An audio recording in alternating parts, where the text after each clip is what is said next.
Senate Ministerial confirmation is process. My name is Abubakar. Like we said much earlier, the Senate went to a closed session. 10 ministerial nominees are slated for consideration today by the Senate of the Federal Republic. They include Abubakar, Raji, Fashola, Dr. Emmanuel Ibe, Abubakar, Malami, Dr. Ngige, Senator Aisha, Alhassan, Barrister Dalung, Mrs. Kemi, Adeosun, Senator Hadi, Sirika, Barrister Aisha, and Raji, Aisha.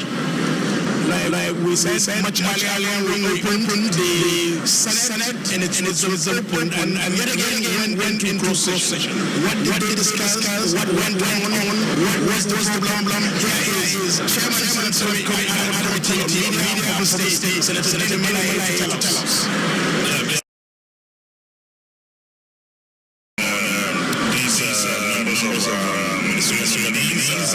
This morning, and by some report, there was an announcement from Mr. President in a matter of 5 minutes now, the President will give an announcement, and we have 36 ministers, not 37, because of the special announcement. 36 nominees. I'm saying that the news we have now, we have 7 ministerial nominees, but there's a special announcement from Mr. President in a matter of 4 minutes, and that will be communicated by the Senate President in a matter of minutes. But after that announcement, we will have 6 nominees, meaning one from each state of the Federation. And the exercise will commence after that announcement in another 10 minutes. We are going to start in the order read by Abubakar, and I want to assure Nigerians that we are also agreed that as a Senate we will improve on what we have done yesterday, because this is a Senate that believes in the young and aspirations of Nigerians. I've said again that the Senate is about the people. First agenda, the people. Second agenda, the people. Third agenda, the people. Is a responsible.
Distinguished senators, we're almost set. Please take your seats.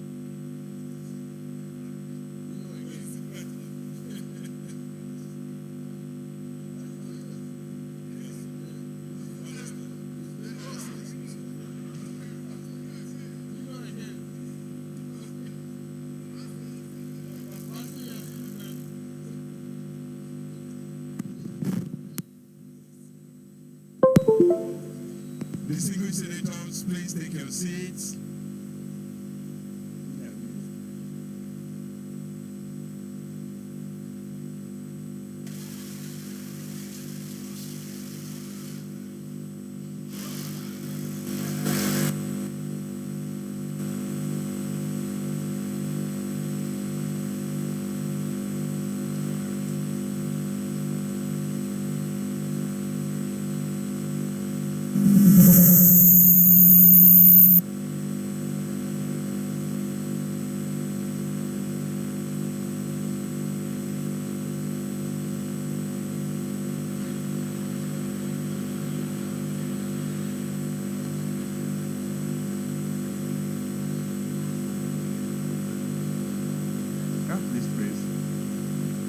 Can we have some order, please? Order!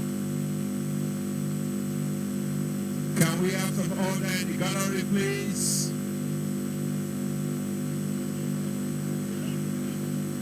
Senator Kabiru Garba Marufa, please take your seat.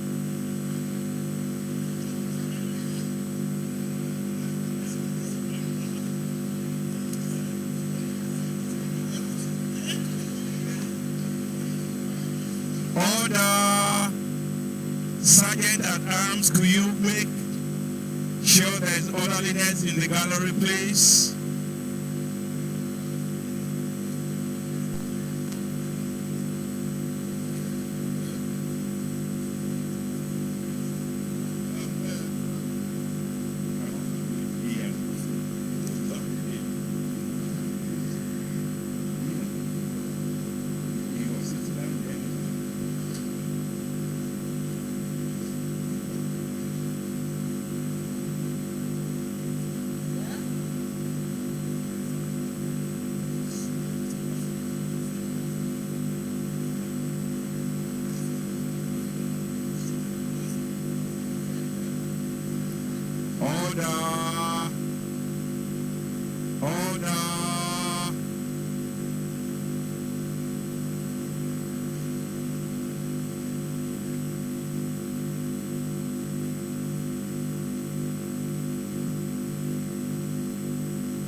Chief Whip of the Senate.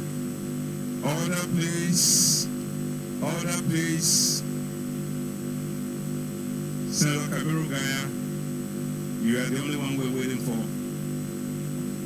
Excellency Senator Kabiru Gaya, elder statesman, you're welcome.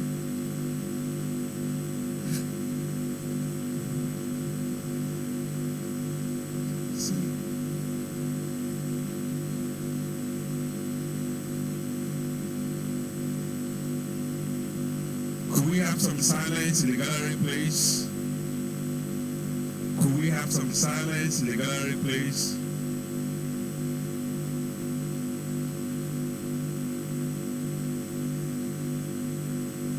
Mr. President, sir, we will start the chamber. Today, dear, God bless you as you walk and take your seat.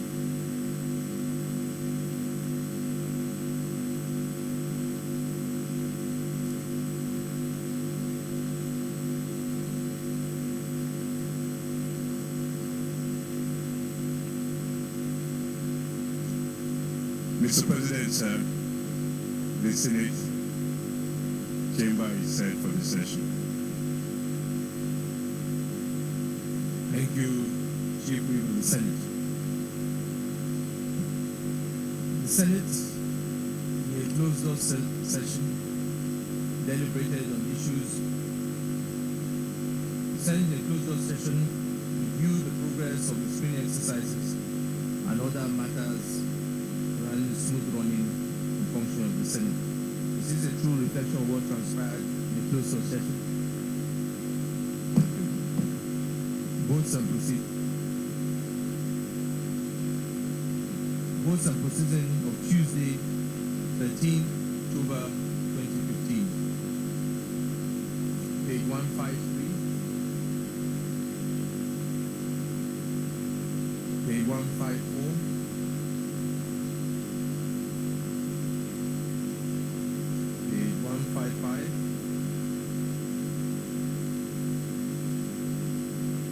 Page 156. Page 157. 158. 159. Senator Abdullahi Kemi.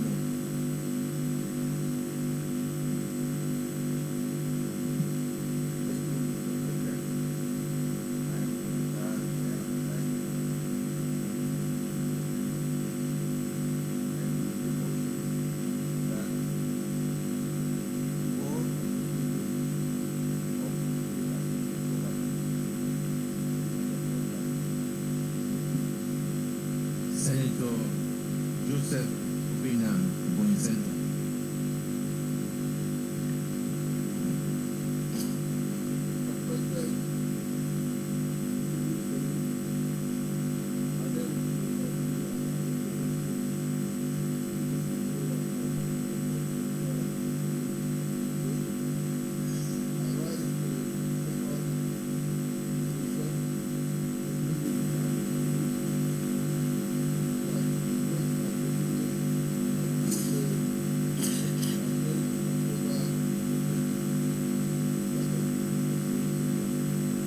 Distinguished colleagues, those in favor that the votes and proceedings of Tuesday, 13 October 2015 be approved, say aye. Those against, say nay. The ayes have it. Votes and proceedings Tuesday, 13 October 2015 is hereby approved.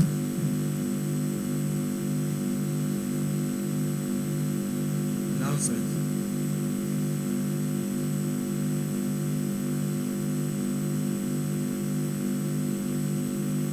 Letter from Mr. President.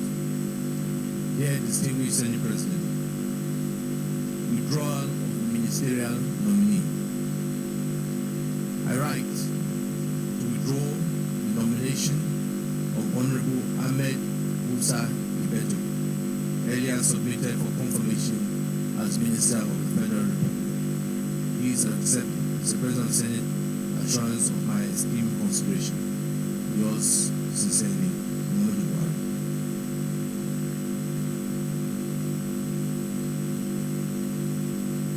announcement. Letter from the Chairman Senate Committee on Ethics, Privileges and Public Petition. Announcement.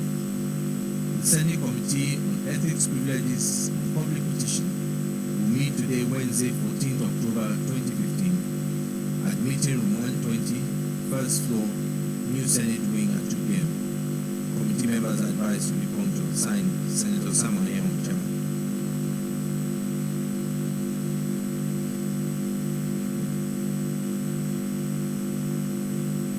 Letter from Senator Sanugundi, Christian Legislative Fellowship International. National Prayer Breakfast. The Christian Legislative Fellowship International will be holding our annual National Prayer Breakfast 22nd October 2015, 7 a.m. at this gate door. All senators are invited.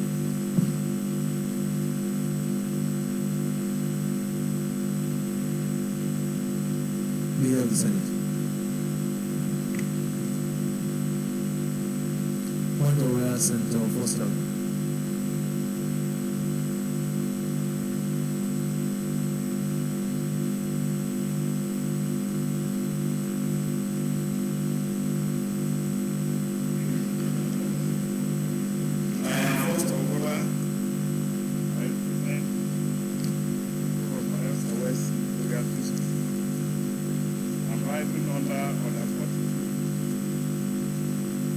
bid.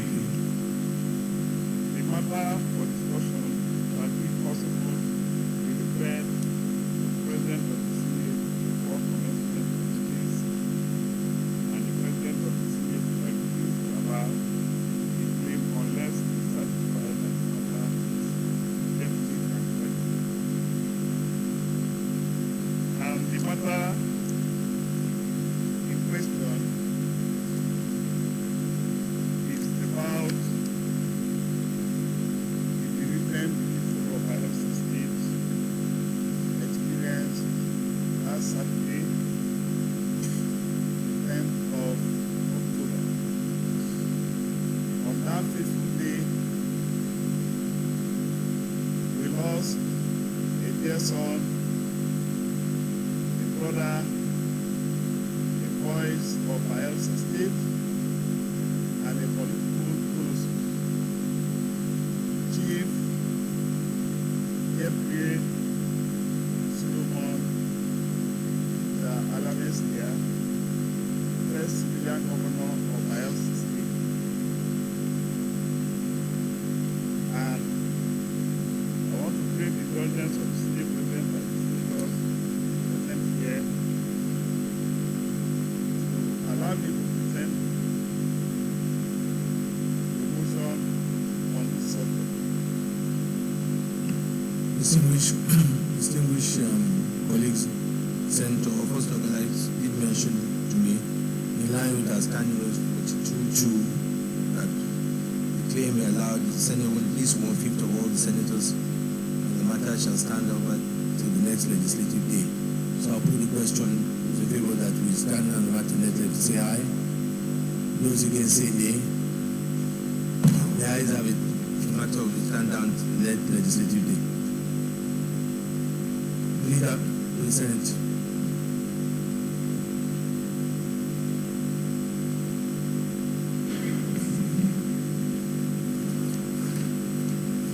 Mr. President, distinguished colleagues, the first business of the day is the presentation of a bill standing in the name of Senator Matthew Malami on the Microfinance Bill 2015.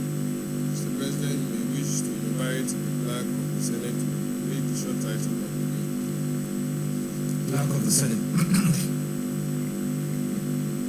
Mr. President, distinguished senators, Microfinance Bill 2015, SB 57, first reading. Microfinance Bill 2015 SB 57, first reading taken. Leader of the Senate. Mr. President, distinguished colleagues, the second business of the day is the presentation of the bill standing in the name of distinguished Senator Abuja on the Abuja Metropolitan Management Council Establishment, etc. Bill 2015. Mr. President, you may wish to invite the clerk of the Senate to present it. Clerk of the Senate.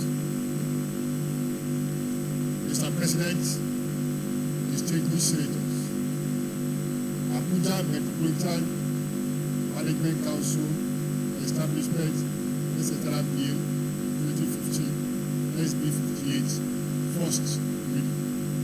Abuja Metropolitan Management Council Establishment, etc. Bill 2015 SB 58, first reading taken. Leader of the Senate.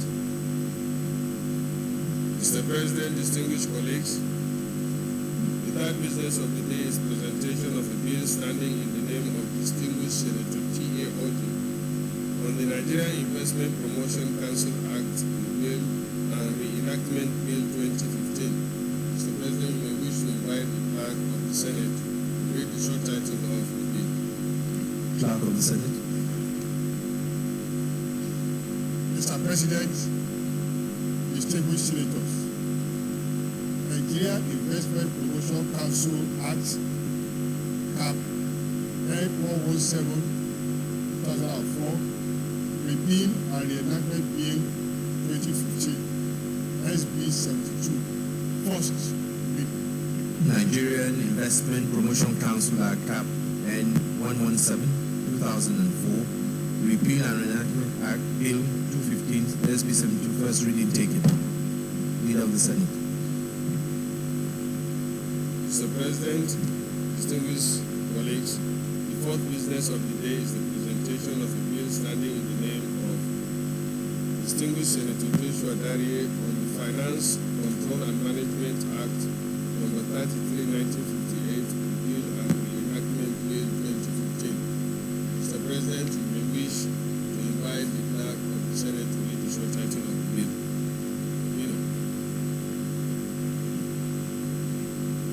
Finance, Control and Management Act number 33, 1958, Repeal and Reenactment Bill 2015, SB 84, first reading taken.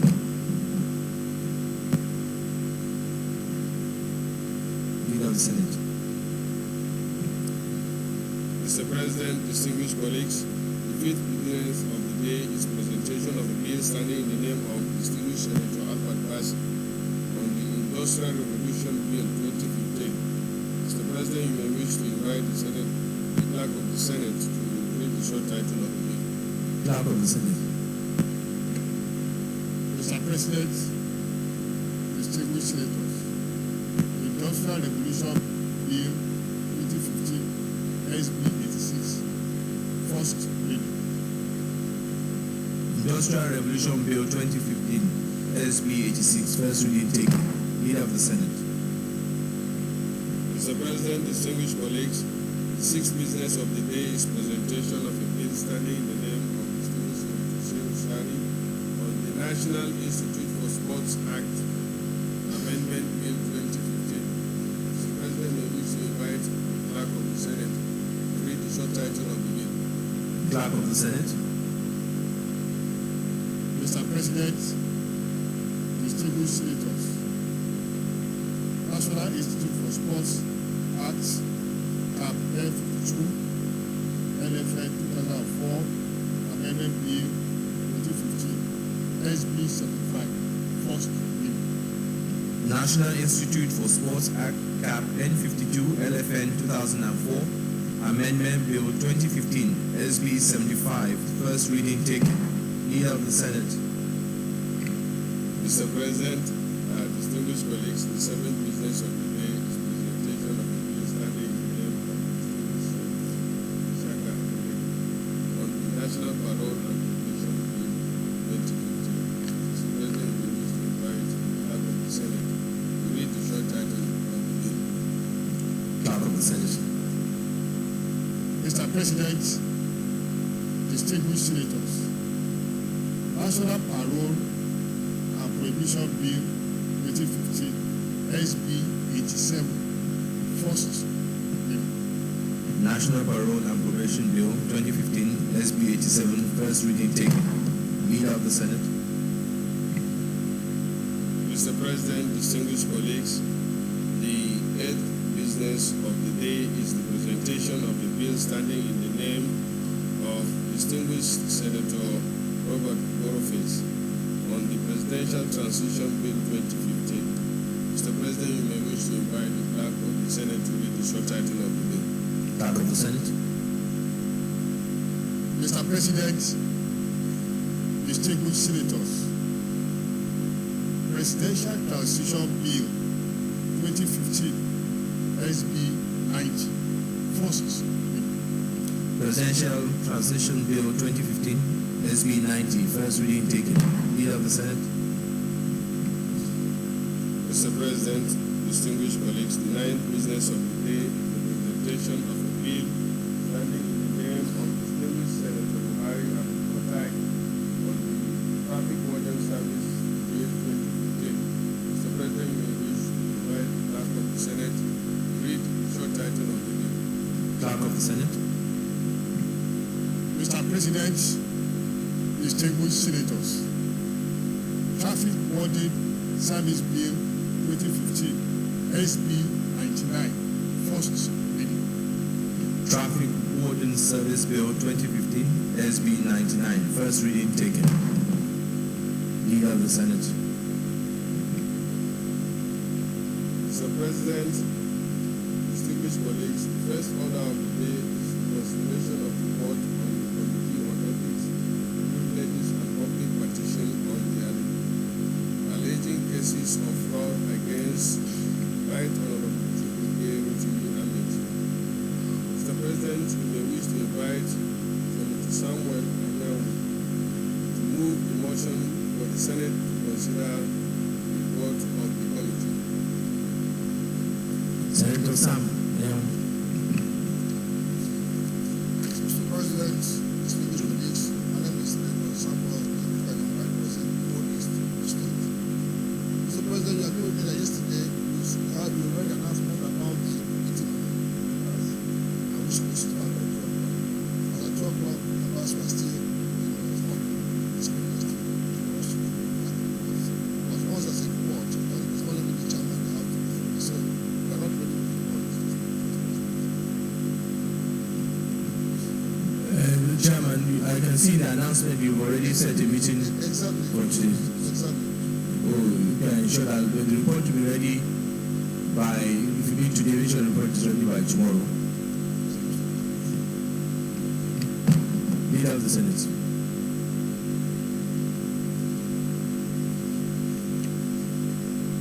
Mr. President, distinguished colleagues, the second order of the day is a motion standing in the name of distinguished Senator Clifford Odia on the flooding of 9 villages in Ofeku Island, Ilushi Town, East and South East Local Government of Edo State.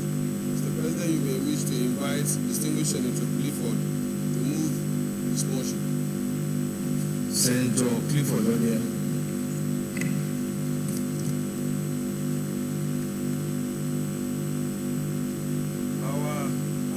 Senate President, distinguished colleagues, my name is Senator Engineer Clifford Odia, representing Edo Central Federal.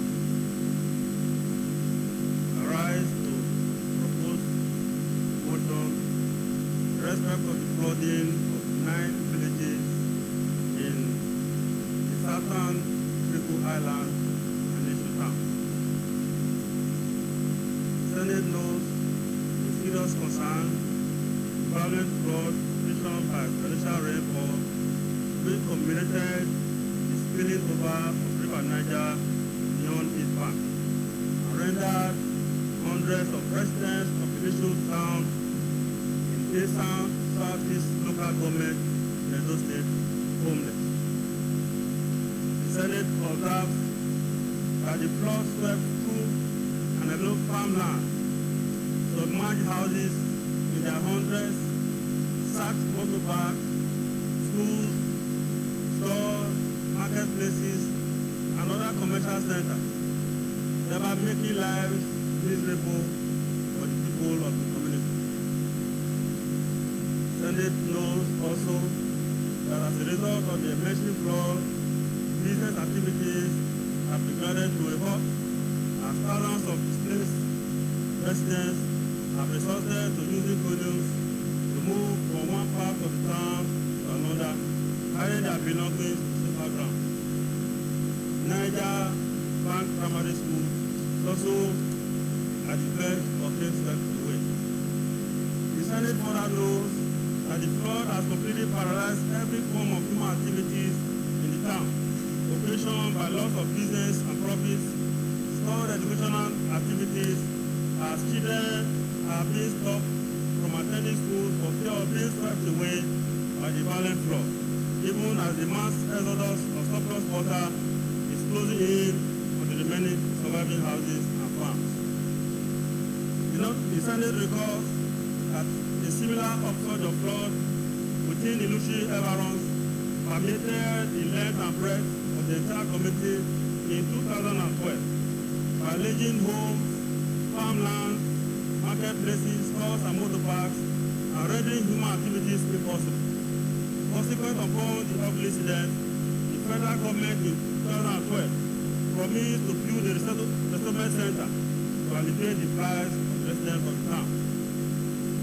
Senate recalls further that despite several promises to build the resettlement center, government is yet to deliver on its promise to put people in the town. Senate, cognizant of the fact that the sacrosanct mandate of the Senate is to ensure welfare and good governance of the people of the Federal Republic of Nigeria, as entrenched in section 14.2 of the Constitution of the Federal Republic of Nigeria, 1999 as amended. And in order to forestall a recurrence of this ugly situation, it is imperative to take urgent steps to curb the menace by directing the appropriate government agencies to take action.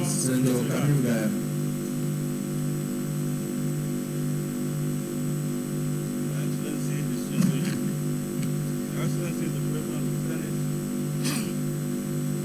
my distinguished colleagues, Commander of the Ministry,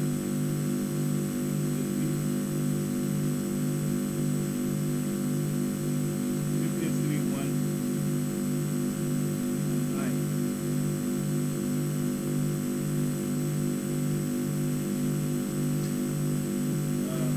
One that Senator does not need to speak.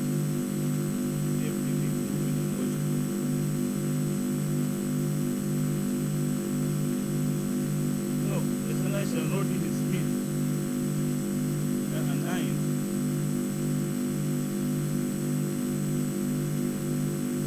Mr. President, I'm trying to that the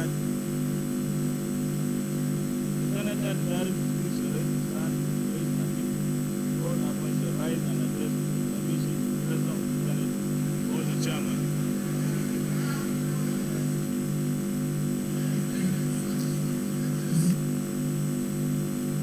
Order. Point of order. Senator Opus-Odima, thank you very much. You have not done this. I have an observation, Mr. President. That's why I said I wanted But to the speak. point of order. That's why I wanted to speak. You know, we started screening the ministers yesterday. No, I would stay until 6 o'clock in the evening. And all these motions can wait until after screening of the ministers. So we can defer our motions and then discard the issue of the ministers. Then later the motion will come up. This motion is on flood. We have discussed the issue of flood. So let us save the time. Nigerians are waiting for us.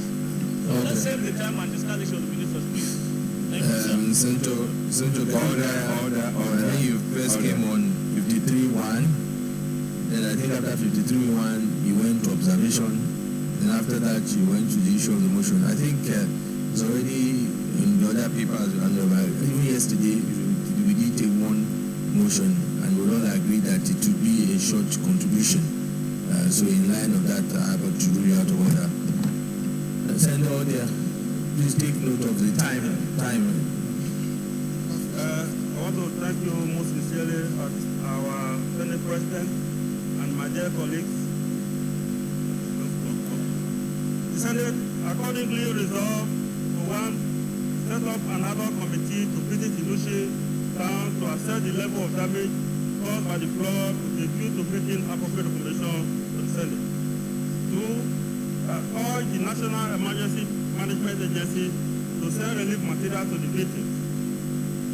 And number 3, urge the federal government to assist Edo State government in finding a lasting solution to the ecological challenge and build a resettlement center to alleviate the suffering of the residents of the Inushi community. The Senate President, distinguished colleagues, you can see that these communities are actually in pain. And destiny beckons on us today to show love and care to this community. This with the Senate President, our colleagues, at so move.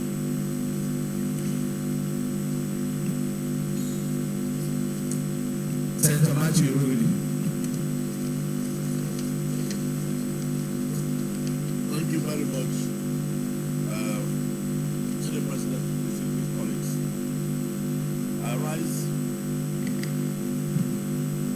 I rise to second this motion on the strength of my knowledge of this ugly incident of the community pollution. Mr. President, distinguished colleagues, I think the issue of fraud has become incessant in this country. Even in this trail, each time it occurs, stories of woe with our people. The issue community is known all over this country, particularly those of us who are from Edo State, as a rice-producing community. You can imagine what that one has left us with. So, Mr. President, please, with these prayers that have been made, I want to say, on the strength of this motion, maximum support has to be given so that we'll be able to ameliorate the comments of the people as quickly as possible. I so second. Thank you, Mr. President. Thank you, distinguished senator. We now go to the prayers. Prayer 1, to set up an ad hoc committee to visit Ilushi town to assess the level of damage caused by the flood, with a view to making appropriate recommendation to the Senate. Those in favor of prayer 1 say aye. Aye.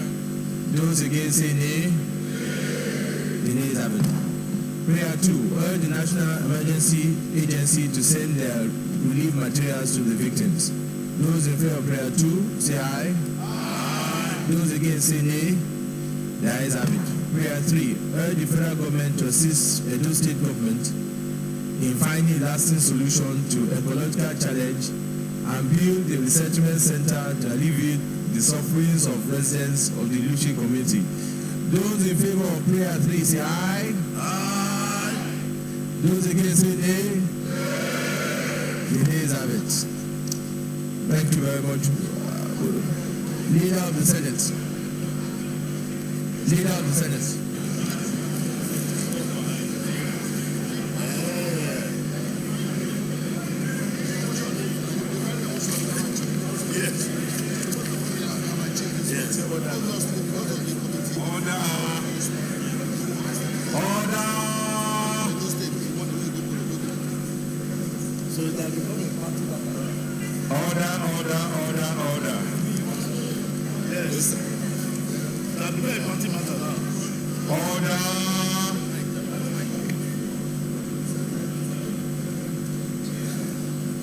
Mr. President, distinguished colleagues, the third order of the day is a motion requesting the Senate to resume the screening of persons listed on the order paper as ministers of the government of the Federal Republic of Nigeria in accordance to Section 147(2) of the 1999 Constitution as amended. The names include 1. Raji Fashola, 2. Dr. Emmanuel Ibe, 3. Abubakar Malami San, 4. Dr. Senator Chris Ngige, 5. Senator Aisha Alhassan, 6. Barrister Solomon Dalung, 7. Mrs. Kemi Adeosun, 8. Senator Hadi Sirika, 9. Barrister Adeosun, and 10, Honorable Chibuke Rotimi Amechi. Mr. President, distinguished colleagues, you may recall that the Senate concluded the screening of 10 nominees for the ministerial appointment yesterday, Tuesday, 13th October 2015. Senate will now resume the screening of the remaining nominees. Mr. President, distinguished colleagues, in order to carry out this exercise and in conformity with our Standing Order 17 law privileges, I will move 2 motions. First, I move that the Senate do resolve into the Committee of the Whole to conduct the confirmation hearing. Second? Mr. President, thank you very much. Mr. President, I wish to second the motion that we revert into the Committee of the Whole to consider the ministerial nominees as presented on the order paper for today. I so second, Mr. President. Those in support of the motion that the Senate do resolve in Committee of Vote to consider the ministerial nominees as presented on the order paper say aye. Those against say nay. The ayes have it. Mr. President, distinguished colleagues, I also move that the Senate do admit the nominees and the special advisor to the President and of course the great parties, officials onto the Senate chamber for the confirmation hearing.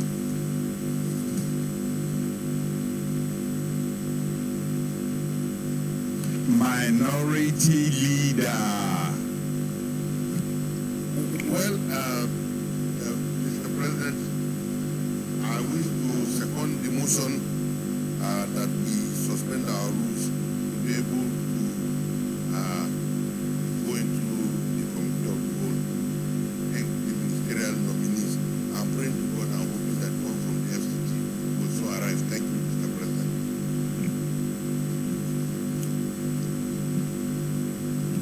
First of the Senate is hereby resolved, motions is hereby resolved into the committee of the whole. First rule on that. The second motion before us is that the Senate to admit nominees along as the special advisor of the President of the National Assembly into the Senate chambers and the chairman of a great party. Those in favor of this motion say aye. Those against say nay. The ayes have it. You have resolved in committee of the whole.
Processes can be carried out. In this committee of the whole, the Senate President is now chairman of the entire Senate session.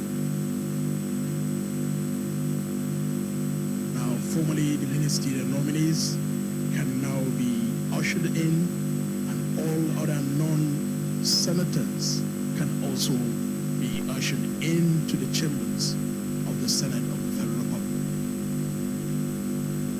Very first nominee there for today is former Executive Governor of Lagos State, Raji Fashola.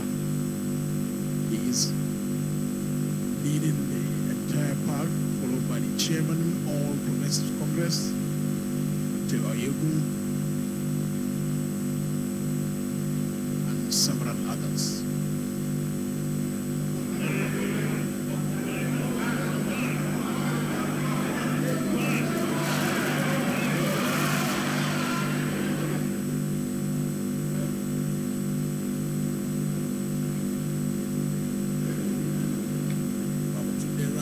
Fashola, a senior advocate from Nigeria, was born on June 28, 1963 in Lagos. He is the immediate past governor of Lagos State. He attended Branch Freeman High School, Lagos Economic College, Lagos, University of Benin, where he graduated with a Bachelor of Laws, LLB, honors degree in 1987. He was called to the Nigerian bar as a solicitor and advocate of the Supreme Court of Nigeria in November 1988.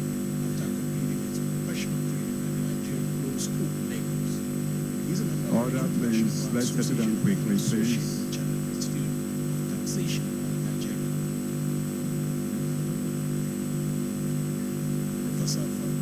Please take your seat quickly. Chief of Staff to his predecessor, former Executive Governor of Lagos State. Mr. Chairman, sir, the committee of the whole is set. Thank you. Senate. Distinguished colleagues, we have a first ministerial nominee today, Raji Fashola. We have all received your CV yourself. You don't need to talk at length of what's already in the CD unless there are areas you want to emphasize on, but there are parts with you that have been left out, and then we want to bring it to our notice. Thank you.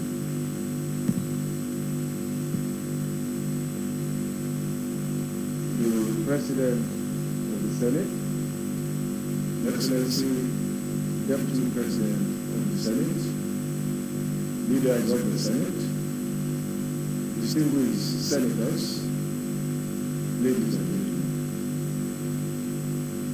My name is Raji Fashola. I am a legal practitioner, a Nigerian by birth, and a senior advocate of Nigeria. I am 52 years old, and except perhaps to state my name for the record, I don't think that there is anything I can usefully add to my CV.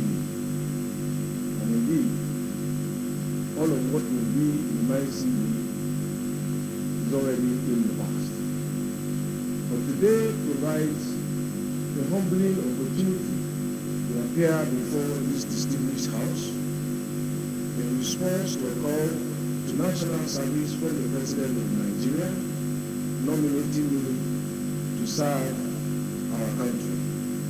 I present myself today seeking your confirmation and offer my unalloyed support to the government of Nigeria in pursuit of the Nigerian dream and the Nigerian project. Thank you.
Senator Mohammed S.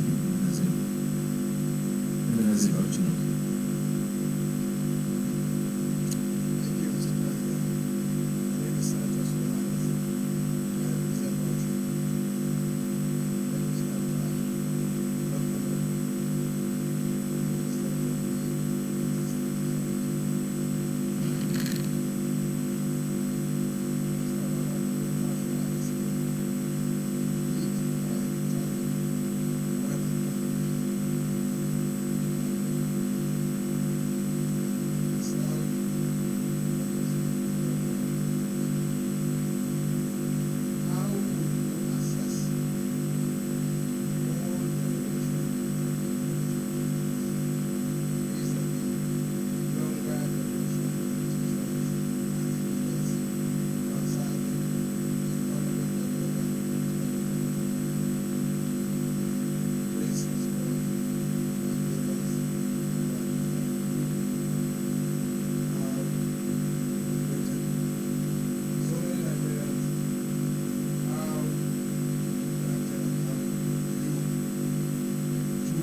Mr. President.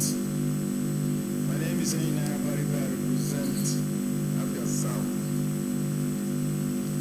Mr. Nominee, I have just two questions for you, very simple questions. Number one, did you really build a website with 78 million and also sink the whole book more than 300?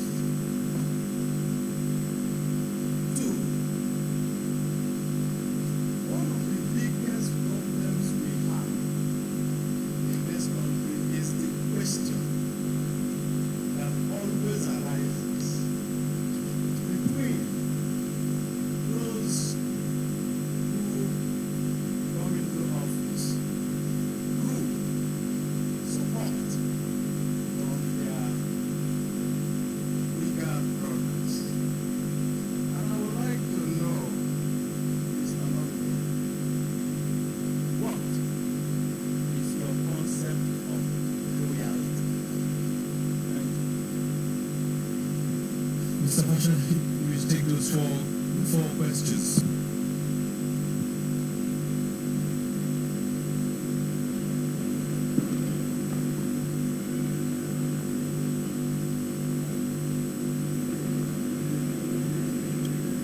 I will start in the order in which the questions were presented.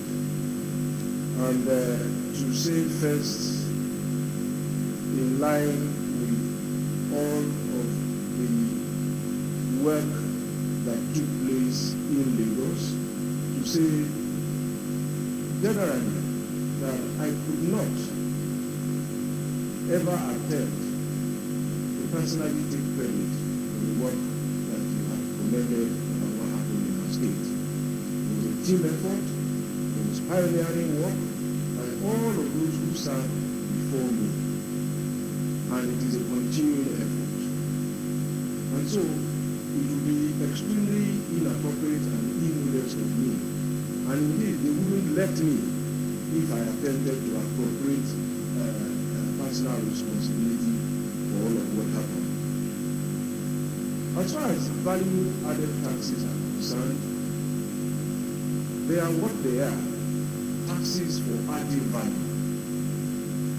And so, they are first taxes that generally seek to stimulate production, improve economic activity, and so on and so forth. So those who benefit from it must essentially contribute to it. Secondly, because it is a form of consumption tax, we must also understand that it's there are limitations to how vast this application should be. And generally, food items, baby things, and all of those things are excluded from it. And in the main, many economies have used it to, as it were, redistribute incomes and reduce inequality by taking more from those who consume high-end products, luxury products. So, specifically to the question, I don't have scientific basis to say today that there is an argument for increasing the value-added tax. And I think before we decide to increase taxes, we must first optimize the capacity to collect what is in place. One of the things we did in Lagos was to increase the number of people who were contributing to the Commonwealth instead of seeking to increase the number of taxes that we levy. And so, between 2007 and 2015, the number of people who were paying taxes grew from 500,000, who were bearing the burden of the whole state, to 5 million. But our numbers show, in the population of about 21 million, that there were 9 million plus or minus people earning income in the state. So there is still scope for collection of taxes for close to at least 4 more million people. In that sense, the burden of managing the state becomes lighter when the responsibility is shared and spread. So I think first, before we decide whether we are taking up the VAT or we are reducing it, is look at where we are today and what mechanisms we can use to stimulate collection. Today, online technology is a very versatile tool for tax remittance, for payment and settlement of bills. How we migrate to those platforms very quickly for government work and all of it will probably help in that sense. Because one of the disincentives that we saw initially, as successful as it was, asking people to go to a bank to pay because we wanted to reduce interference of public servants with cash helped. But after a time it became cumbersome and we had to look for new ways in which to encourage them to make payment cost effective and also comfortable. As far as distribution is concerned, I think one of the ways in which we can stimulate the economy of this country at this moment when there is a need in any event to diversify away from oil, is to encourage productivity and to allow the states who generate the most in terms of these taxes to keep as much of them. Competition has always been known to stimulate productivity. And as much as I can say that I haven't probably traveled all of the 36 states of Nigeria, the knowledge and information available suggests to me very clearly that there is no state in this country that is unable to undertake some form of productive activity. Whether it is from milling rice in the most rural areas, whether it is processing cocoa, whether it is timber processing, so those kind of multiple activities support the growth of industries and are capable of happening across the nation. Yes, some states may be disadvantaged in terms of their level of development, but until we are in a position to say, let us make tough choices, let us encourage this to happen because of tomorrow, rather than seeing today, the incentive to produce will not be there. As far as security is concerned, that is the primary purpose of every government. It is the purpose for which government exists, to protect the citizens and their assets. And it is the perfect job that any government can have. It is a challenge that leaders across the world are facing. Terrorism, youthful gangs, cults, and so on and so forth. So, my attitude was to see criminals as my competition. And in a competition, my desire was to win. And to use my resources to outspend the competition, outthink the competition, and outmaneuver the competition. But our risks are different. As a governor, my job was to ensure that nobody died. My job was to ensure that nobody robbed. So I had no margin for error. Every citizen that was wrong, I had failed that citizen. So I had to be right every time. The criminal had to be right only once. But even when the criminals were right, what was important was to demonstrate to our citizens that we weren't without solution. And many of the incidents that happened we were able to resolve, bring the criminals to justice, and that put a lot of confidence in the system. Now, this was an architecture that we didn't own. It was a federal government architecture, a federal police. But at the time, they operated without enough guns. They operated without enough uniforms. They operated without protective vests. And they operated sometimes without vehicles to even respond. And where there were vehicles, there was no fuel. In my interactions with them, these were the first things that came out. And it was clear to me that this was not going to be something one person could do. So we brought all of the stakeholders in, banks who were being robbed on a daily basis then, without the capacity to respond. And one of the things I told one of the banks was, look, listen, if you can protect and bulletproof your bank, if you care about your workers and your customers, can we bulletproof every day? If we bring some of these monies and we put them into a pool and give this to this one, it will probably happen. And so, the point, sir, is that there is a necessity first to decentralize. The numbers available to me is that we have probably a standing police force of about 500,000, less than 1 million in any year. The population that is heading towards 180 million. So we are under-policed. And even if the federal government decided to take on this responsibility on its own, could it really do so in the micro level that is necessary at the state, at the local government, and all of those things?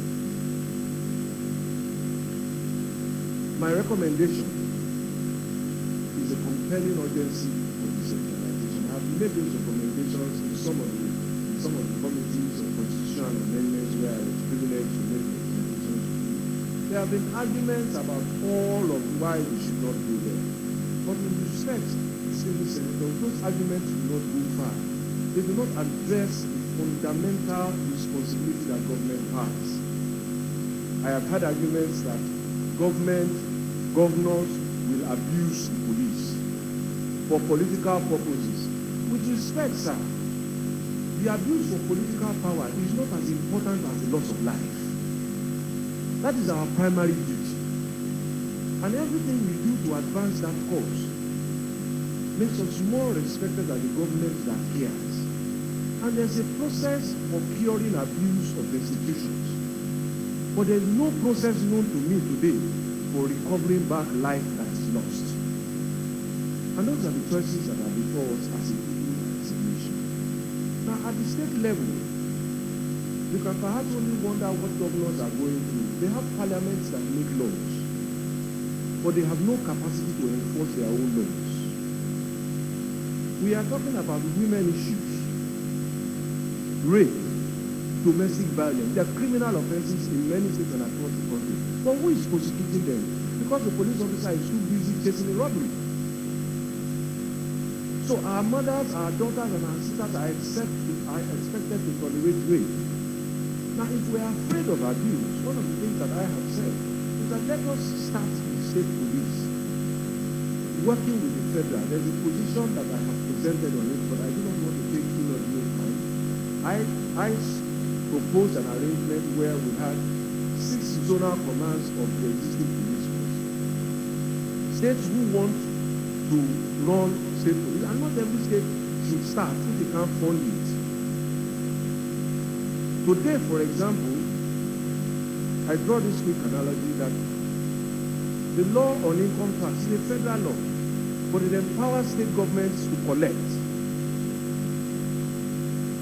And we can have those kind of amendments without perhaps necessarily going through a full constitutional amendment. States who now want to start, and our tax levels are different states, as different levels of development across the states. So if you want and you can fund it, you can say, for example, I want to employ 1,000 graduates into the police force of my state. The curriculum for training them is a national curriculum. I I send them to the academy. The police service commissioner or whoever is responsible there says if only 800 met the requirements, we graduate them, they are your employees. States buy their own uniform. There's a national licensing, so Lagos can have LA, whatever, for numbering. Kaduna can have KD. And we can even limit the initial jurisdiction and scope. There's no reason why they can't wear the same uniform. We color them with different badges, so we know it's a state police. We've seen it in the city of London. The uniforms are essentially the same. It's on closer look that you know that one is Metropolitan Police, one is City Police, one is the other police. If we did this, it would seem to me first that we can address first unemployment of young graduates, policing their own communities. We would need to make uniforms. Tailors will be busy. Buttons will sell, boots, and so on and so forth. We can then even limit the jurisdiction if we are so afraid that state police can start with things like domestic violence, rape. I don't know the last time any serious conviction for rape was made in any of our high courts. But there are issues that affect our mothers and our children. Traffic, sanitation, the fundamentals to our well-being and our longevity is not the number of hospitals that we have. It's wellness, living healthy. Oh, these are things that police can deal with and each state will progress at its own pace. So I recommend that we decentralize, and I will go quickly to Senator Bernardi's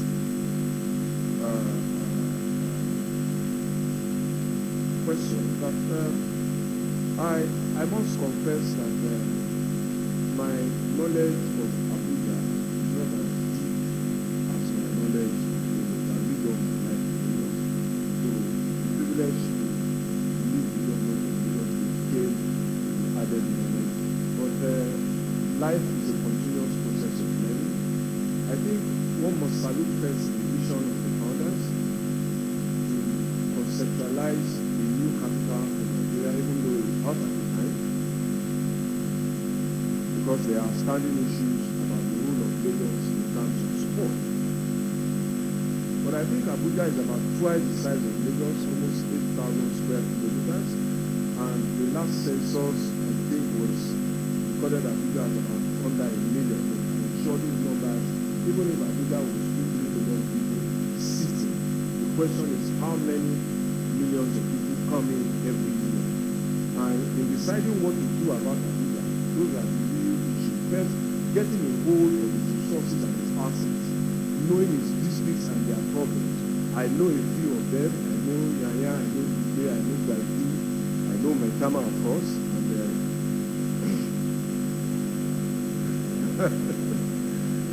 so, but really and truly, city management, state management is a function of harnessing all the resources, knowing who the people there are, and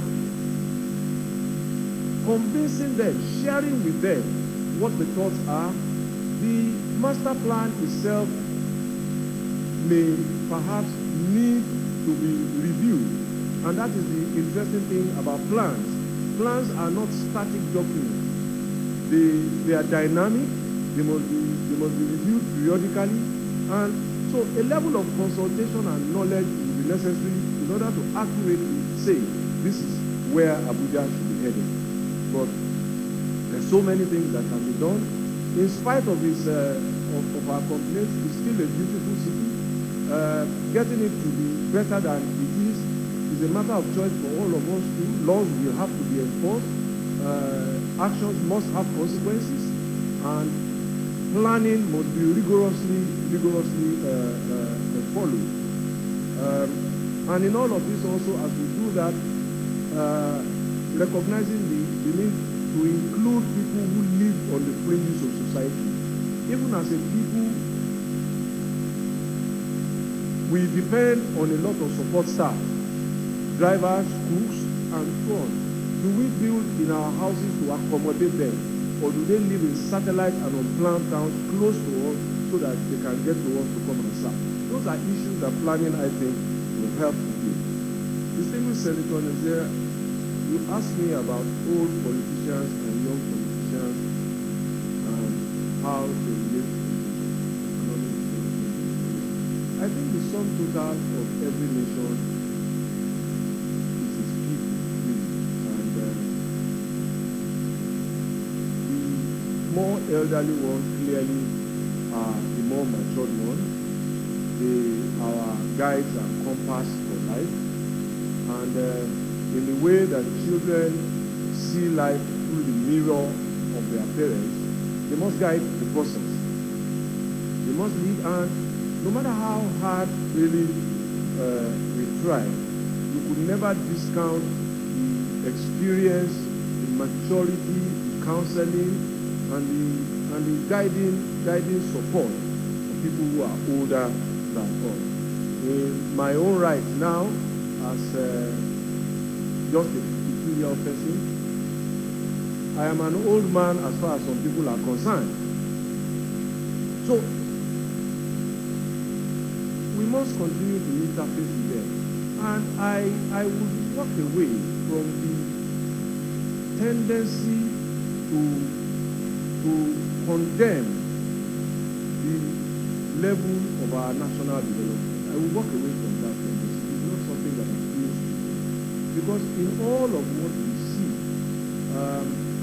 many of our leaders, many of our early politicians have done very defining things in the history of this country. Perhaps we expect too much sometimes from mortals who are supposed to act as our supermen and our superheroes. But I remarked to somebody yesterday that coming through the southern gate of this complex, I now have fuller appreciation of the work and vision that it took to build it at the time that it was built. And I asked myself today, what if we wanted to rebuild this? Could we afford it now? Perhaps there will be controversies and all of that at the time. Perhaps there will be debates about whether it was too much to spend on the parliamentary building. But here we are. And in the foreseeable future, I think this building typically will compete with Capitol Hill and will be here for centuries. But it was one of our leaders. And so all of the groundbreaking things we have done, starting national television, it is our responsibility to continue to add value when we find ourselves in a privileged place and to take on the foundational work that they have done. I remark, for example, that how could we have contained flooding if the governors before me did not design master plans, if they didn't start to do it? So we must take the whole together, and in the fullness of time, you will reach the desired level of development that we see. But I urge also that we must continue to see our glass as half full rather than as half empty.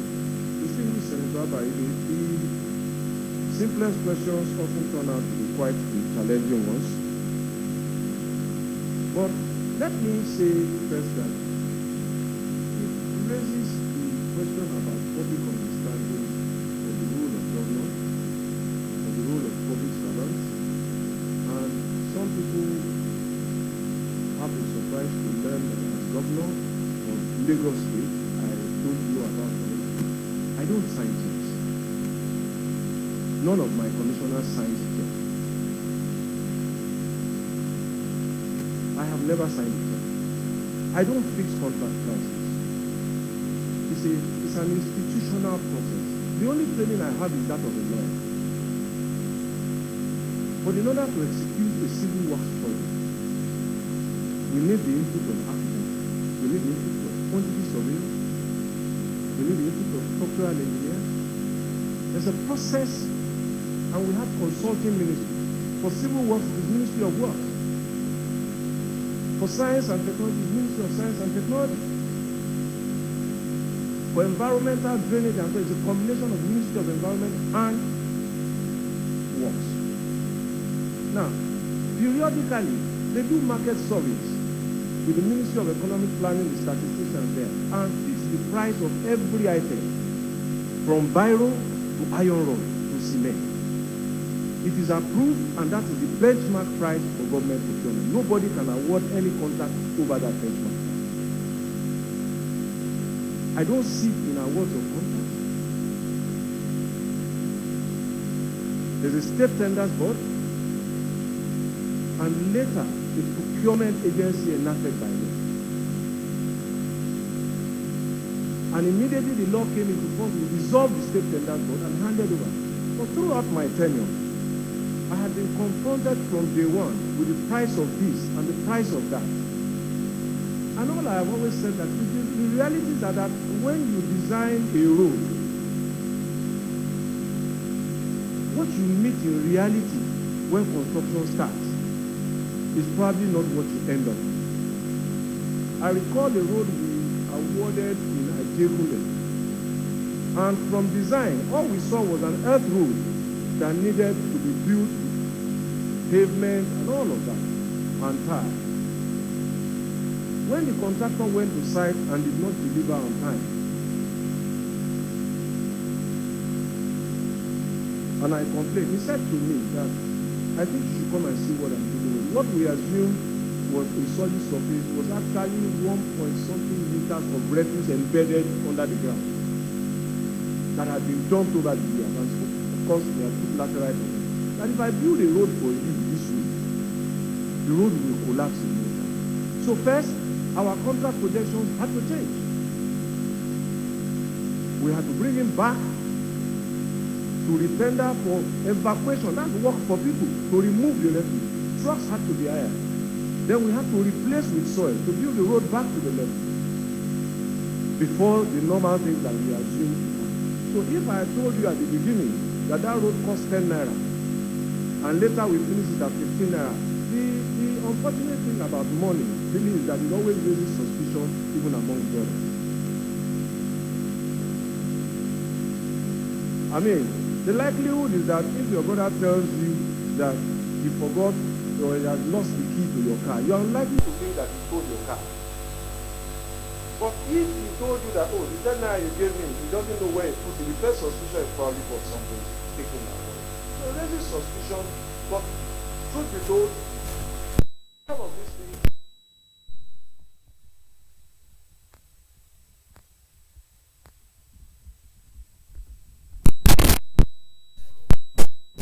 Computers, technology, I have something to do my work.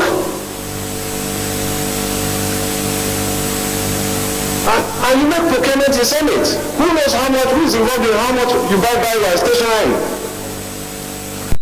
And as for loyalty, the concept of loyalty is a very strange concept. You see,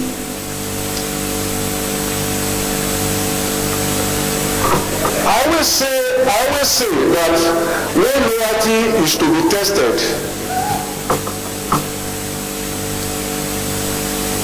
the real answer, sir, is that may our loyalties never be tested. You know why I say so, sir? In the course of my work, there was a family that had a parent who had a kidney malfunction.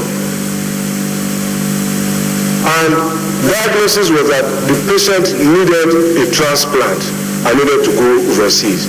We had a procedure in government where we helped people, indigent people who applied to get a board review and get overseas treatment. When we had paid and we were to go, the question was who was going to be the donor?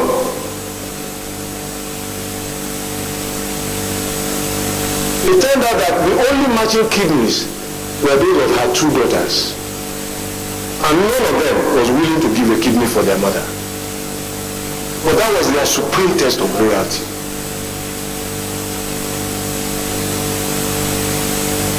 So I always pray that my loyalty will not be tested. Because you do not know when loyalty is, you may have to take a bullet for somebody, for even your own child. And so perhaps we discuss it loosely, but in public life, I have remained loyal to causes that I have signed on to. And all my life, really, nobody can fairly accuse me of giving my word and going back on my word. Thank you. Senator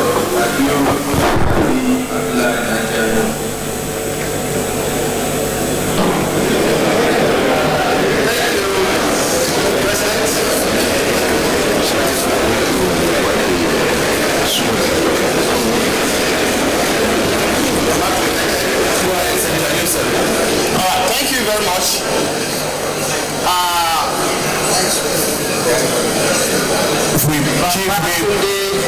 Raji Fashola, SAN. Order.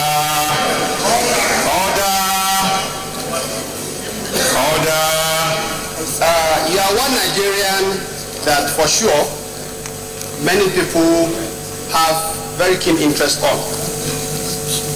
And this is rightly so because you govern one of the most populous states in this country. Now, I recalled at the beginning of your service to that state, there was the issue of what you yourself tagged as the shame of a nation. And I think that was the issue having to do with the traffic gridlock in Oshodi area. You stepped in and somehow that phrase, shame of a nation, was changed to what I think all of us will agree, pride of a nation. And I recalled, for me, my very first experience when that happened. And I had cause to leave Abuja to Lagos for an official assignment. I was taken through a route that I was initially very skeptical. But I think at the end of the day, it took me less than 10 to 15 minutes to get to VI, Nigeria Institute for Oceanography and Marine Research, then. Now, what I want to ask here is, given the scale of issues on ground and what you have to do, either behind the scene or policy-wise, to change the face of that area, you are coming to a larger scale to be the Minister of the Federal Republic of Nigeria. What, in your experience, given that particular intervention you've done as governor, can you bring to certain issues that we rightly in this country are bothered about? For example, the issue of infrastructural decay. You are a son, and we all know when it comes to funding of infrastructure, there are issues. There are other issues having to do with something you have mentioned in your previous response on this floor. That is the issue of domestic violence, for example. I want to tag all of this to how do we value life in Nigeria? Because we have situations where all manners of things happen, people die. Distinguished colleagues and distinguished Senator Aisha, I would like to put a question.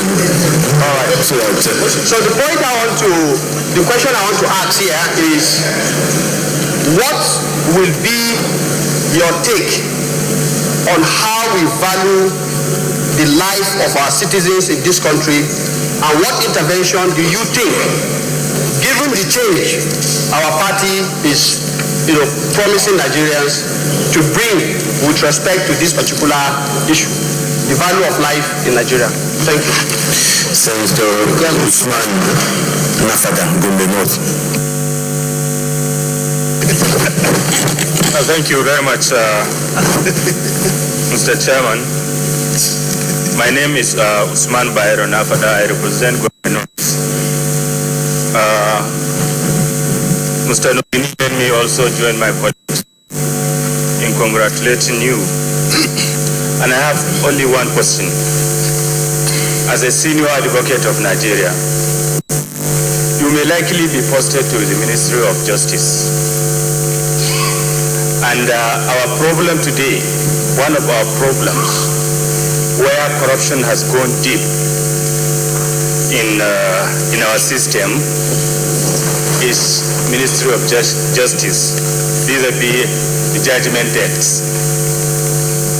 Year in, year out, judgment date is always filing. And if you look at what they are doing in the Ministry of Justice and compare it with the judgment date, even a layman can discover that this huge sum of money in billions that they are claiming as judgment date may not be true. If you are posted there, how do you intend to handle that issue? Because it is a serious issue. Thank you very much. Senator Sanego.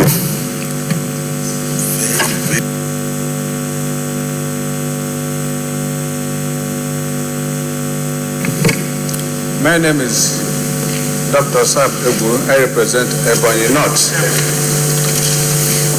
Let me join my colleagues in congratulating you. As a governor, you did very well. I remember that even as a Minister of Education, I came to Lagos State and appreciated your efforts in the education sector. Now, as a Minister of the Federal Republic of Nigeria, considering the paucity of fund, the dwelling income coming into the national coffers, and the pyramid of problems facing the country, it's not possible that the government can tackle all of them at the same time. Considering your experience as a governor and a member of the Executive Council, Federal Executive Council, what would be your advice to the government in terms of prioritizing the areas of intervention? At least first 3 areas you think the government should face to make a maximum impact considering the paucity of fund. My second and last question is, as a governor of Lagos State, we are not just the governor of Lagos as a geographical entity, but as governor of the citizens that comprise Lagos State. Considering the plurality of this state, and again considering the fact that the constitution of this country emphasizes that the primary function of a government is the welfare, protection and security of its citizens. As a governor of Lagos State, there was a time you assembled destitutes and repatriated them to their various states of origin. And that generated a lot of controversy. Can you please explain to us what must have informed their decision or your action, considering that you are a governor of the citizens, of the people of Lagos State, irrespective of their tribe or state of origin? Thank you very much. Senator Thompson Sikibu.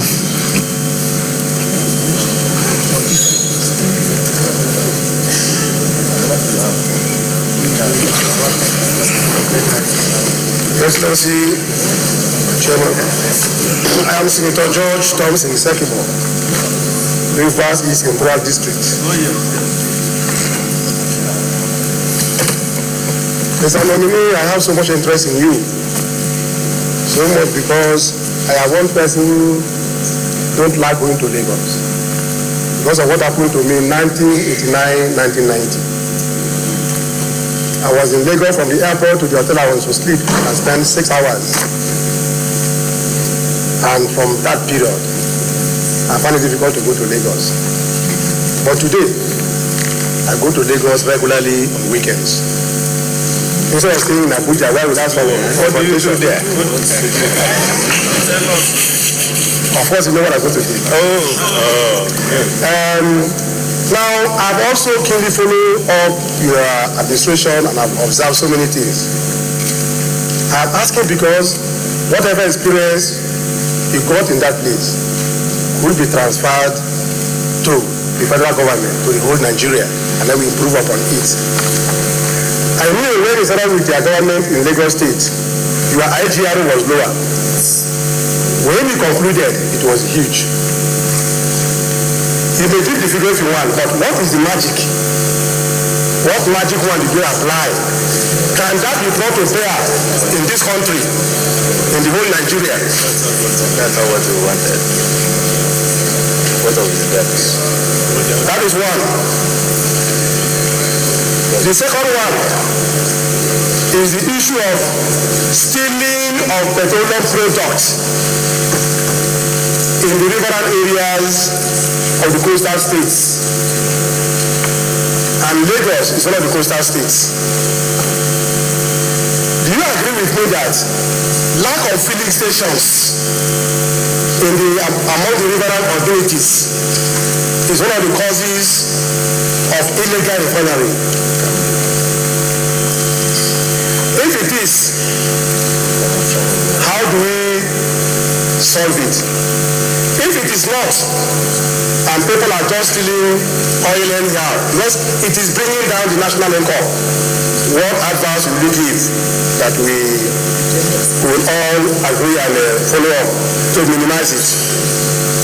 Finally,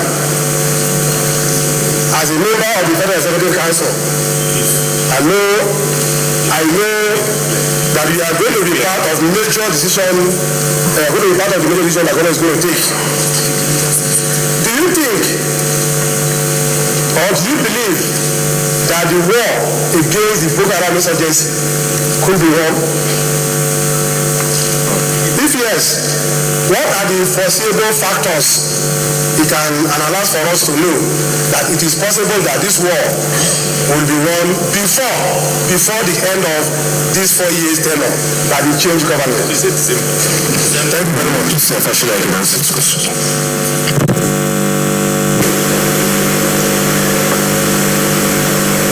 The distinguished Senator Sano asked about Oshodi and what knowledge that can bring to bear in the development of Abuja and of course the nation. I think the thing to say simply is that we must decide for ourselves what quality of life we will accept.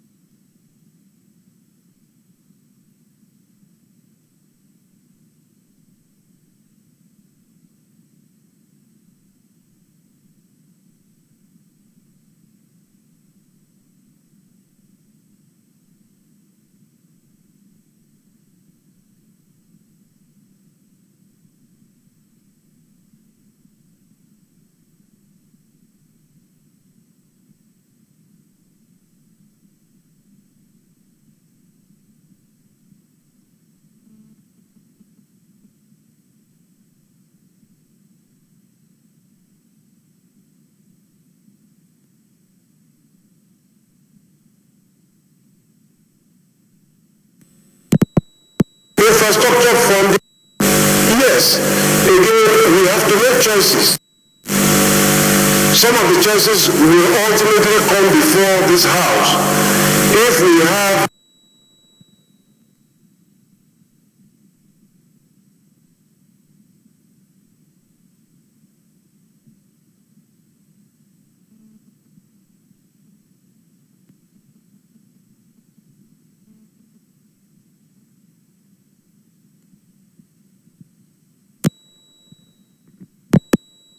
not only do we need to upgrade our infrastructure really is behind. And every investment that we make in infrastructure really helps to grow the economy. As Senator Nakada asked about judgment debts, well, I'm not able to conclude that judgment debts grew either because of corruption or only because of this. I think that the point to make also is that what is the nature of cases in which government is signed against government? Were there cases that government should have defended in the first place? Were there cases that government should have settled and perhaps maybe paid less? And even when the government were given, we don't have interest components on them. We do basically breach contracts, and if governments accrue interest, we do pay on time, and the figures will continue to go. So, some of the things that I think we need to do is to first say that what kind of cases are we paying government debts for? Was it the acts of public officials who acted in violation of their institutional authorities? Was it because we cancelled the contract that we signed, or we breached it? And so, for me, it's a question of good governance, really, at all levels, to ensure that government discharges the role, does not involve in needless disputes, and when it gets involved in disputes that it can win, it is right. Whoever is the Attorney General should lead the charge to go and defend vigorously the claims against government. And wherever government and the Attorney General in this case forms the view that this is an unmeritorious case to defend, it will be honorable and dignifying in the finest traditions of the bar to concede the claim, negotiate the cost, settle it, and move on.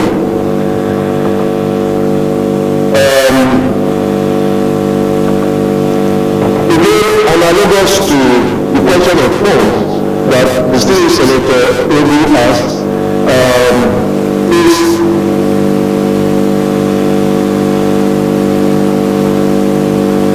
how really do we raise money? What are we producing as a nation? What is our deficit? What more can we earn? What can we earn in the short term, in the medium term?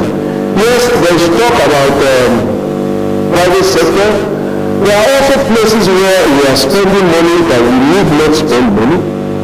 There are places where we can move resources to address what is our urgent need. Well, the choices that we make will define the results that we get. I think that we can make better choices. I think that this is the time to make those choices, to spend more on infrastructure, rail, water, hospitals, trains, to get our economy back on track. And I dare say also that this nation has a lot of money outside the country by Nigerians. We are investing more outside our country than we are in our country. And in terms of posturing, it doesn't send a good message about us. And the time also has come to review the strategy even for recovery of money that has been identified as ill-gotten wealth that is locked up in vaults outside the country. What is the strategy that we have pursued over the last 14, 15, 16 years? How much have we spent and how much time have we spent in pursuing that strategy? And what results have we gotten? Can we borrow from some other nations who have used innovative but yet lawful means, something perhaps analogous to plea bargaining, to say, let all of this money come back into our country and come and work for us? These are some of the things I would look at. In addition, of course, people must pay taxes. They are certain in a democracy as the basis for representation. And those who want to benefit must contribute to the common cause. About the question of detainees, I think that there is unfortunately a misunderstanding of the issues at the time, and also there was a political atmosphere that made it difficult for rational appreciation of what the facts were. We didn't just collect testimonies. I think it is also important to say for public information that we were taken to court, and if I recollect correctly, the court found no merit in the claim. And the basis for making that determination was that these were people, all sorts of people from across Nigeria, who come, sleep on the streets. Some have psychiatric problems, some are sick, some are dying. We take them into a home. We look after them, we treat. will rehabilitate, and then some of the presidents will begin to ask, I want to go, where is home? The only information we have about where home is what he tells us. We stood the risk of also being accused of illegal detention. And in all those instances, we corresponded with the states that those people claimed that they were from. I think Senator Abubakar as governor has also written to me, sending people from the state. I didn't make a hue and cry about it. We verified those who were indigenous to Lagos, and we told him that these are not indigenous to Lagos. And in a federation, sir, the right to free movement is not an absolute right. It also carries with it the responsibility not to be a nuisance.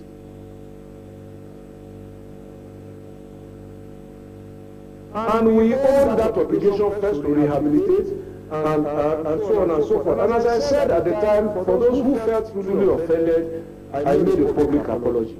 But it was not a matter of just who they claimed wrote back didn't get to us. There was proof that we sent letters to them. And I would hope that we will let the matter go. I apologize again in the interest of national cohesion, that we must not expand those fault lines. We must be brothers and sisters. Distinguished Senator Sekibu, welcome back to Lagos, sir. But there's no magic about IGR, and I think for safety of time, I think I've indicated some of the issues there. Everybody must pay their fair share so that they can have their this thing. As far as petroleum products and filling stations are concerned, again, it's a business that perhaps I have no skills about. So it's not easy to say this is why that happens. But we need to diversify, and how we distribute our petroleum, we need to secure formations. We also need to help vulnerable people live a useful life.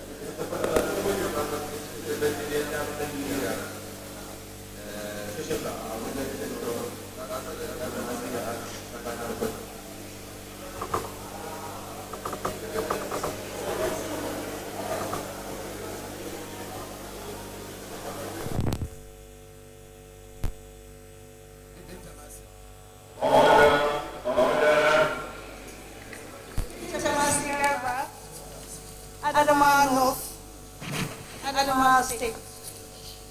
So you cite a law and you talk about virtually. You talked about security, you talked about infrastructure, you talked about economics and what have you.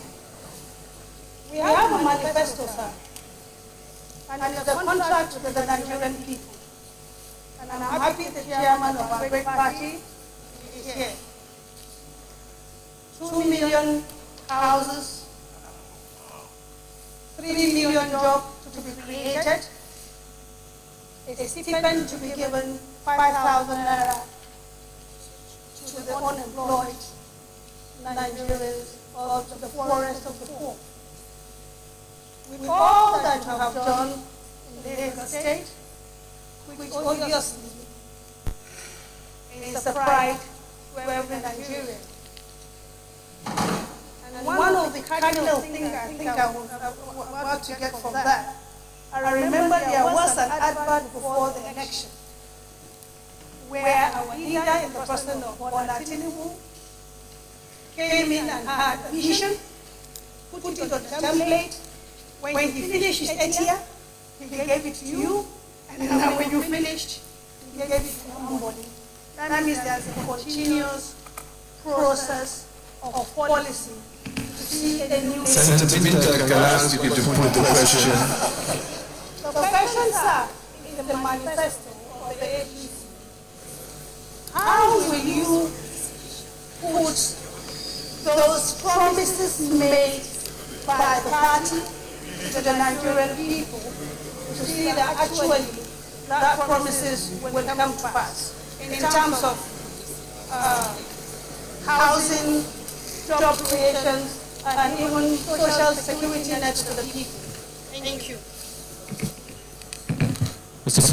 That question.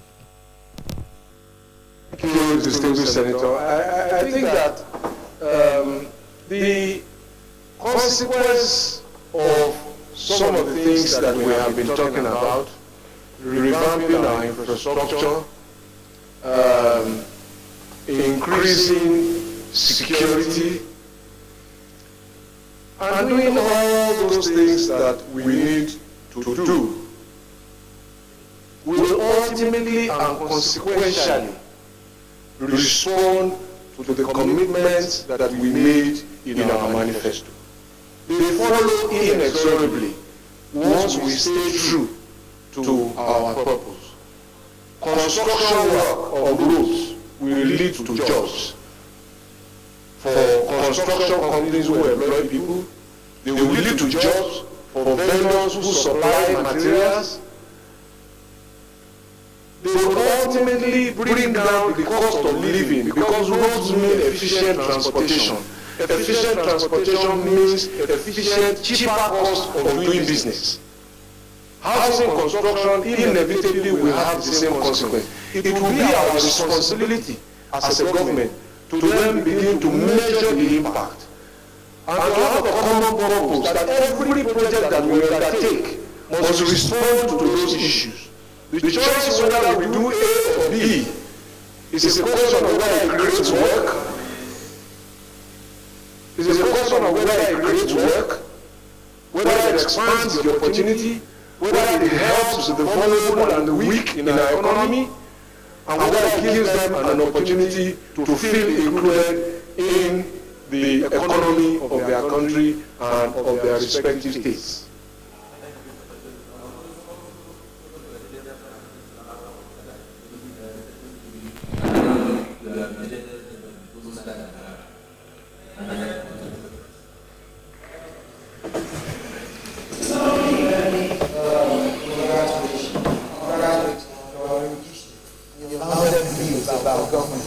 However, I'm taking aback that in Lagos State, your IGR is 23 billion.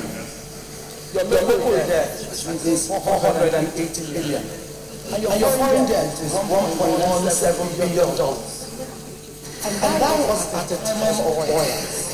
Now you're coming to the center. At a time when foreign revenues have almost gone to the dust.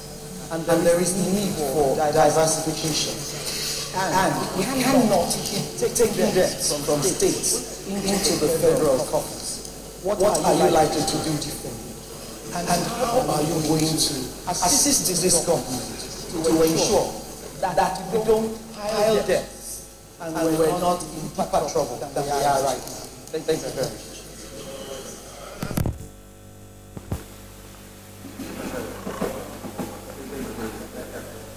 Distinguished Senator Olujimi, I think that the point first to make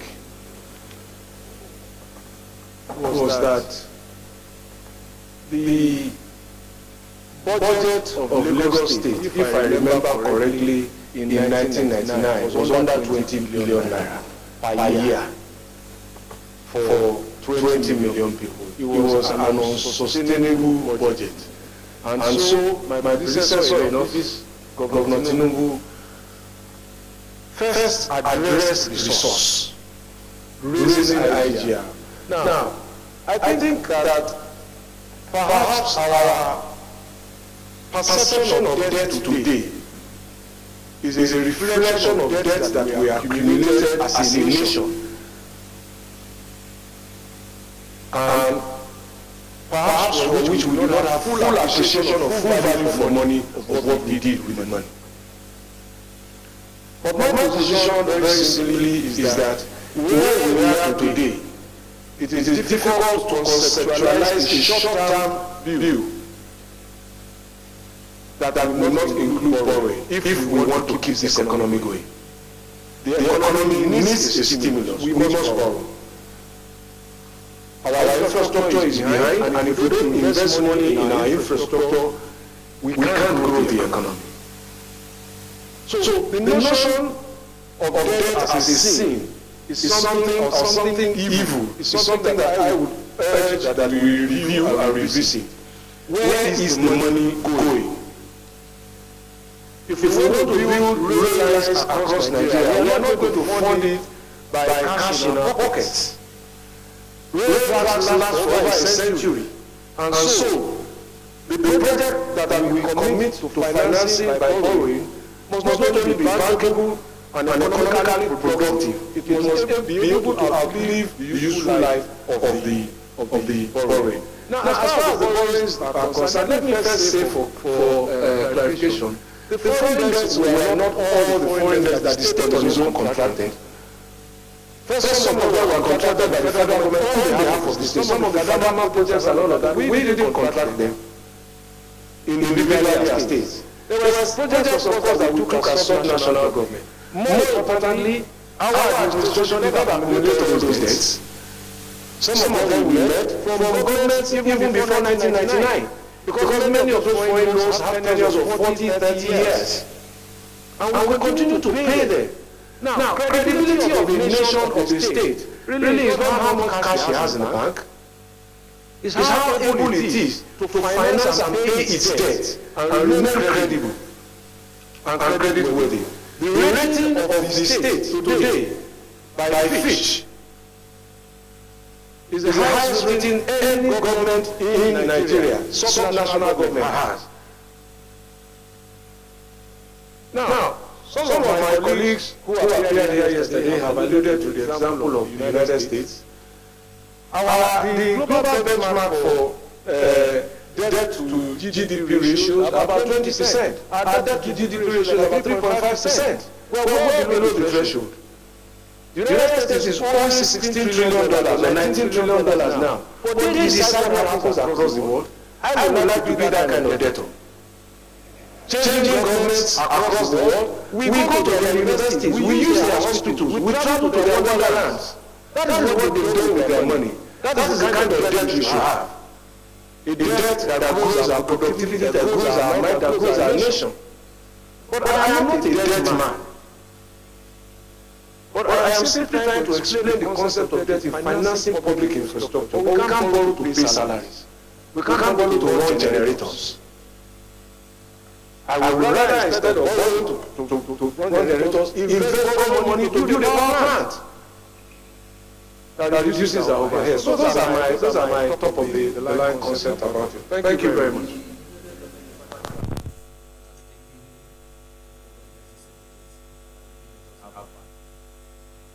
Is it the wish of the Senate that the nominee takes leave now? So nominee, you take your leave.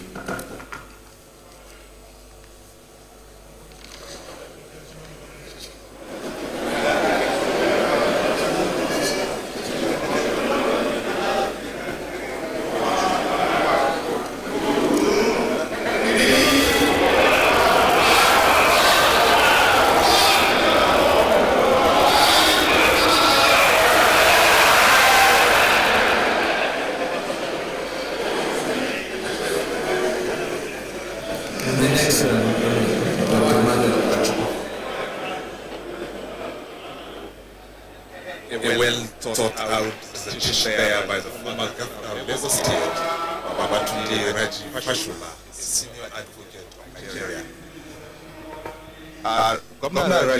Former Governor Raji Fashola was taking on many issues through taxation, security challenge and state leads. His time as governor of Lagos State and other issues where he dwelt extensively on the need to have state leads for effectiveness of Nigeria. Also spoke extensively on the issue of decentralization of the economy, diversification of the economy to run government activities.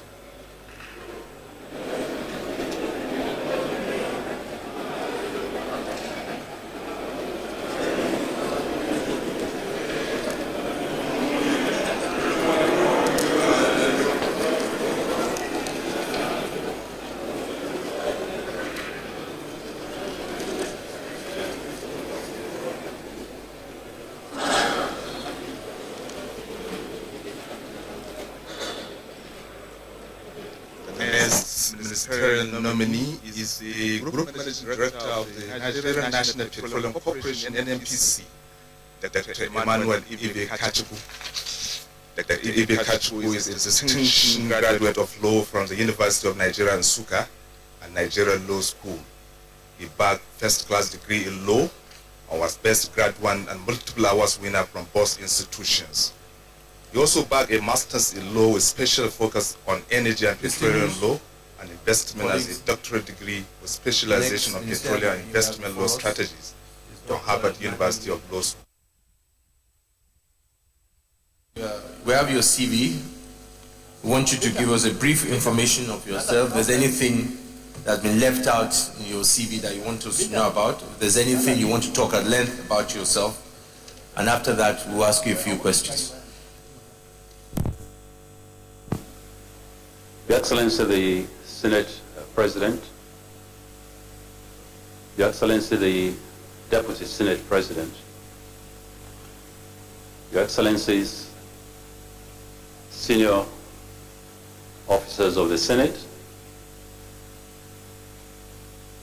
Your Excellencies, particularly the 3 senators who represent Delta State, Senators Amori, Senator Mwaboshi, and Senator James Manager, Your Excellencies, distinguished other senators. Let me start by saying that I think the CV that you have in front of you probably details the entirety of what my background is. I will only add that I have been one of the very few privileged Nigerians who have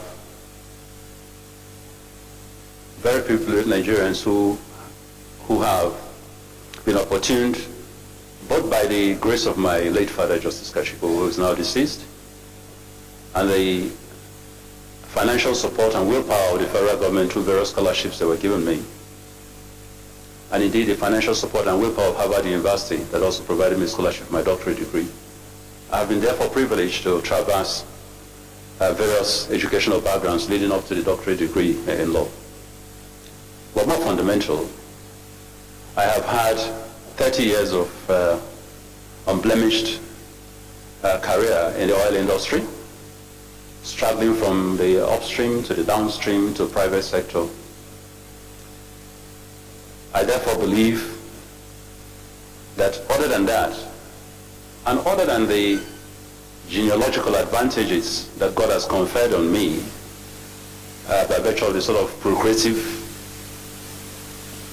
suggestions and training that my father gave me, which have led me to certain basic principles, including the principle of humility, the principles of service to the nation whenever called, the principles of understanding that no one man, especially myself, has a uniqueness to know how, the principles of being able to work on a camaraderie fashion with anybody and any group of people whom God has bestowed me with an opportunity to work with. And the privilege of understanding that I probably am exceptionally lucky to be before these hallowed chambers. I haven't been here before, but first let me praise the architecture that I see. And let me praise the redness of the rocks that I see. And I think in this room I probably a collective level of wisdom that this country is blessed with. Thank you, Mr. President.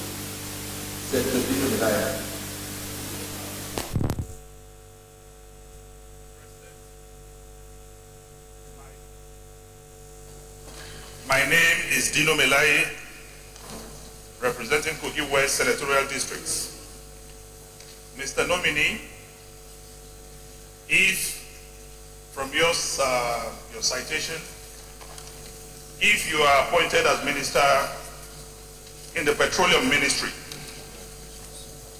how will it be possible for you to supervise and ensure the wide-ranging reforms you have listed in your reply in NNPC without sabotage from the new layer of management in NNPC?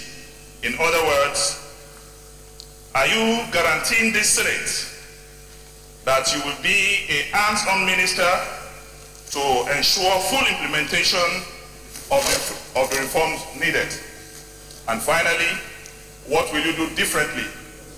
And what will you do different from previous minister of petroleum if appointed into that ministry vis-a-vis the change mantra? Thank you. Senator George Akume. Mr. Chairman, distinguished colleagues, Senator George Akume, Benue Northwest. Well, Mr. Nominee, were very cerebral and celebrated to, as we have seen in your CV. I have very few questions to ask. They're very short, but I believe they're pertinent. Number one, you are coming from a very, very sensitive industry. You're managing the NNPC, where you have not been elevated to where, if confirmed, will be a member of the Federal Executive Council. Doctor, there is one issue. Order, please. Order, please. Very, very important to us in this chamber. The issue of JVCs. We have raised this on this floor repeatedly, and no useful answers have been proffered. JVCs, we want to ask, are they applicable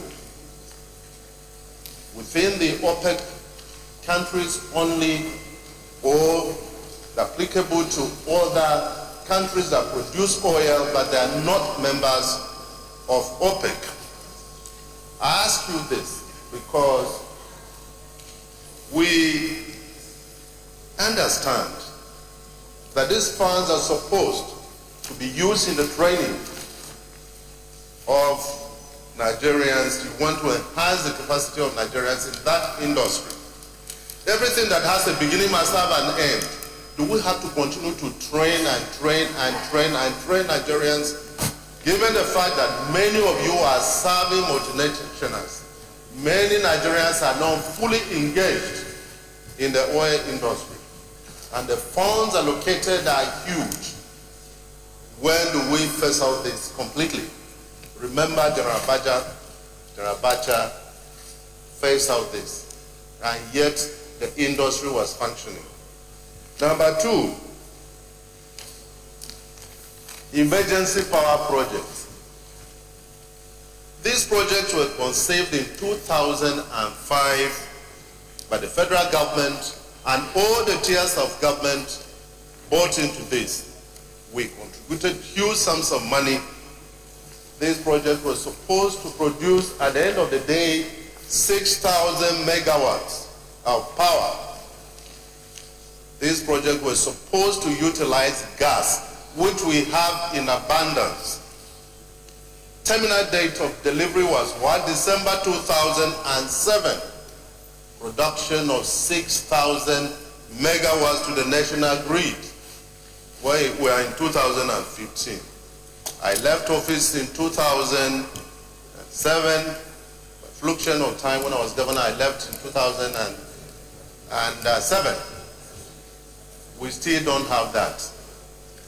We've been told, rightly or wrongly, Train 1 is not ready. Train 2 is engaged. Train 3 is supposed to be sold to this group.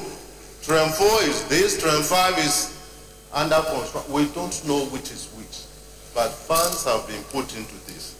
We want to know precisely what the problem is. And finally,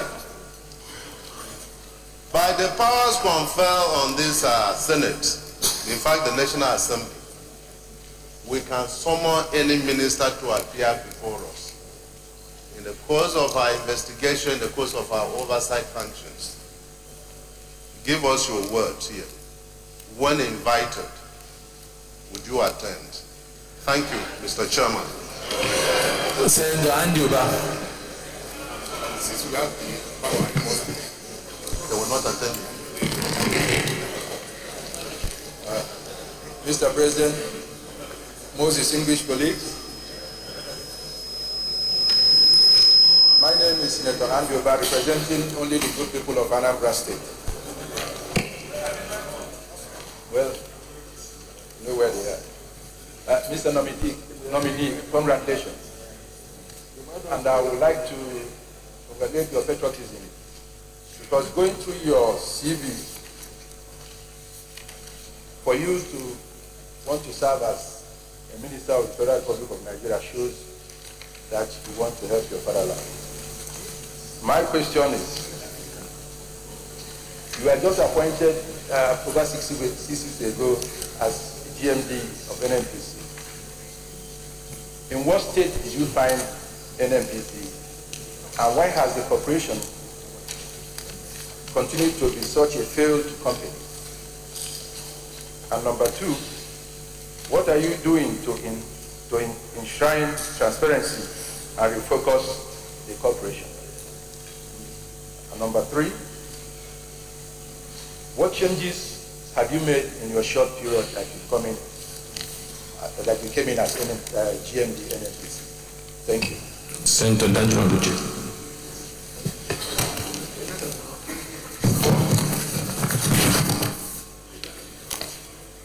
Thank you, Mr. Chairman.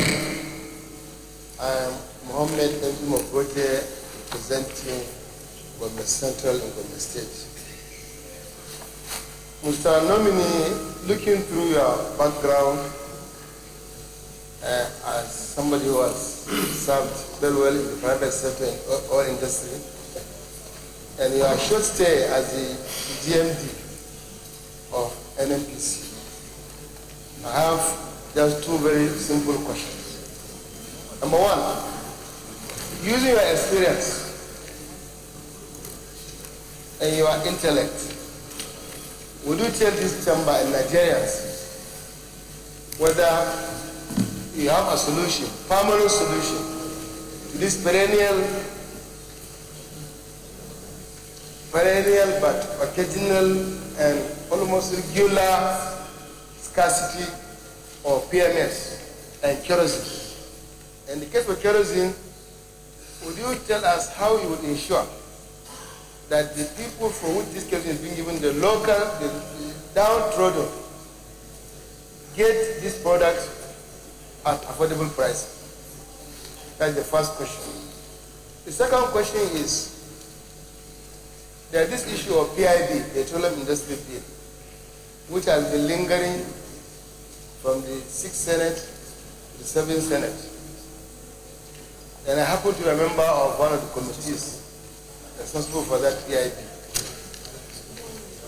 And there's this story making the round that there are so many versions of PIBs between the National Assembly and the Executive. The question is, would you now produce your own version, your own revised draft PIB for submission to the National Assembly, or are you going to rely on what's already been submitted by your predecessor? Thank you. Dr. Kachuku, take those set of questions.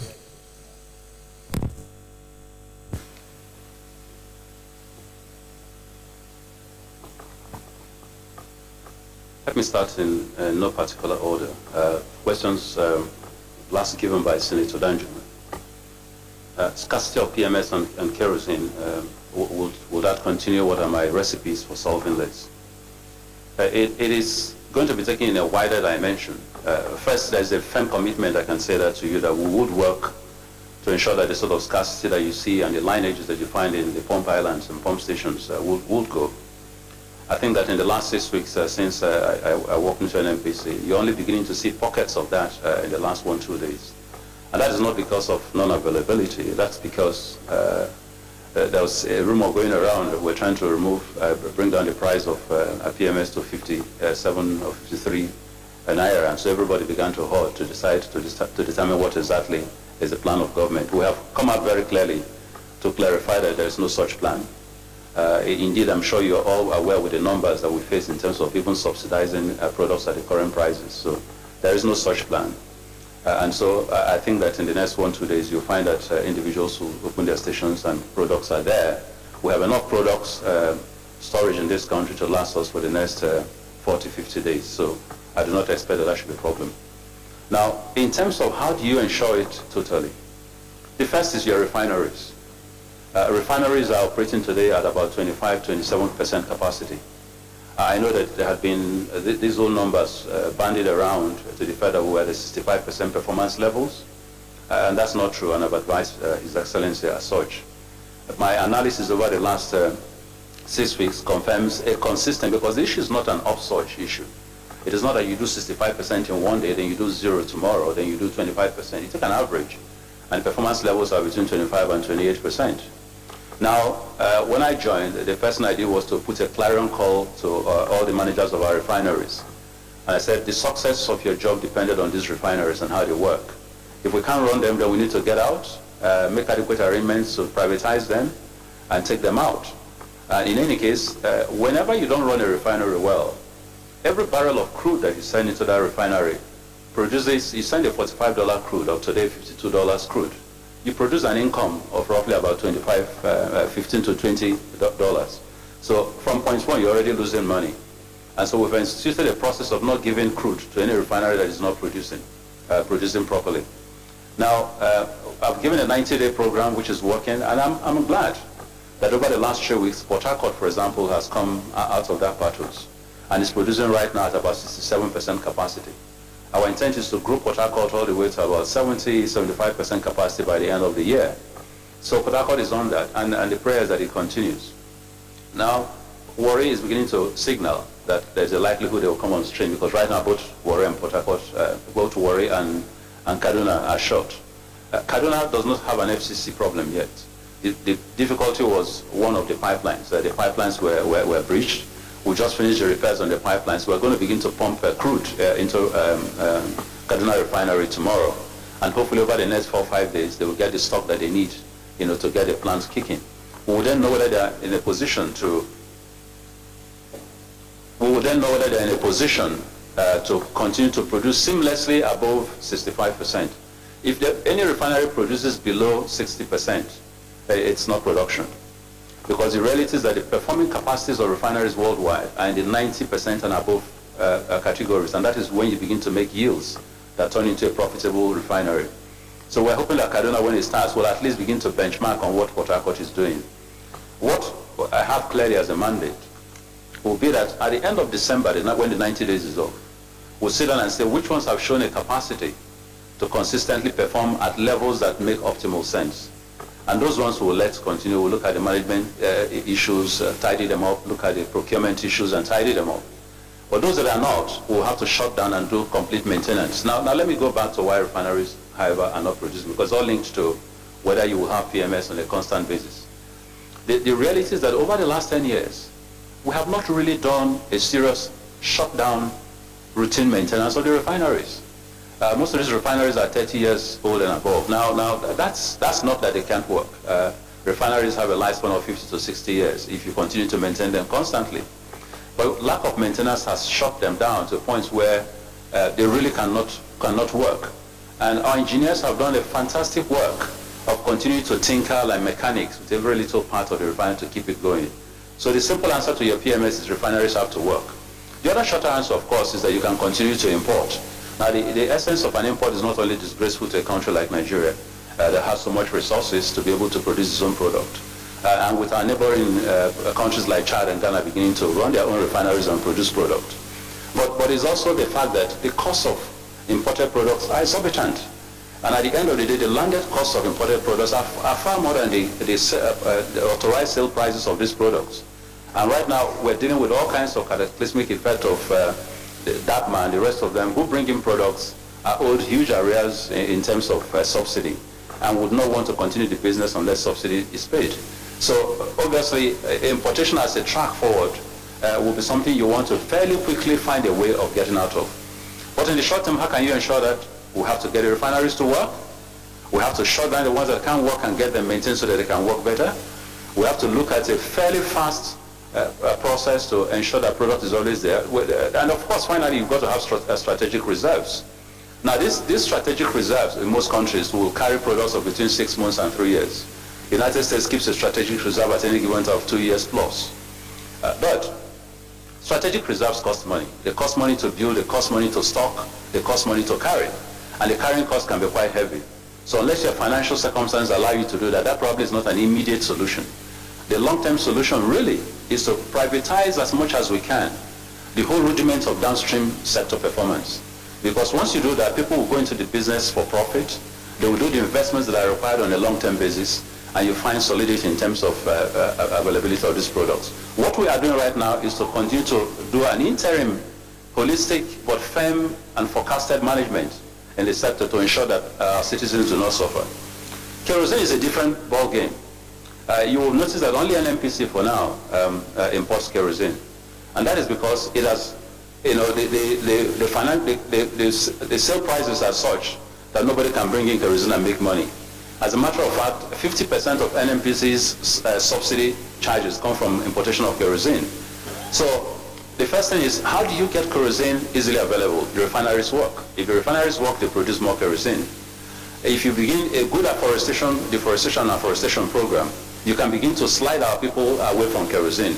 And so therefore, it is absolutely essential, for example, that gas goes all over the country.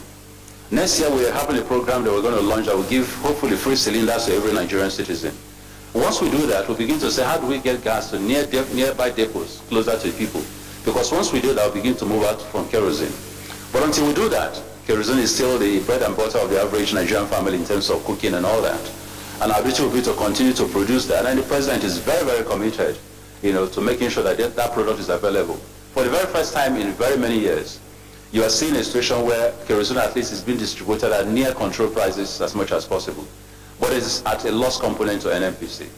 We've got to address that for continuity because you can't continue to run that on a deficit basis. You've got to create an incentive where others are able to bring in kerosene and sell.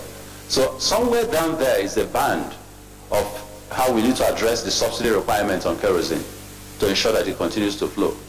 In terms of distribution, the majors and the minors, the Dogman, all the rest of them, will gladly and freely and quickly and speedily move kerosene to all over the country as long as it's available in the volumes that you require. So that's the short answer to that. We're working on it. We're working on policies. I've been there for 6 weeks. You begin to see some trending in terms of provision of kerosene in these stations at control prices. But we're working on a twin engine of being able to provide this product on a holistic long-term basis without suffering the sort of loss and causative factors that you see on a day-to-day basis. And then you also asked me about the PIB. Would I utilize the existing version? I think first of all, let me say that one of the things I've said to myself since resuming as GMD of NNPC is that I will not be constrained by the lack of PIB in making sure that holistic solutions to the industry continue to be propelled. So using existing laws, we'll continue to make changes. We'll continue to draft solutions. We'll continue to tinker on. Because at the end of the day, whether or not PIB is available and passed really doesn't lie within the umbrella of the executive. It lies with this revered assembly. But I also do not think that the problem really with PIB has been the fact of the versions. I think by the time the last 6th Senate was running up its program, you had gotten a version that was clearly the version that both houses were looking at. Am I going to create a new version? Not really. I think what I will need to do is take the version that you have, look at it again, make changes. The key issues is that as long as we continue to want to pass a holistic PIB, it's going to be a very major challenge. But once you begin to break it up into critical aspects, you begin to make a faster run to passing PIB. Fiscal regimes, for example, you've got to ask yourself, why would you want to have fiscal regime, for example, inside the PIB? Because to change those fiscal regimes, which are a very dynamic environment, you have to come back to this assembly to also make changes. You must find a way of pulling out fiscal environment, fiscal regimes, and leave them to existing tax laws which you can amend, and additionally look at the PSCs and the joint venture agreements and the tax laws to enable you to determine fiscal regime. The advantage in that is that you have the flexibility of changing with the times. At the times when oil prices are so low that nobody is willing to invest in your country, you may give some incentives. At the time when they're so high that people are making outrageous profit results, you may increase your taxes. But so long as you leave it in a holistic, blue-barreled type voluminous PIB, you are stuck in terms of how you're going to get a required votes each time to make amendments for tax. So I think the way to go is, first of all, take what is there. I don't believe in throwing away the baby with the bathwater. Take what is there, look at it in the context of where we are today. Oil prices are slided since the time but if you count the time that the first versions of PIB went in and now, oil prices have moved from 70 to 90 to 120 and then back out to 45 and 50. Environments have changed, the considerations have changed. But the aspects of PIB that deal with organization, structure, administration, reorganization of the government agencies that are going to be responsible, for stewarding the oil industry are still as relevant as they were before. We can take those, the interests of communities are still as relevant as they were before. So we can take those, pass them fairly quickly so that we can have some level of certainty. I can tell you that the average source of volumes in investment that we're losing on an annual basis because of the lack of PIB is in excess of $15 billion a year. And the reason is simple. It would have been better that you didn't start at all than announce very flamboyantly that you were going to do PIB and then step back from it. Because it creates a level of uncertainty that no international investor wants to grapple with. So I will urge this very revered Senate to fairly quickly come to terms, find a way working with us to go ahead and pass those elements of PIB where there's not much contention. Engagement is key. One of the key things that killed a previous bill was that there wasn't sufficient engagement. Our duty as individuals in the line of progress with you will be to go out there and have those engagements and hopefully submit to this Senate and to the National Assembly entirely suggestions that have come with people, things that people can live with, the amendments that need to be made. Because once that engagement is there, and an engagement does not imply that you must at the end of the days accept the views of everyone that is accepted. The experience in this room is enough for you people, for distinguished senators to go through that. But engagement is key, because at the end of the day, the trend that you're seeing is a northward trend towards foreign investment and external private sector investment in the sector. Government emphasis on investment is going to start sliding because of depreciating amounts of income. So that's that. I then had a question from distinguished Senator Ba saying 6 weeks ago, what was the state I met NNPC? And I'll classify this into the good, the bad, and the ugly. The good, I would say, you have very well-trained staff who are there. You have lots of committed people who want to help and change leadership. And never mind all the stories we hear about this institution. It is sad, for example, that if you look through what happens, 80% of people who work there are above board. They're working hard. They're committed. They make no decisions. And you have a very small percentage who do the sort of things that have created very bad reputational issues. So there are good people in there. I met a lot of good people. I met people dying for leadership. Leadership is key. How much leadership can you give so that people believe in you and work with you? Because like any dynamic organization, the leader determines the mantra. So they were dying for leadership. I met people who understood what the problems were, and in most cases had spent so much in all kinds of consultancy services to identify the problem. But there was a fairly big lack of executive will to move forward with some of those challenges. Now, the advantage we have today is that we are in an era of a president who is committed, completely committed, to seeing very fundamental changes in this sector. And every conversation I have with him every week is geared to how much more can you do? And so for the first time, I can very clearly say that my problem will not be the president. My problem will be myself, my ability to harness the capacity of those who are there to understand that change is absolutely inevitable and there's an urgency of now. So that's what I meant. Now, in terms of the bad, corruption was a major issue, still is. We're working very hard to try and wipe that out. I am sure that if you follow the trend since I joined, we've literally cut short every contract that we found suspicious. Now, and let me say this. When we cancel contracts, it is not a vote against personalities. It's a vote against the terms of those contracts. I'm not interested in who is doing the contract, but it must be transparent. The terms must yield the best values for this country. And so when I see people call me and say, why did you do this to me? It is not a personal issue. I'm not going to go and lift the crude. I'm not going to provide the services. But this country must get the very best value out of every contract that is issued out of the oil industry. We owe ourselves that. We owe the people who represent that. We owe the international community who continues to watch with trepidation that. And so that's where we're headed. Now, so the corruption was a problem. Contracts were a problem, definitely. Structure was a problem. Over nearly 40% of the revenue that NNPC generates is utilized by NNPC for its own need. Indeed, if you look at the numbers for NNPC spends more than a lot of 3 or 4 or 5 states gathered together in terms of their annual budgets. So something has to give. A political will is also essential. So one of the things we've done is, for example, we downsized tremendously at the upper level. We've moved from nine directorates, when you add the coordinating position, into about 4 or 5 directorates. We have literally removed from the system about 150 GGMs, and we sliced that down to about 100 GGMs. We have moved general managers from about a figure of about 180 to about 90-something. We're doing some very, very drastic cuts. But the problem is not just at top leadership. The problem is also at the bottom. And next week we're getting into the holistic item of looking at subsidiaries, because a lot of the business is run by subsidiaries. How much staff do you need to run a business? Now, that is going to be transplanted on an altar of what is an ongoing holistic reform process. What is NNPC going to turn out to be eventually? Will it be as big as it is now? Will it focus on areas where the private sector is better able to? Or can we provide services in a manner that is efficient but yet cost efficient? Can we wipe out corruption, which takes about 10% really of the yield factors? Can we create an environment where the best Nigerians who have the capacity to do this business can get in, make an investment, and be sure of the rewards that will return to them? It is a whole mind-blowing exercise. But myself and my team are absolutely, absolutely committed to making sure that this works.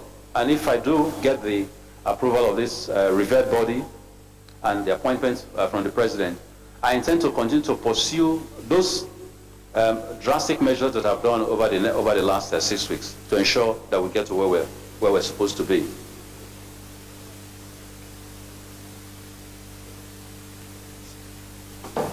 What steps am I taking to transform? I've already talked of contract cancellations. I've talked of restructuring. I've talked of value addition audit.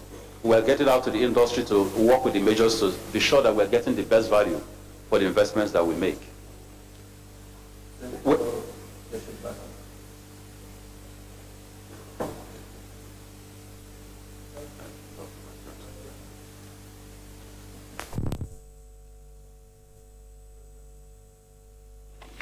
I want it to be a bit louder.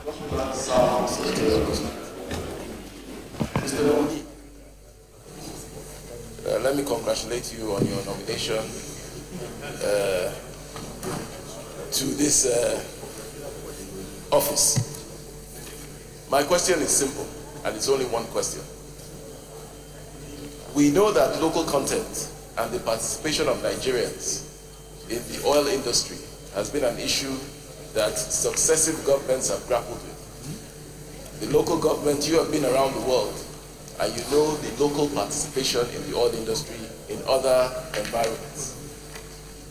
What are your local content targets as Minister of Petroleum?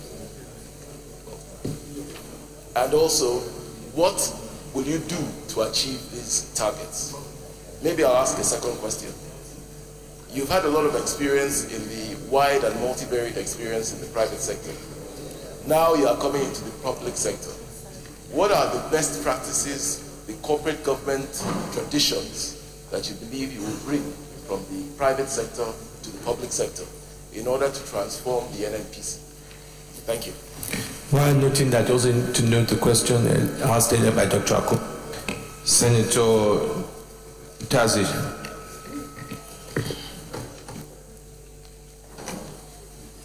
Thank you, Mr. Senate President. I want to welcome the Red Chambers, Dr. Ibe. We feel that we have a round peg, a round hole this time around, considering what we have already seen you've done in the past 6 weeks. You assume duty as the GMD of NNPC. We want also to say that since Mr. President has indicated his intention to be the substantive minister for petroleum, and you, as if the Senate approves of your confirmation that you become a Minister of State for the Minister of Petroleum, I want to ask how you are going to coordinate this. How the ability to, you have the president who is a minister, and yourself as a minister of state, in terms of project delivery. That one. The other issue we want to ask that has been bothering the smooth operation of the industry is the lumped NMPC. And I'm happy also that in your NMPC 20 fixes restructuring program here, you have them. That is the unbundling of NMPC for efficiency. We have had in the past so many people that have come before you come with a liberalization of the downstream sector, do one story after the other.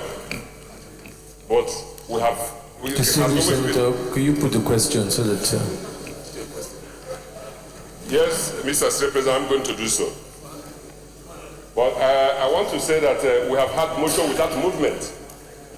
And this is bothering us. And that's why so many of us here want to ask questions. Because we know that if we get it right with NMPC, the industry here, that a lot of our problems as a nation will be solved. And then I say, how are you going to do effectively? So, in fact and indeed, the unbundling of NMPC, so that you have one. Let me give you an example. You have BPMC. Distinguished Senator, I think, as I said, we need to give utmost respect to our colleagues. Put the question. I'll do so shortly if I don't have so many interventions. So what I'm saying is that unbundling it so that you have different strata of the industry handled differently. That's one. The other issue is that how do we remove government? Order, please. How do we remove government from business? The private sector, the economy of this country must be private sector driven. But what we have found or seen in the past is that the NMPC want to do most of the jobs. You have also seen in the downstream where you have filling stations that you have people that past administration got into to take NMPC filling station all the places. You know how much you have lost in the process. So what I'm saying is, how do we allow the private sector to drive the industry? Then the NMPC doing regulatory job, trying to set the standards and get those things done so that this industry can move. If you do all this, for goodness sake, I think we're going to get things done. Then the other issue is that the pipelines, we have pipelines. We have the issue of pipelines in this country. The pipelines have always been fractured. And we feel that there is a new NNPC which you are in charge. We find solution to the rickety one that already gone bad. To get something that is new that will meet with the 21st century Nigeria. So that we stop having the problem of leakages. And then the coastal depots, we have the issue that the coastal depots in Warri, in Port Harcourt, in Calabar are not doing the job they are supposed to be doing. With the result that most of the imported petroleum products are taken to Lagos, and it's giving problem to people from the north central, northeast, and the other parts of the southeast coming to Lagos to take products. Whereas you have all the products, whereas what we should be expecting is the people from the other side to do the reverse. So what are you going to do to reverse this trend, to ensure that the coastal depots at the Warri, Port Harcourt, Calabar are all doing their job efficiently and to the satisfaction of this country? Thank you so much. Senator Alhassan. Yeah?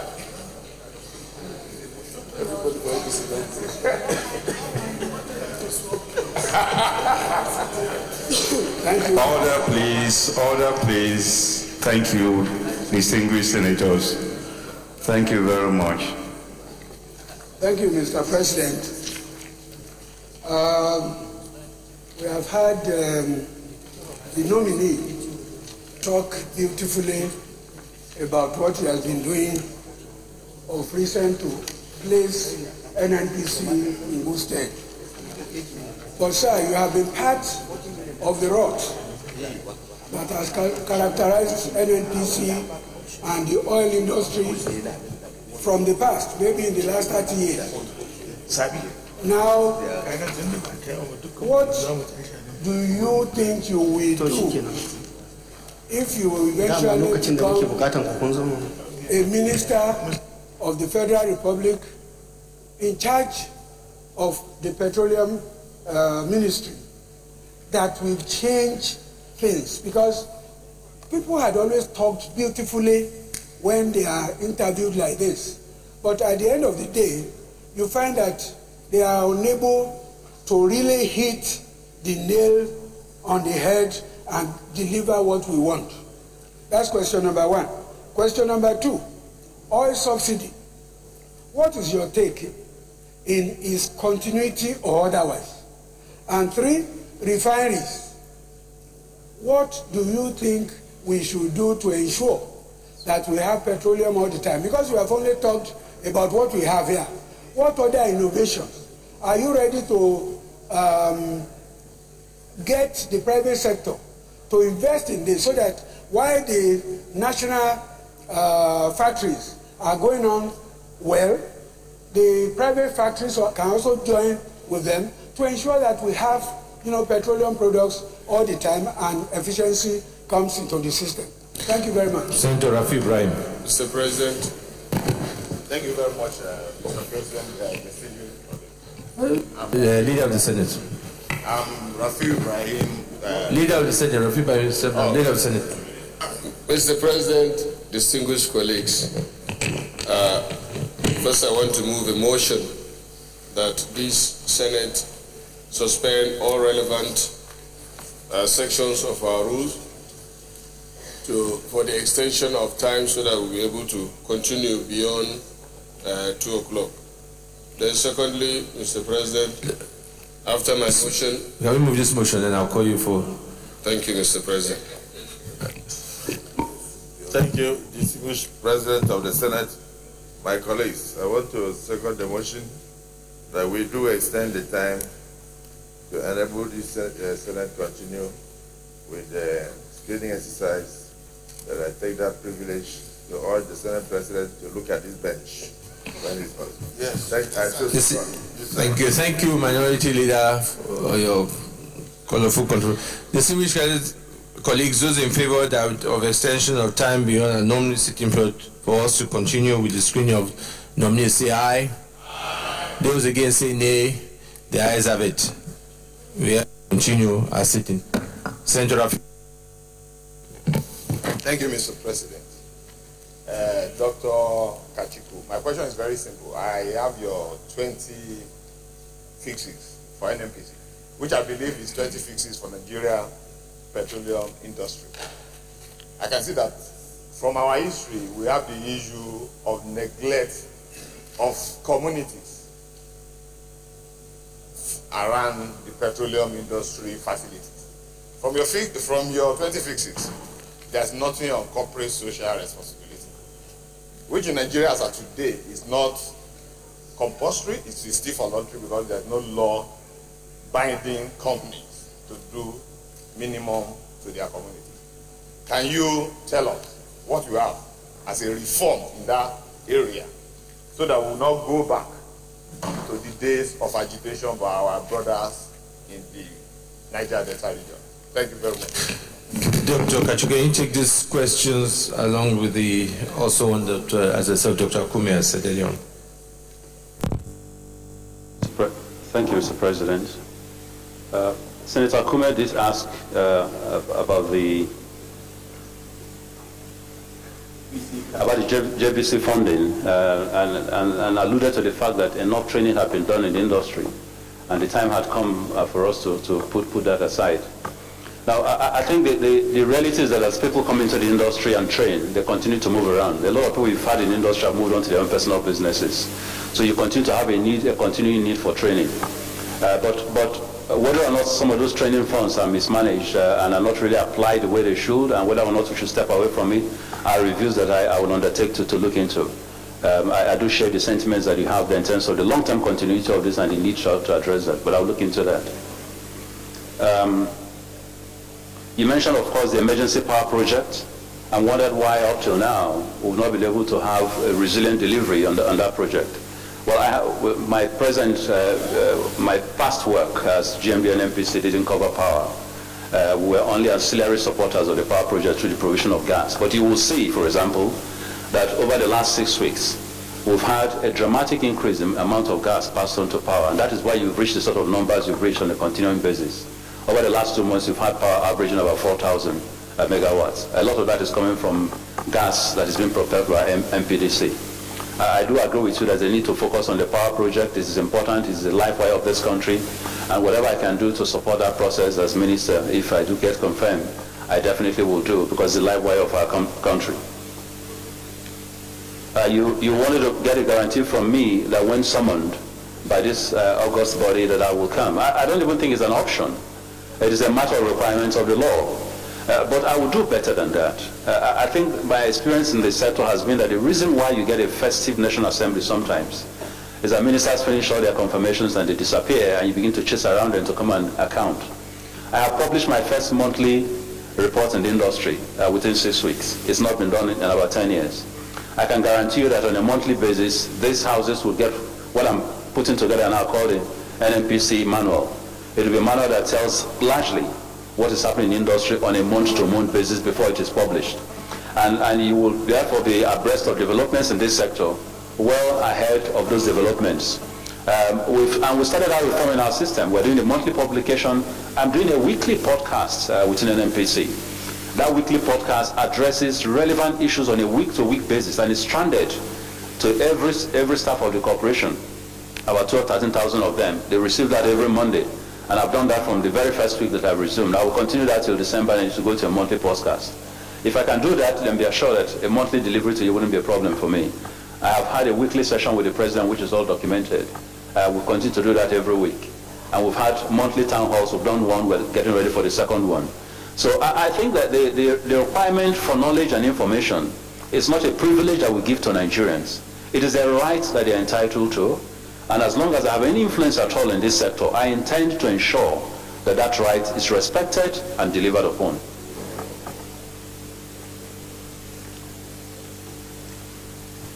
Now, the other question, Senator asked me for on the 20 fixes. Why is it that excuse me.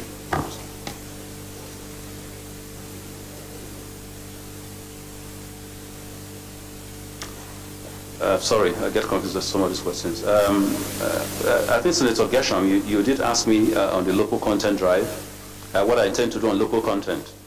Let me say that the local content board has done quite a lot of work. I think the previous occupants of that position did a yeoman's job, quite frankly, in terms of delivering on local content. We're going to build on that. And whilst they had focused substantially on the issue of contractual deliveries and personnel, we're going to focus a lot more on the issue of incentivizing and issue of investments. So it is something we're going to continue. Now we're going to begin to go into the hard knuckles. Most of the investments that you see Nigerian companies do have been largely in the peripheral areas of the oil sector. Now, but the reality is that the oil sector is moving. If you look at our statistics, a greater amount of petroleum is being produced, not from onshore facilities anymore, but from the PSCs. So we're going to have to encourage Nigerians and the banks and the financial institutions, and indeed, hopefully, one of the things we're looking at is a world fund that will be set up to assist Nigerians get into the very complicated adult levels of investment in the deep stream sector. But local contents will be relevant. However, whilst the local content drive will be essential and will be grown, we must find a way of harmonizing some of the rudiments of local content that have tended to slow down, ability of the oil companies to go fast on approvals. So NNPC has got to work hand in hand with these companies to have parallel and as opposed to a cumulative approval system. I have set a mandate for my people that approvals will have to come back from the 3 months average that you've noticed in the last 4 years, and then register and then basically be handled within a 6 months period. That's a very tall order, and to do this, there's going to be a lot of complementarism between various agencies of government, and that's one of the things we're working on.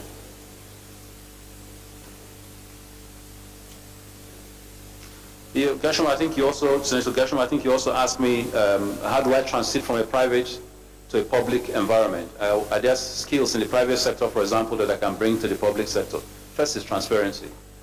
Some of the wild stories that I hear in the public sector are known to the environment in which I grew up for 30 years. And the first thing that I need to do is to get out of it. And that's why you've seen that within a very short order, we've ordered PwC back to do a forensic audit of our earnings. We've been able to finish, bring our management reports from 2010 to 2014, and that's helping the PwC new complete audit. We have been able to start publishing our monthly reports, something we're going to keep doing. So transparency is key. The other is speed. Speed is time. Time costs money. And there is some level of laxity sometimes in public sectors, thinking that if you just take your time, things will go away. We're going to have to instill speed because we're dealing unbelievably with a sector where speed is of essence and means a lot of money and means the difference between success and failure of a project.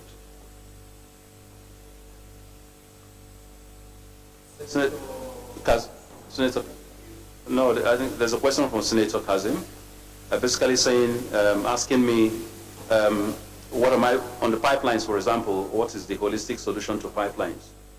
And what are we going to do? Well, I'm sure that those of you who have followed the press in the recent times have gotten to a position where we have gotten the army involved, we have gotten security and community involved.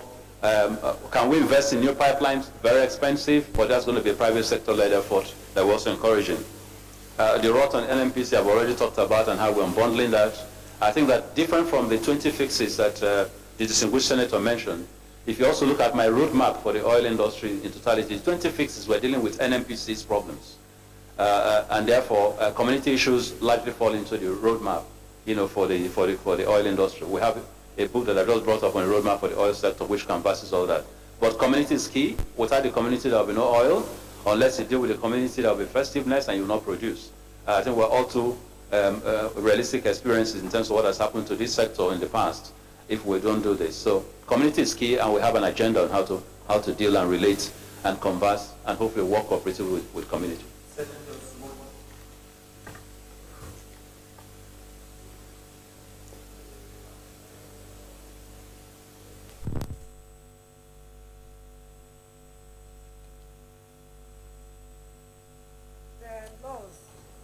Against gas flaring in Nigeria, which results to damage to health and the environment of the people living there as well. What do you think you can do, either to reduce this or to combat it? A bit louder. A mic is on. Laws against gas flaring in Nigeria. These activities still continues, which I believe it is damage to people's health and it is not conducive for people living nearby. What do you think you can do, either to combat it or to reduce it at all, for the safety of the people living around the place where you have gas flaring? Senator Raji Rasaki.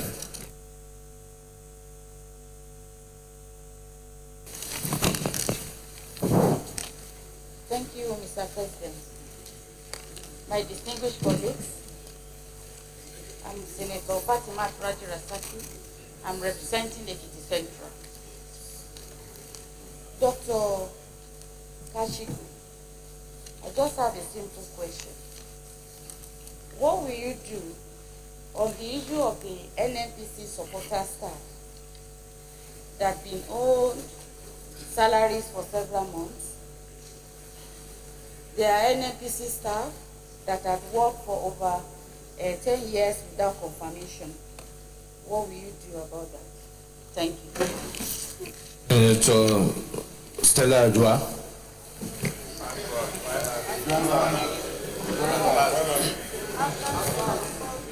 Mr. President, distinguished colleagues, may I start by congratulating my dear brother here. I congratulate you. I have a few questions for you. most of which I'm sure you're already working on. Number one is the inconsistency in policy, particularly the petroleum product distribution policies.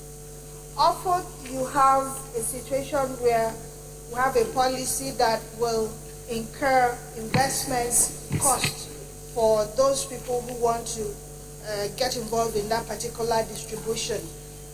But give or take 12 months within that time, you have a new policy that supersedes the one that has already been in place.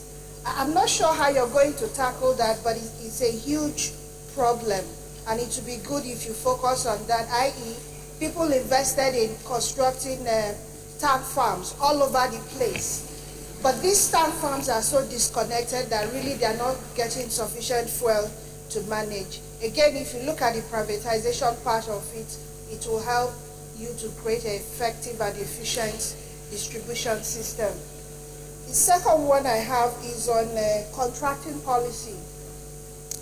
It's often amazing when you have a local contractor competing with a foreign contractor. The local one borrows at 25%, the foreign borrows at less than 5%. And so they are supposed to compete. It's so unfair that really you don't get a fair competition going on in that direction. It would be good if you also have a look at that and have it reviewed. And for employment within the industry, it's been ongoing for a long time. And I think what is happening is because we lack the database for our skill gap. Now, are you going to review that to the extent that we have a skill gap database, and so you use it to address your host community issues and take into consideration their innate skills? For instance, if a particular... Distinguished Senator, if you put the question... I'm sorry. The last question I have is Houston. Houston is developed by the Chevrons of this world, the mobiles of this world. It would be good to leave such a legacy. Are you thinking in that line that we can have a Houston in Nigeria, somewhere in Niger Delta? I think it would be lovely. Mr. President, thank you for the opportunity. Senator Rozoku. Congratulations. This is a gender-sensitive Senate. Order. Thank you, Mr. President. Thank you, Mr. President, for finally giving me the opportunity. Let me join several other Nigerians to commend and appreciate the GMD NNPC for the initiatives and what he has done so far. Let me also ask very quickly and write very quickly on what you have said about private participation in the downstream sector, especially in refining products, as a long-term solution. Please order, please order. As a long-term Let the male solution, senators please listen to the female senators. Order. Thank you. as a long-term solution to the perennial problem of availability of refined products. Indeed, government had recognized this fact when in 2002, it licensed 18 private refineries. None of them took off except one, the Niger Delta Petroleum Resources, which today refines only 1,000 barrels of crude for diesel. Now, government has again licensed 65 modular refineries. We want to know, what guarantee do we have that this time around, that these 65, some of these 65 or all of them would work? Initially, what they said about the 18 was that the enabling environment was not there, including the regulated downstream sector, as well as feedstock at competitive prices and some other things. Now, as Minister of Petroleum that oversees the NNPC, what will you do differently this time around to ensure that these refineries work so as to stop us from further engaging in the subsidy regime that continues to drain away millions of dollars from this country? Thank you. Thank you, Dr. Okachi. We'll take those questions.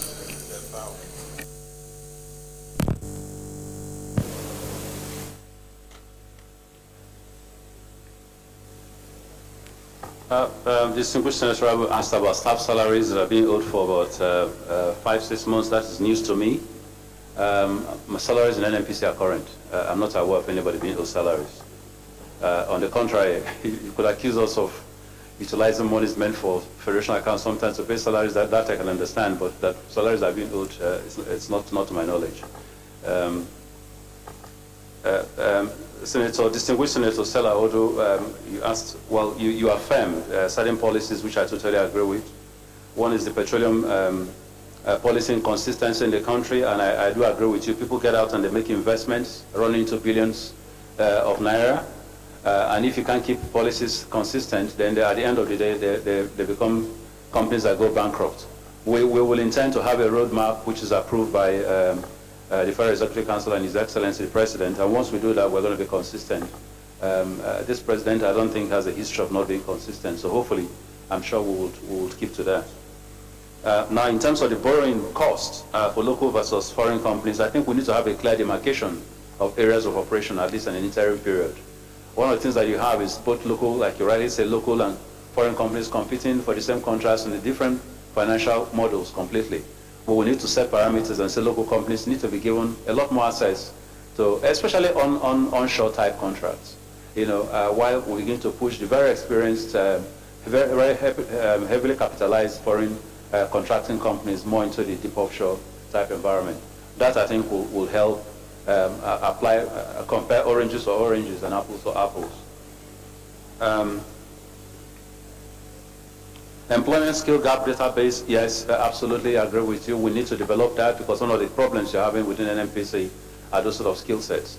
Over a period of time, you find a lot of people being dumped on the corporation whose skill sets really do not fit what needs to be done by those positions. We're reviewing those.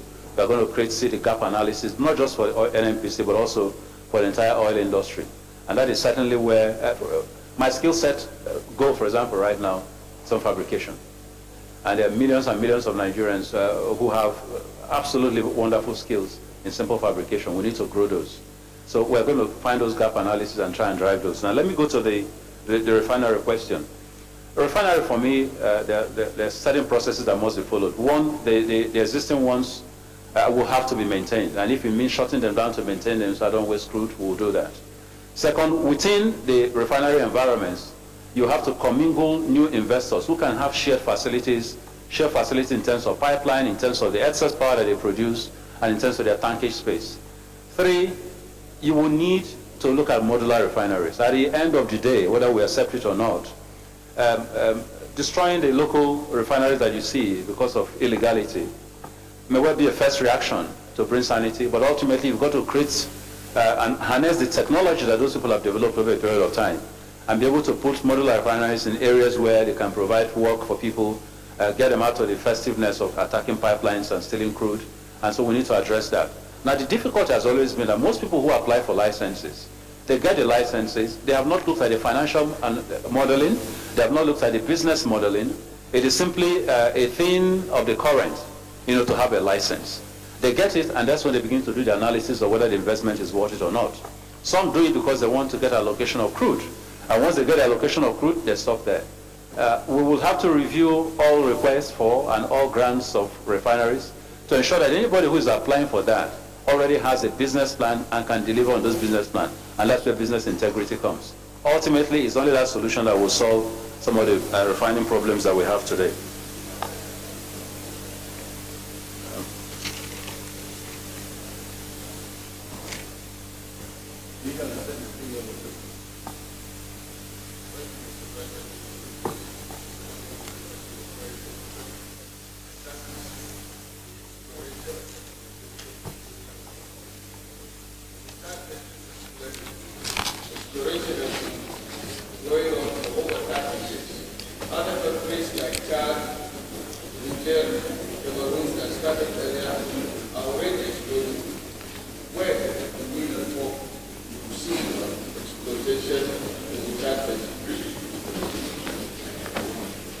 I can take that quickly if you want. Yes, the reality is that that's been going on for a while. The new technologies are helping. We're going to continue that process. As a matter of fact, 2 weeks ago, I got a reply from the team which is beginning to show first indicative geological surveys that are showing that oil may well at last be found in Chad. So we're getting some very useful information over the last 1 year, and we're going to apply a lot of energy and resource using modern technology that is available in this sector to try and harness on that. I do agree with you. If we could find crude in Chad, why we're not finding one right beside us there in Nigeria? But I think it's not from want of trying from every historical record that I've seen, but I think technology makes things possible that were not possible before. Shell, for example, is a given example of that.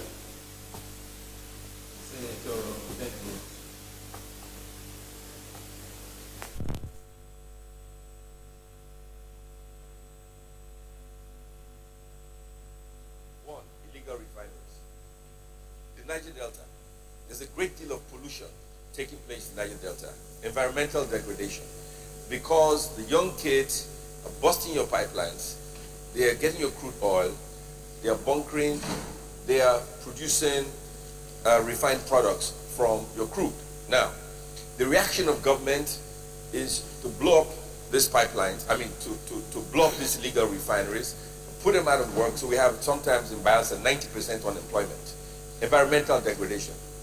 Would you be willing, the government, NNPC, to provide crude oil at a subsidized rate to these kids so they can refine these products using the modular refinery process, put them together as communities like what Awolowo did in the West, and make it possible for them to refine products. So one, they have employment, they have a job, they can pay their fees, look after their families, but more important, they protect the environment. One, it is cheaper to protect the environment than to blow up these refineries. Okay? Second issue. The federal government is subsidizing consumption. Bloomberg says we spend sometimes $7 billion subsidizing consumption. It may drop to $3 billion now. It makes no economic sense for the NNPC to subsidize consumption. Now, I want to put you on record that when the budget comes out for subsidizing consumption, I'll be voting against it, and I will urge my colleagues to totally vote against it because it makes no economic sense. That is why Senator, put the question. So the question is, I'm putting your notice, I'll be voting against it. Now, I hope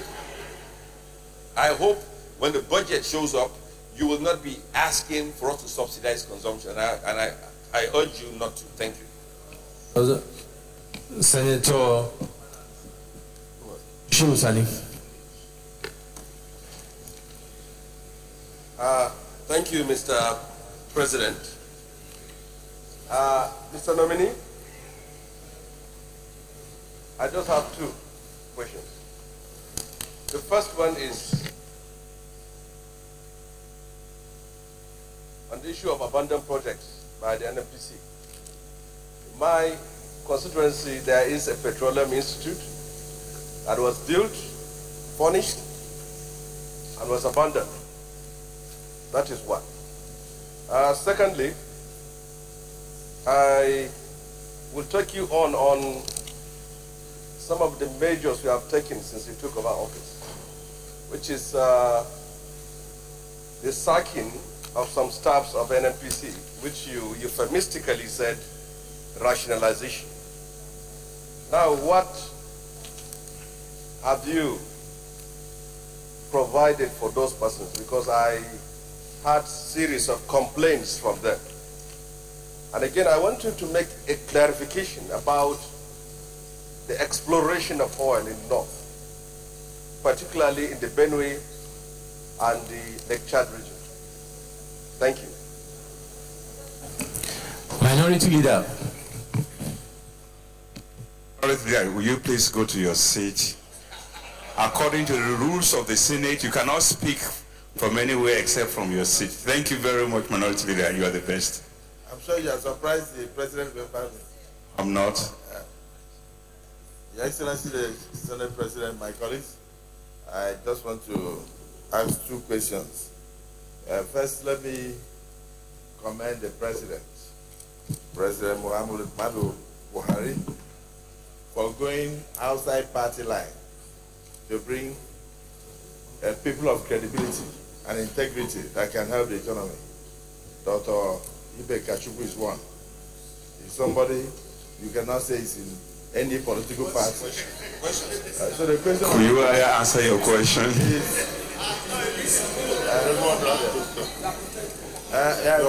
You are from the south part of Nigeria, and we from the south.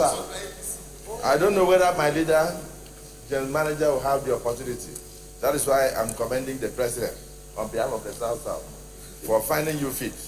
Now, the question I would like to ask is that when you were speaking, you made mention of the fact that already you have started the unbundling of the bureaucracy in the NNPC.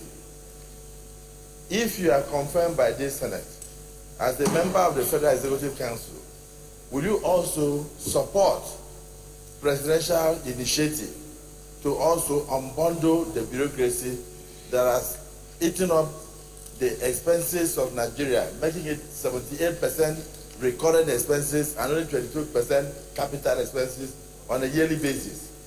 Reason why we are saying that is that about almost 622 federal parastatals exist with directors general, in addition to 36 ministers.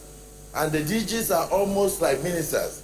So the result is that we have heavy weight, and the federal government has taken on things that they ought not to, like like super primary school education, all sorts of things, borehole, the same thing local governments are doing.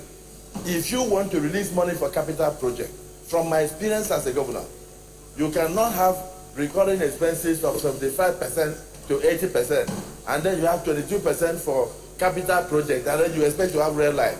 That we are talking semantics.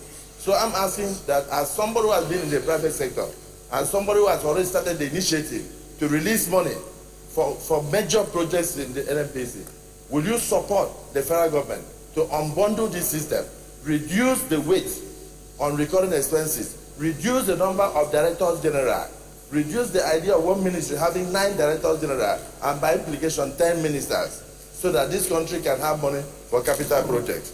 The last I would like to ask is, now you are here before us, standing as the Minister of Petroleum. If you are confirmed, you are now a GMD, you are nominee, if you are confirmed and you are given Petroleum Ministry, will you take phone calls from governors and senators in future? Because we have had experience where even myself, serving as governor of an oil producing state that produces over 750,000 barrels of crude oil a day for Nigeria, and had the onerous task of ensuring the protection of the riverine area. You were a vice chairman in ExxonMobil. I was not able to speak to a minister of petroleum in this country for 3 years. And also, I want to ask you another thing. From what time to what time? Justice. Will you ensure what? From what period to period was that? Yes. From what period to what period was that? Are we not talking about change? No, I'm just talking. What period to what period? Period to what period? If you are talking about, will you make yourself accessible? Will you make yourself accessible to stakeholders? These senators who are here, including the ones on this side, and then governors who can give you advice that will move the industry forward. Because if we are running a mono economy, what happens in NNPC automatically happens to Nigeria.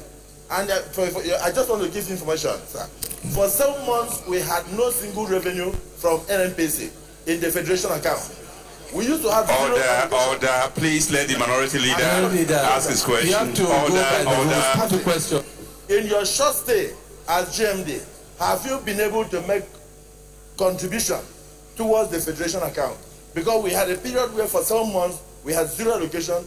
We were sharing money only from customs and from Federal Inland Revenue Service. This was when you Can you tell us what you have done to improve it?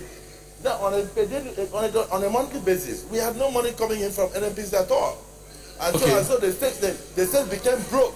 And then most of us left frustrated as governors. We could not complete our project. What have you been able to do in the last 2 months to change the paradigm? Those are the questions, sir. Thank you, Minority Leader. Senator Nkwi.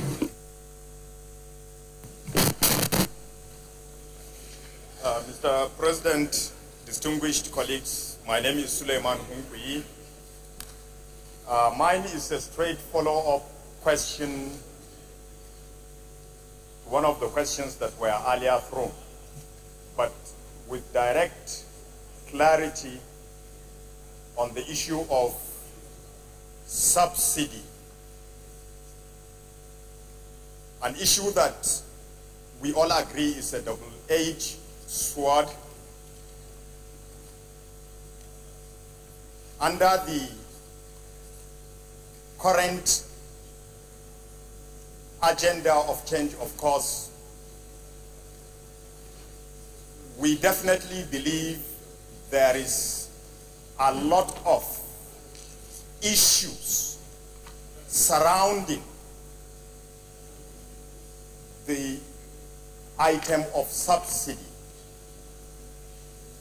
One can talk endlessly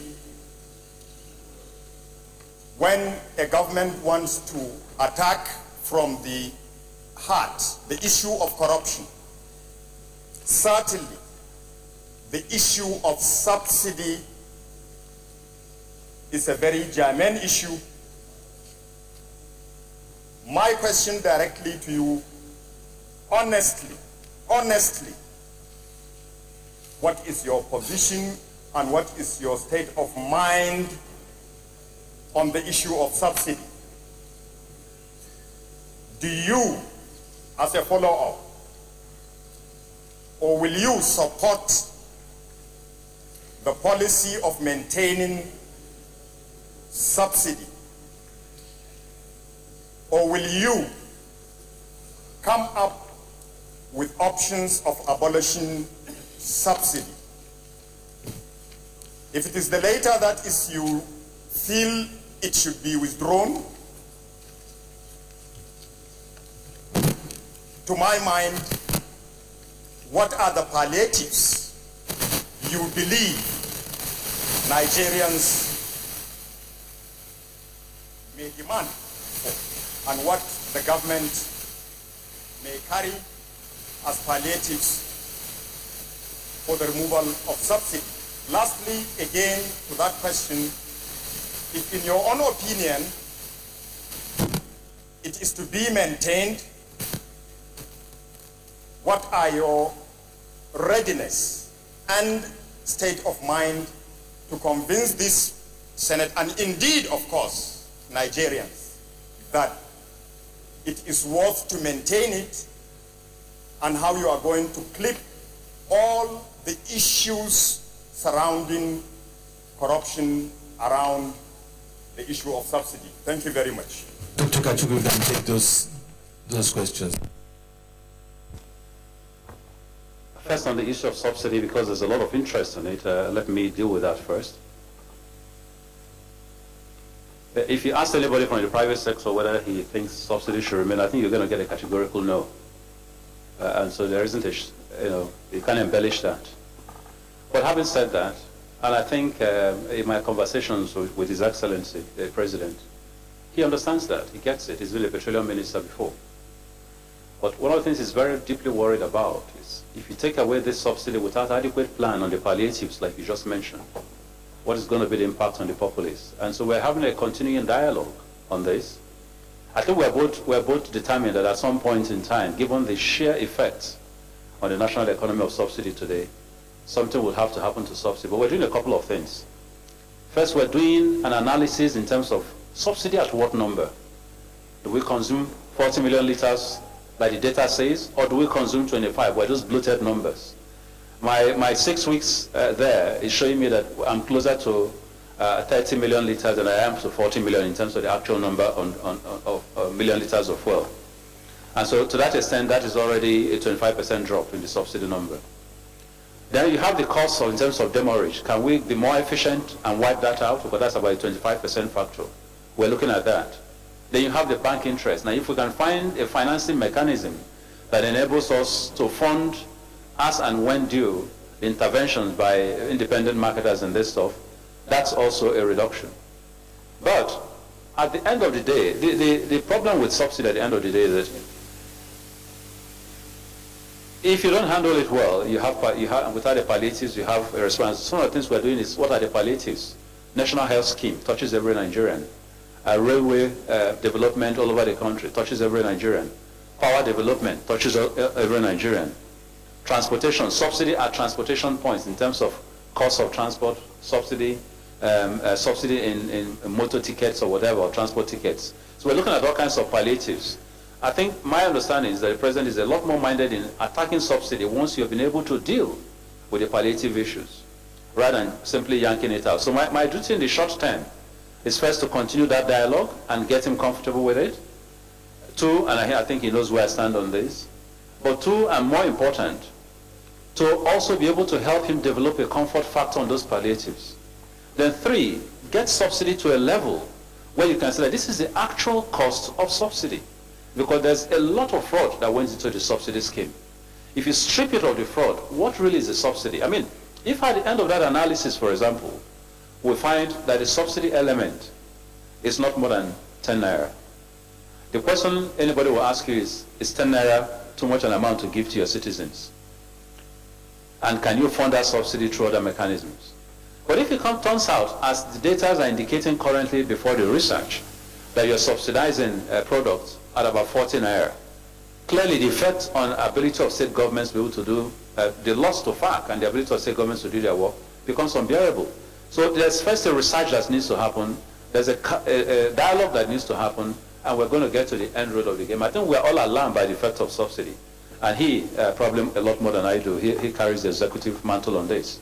So rest assured, distinguished senators, that it's something we're working around the clock. Now,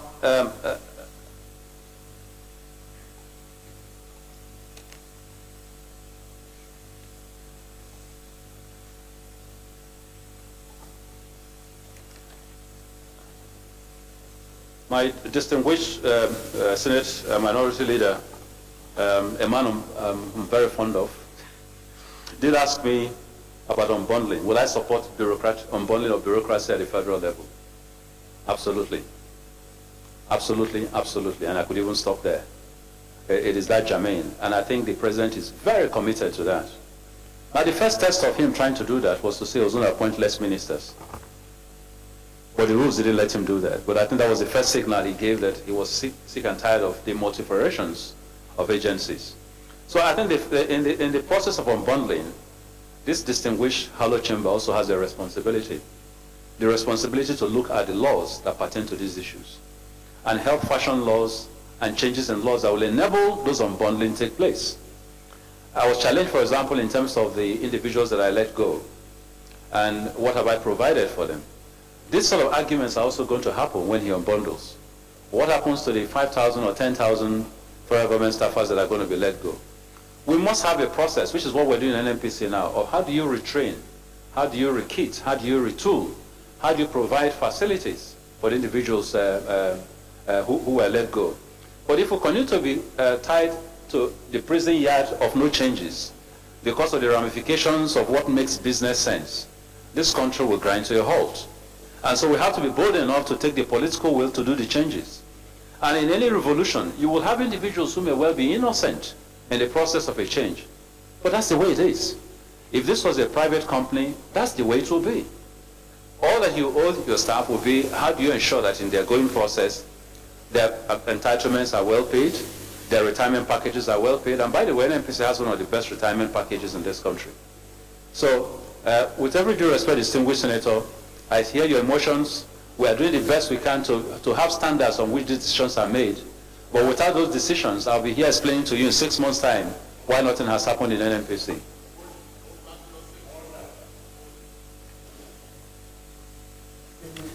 Exploration in the oil in the north, I think I already handled. Whether it's Benue, whether it's Chad, I think I already dealt with that issue. The one on gas flaring is key. I am very, I mean, apart from being somebody from the south, for whom the environment is a major concern, gas flaring cannot be a commercial way of dealing with issues. And so although we've approached gas flaring from a position of penalties for flared gas, we need to begin to look at taking away flaring from a position of investment in the translation of flare to money. To stop flare, you need investments. A lot of that money is not there. So we need to provide a national master gas plan, which must be gazetted, a gas plan which must be put into statute to enable us to move forward. The single most important deterrence to gas development in this country is the absence of policies, the absence of statutes, the absence of a master plan, the absence of incentives. And unfortunately, every country in the world is leaving us behind. Qatar, Doha, the UAE. Every country in the world is leaving us and moving fairly rapidly into their gas development. We need to create the right incentives to take this up immediately, because the era of oil is beginning to slide. And this is one of the areas I'm going to put a lot of energy in ensuring that we begin to focus on gas, both for local consumption and for external support. Because once the markets are clogged, and all those markets, and gas are long-term markets, if you don't sign on to them now, in 10 years when you're ready, there'll be no market to take them, and you're left with your gas.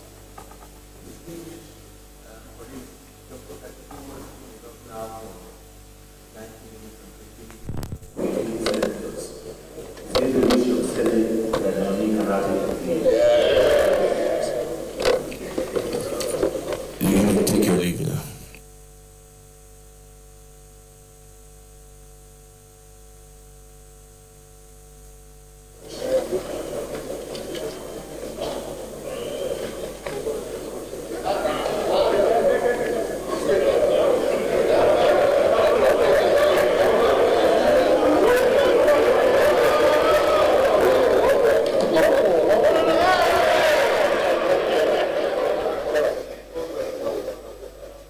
Was Dr. Emmanuel Ibe, who is presently the Group Managing Director of the Nigerian National Petroleum Corporation, after a long presentation before the Senate, has been nominated to represent Delta State among the President Muhammad Buhari cabinet ministerial nominees.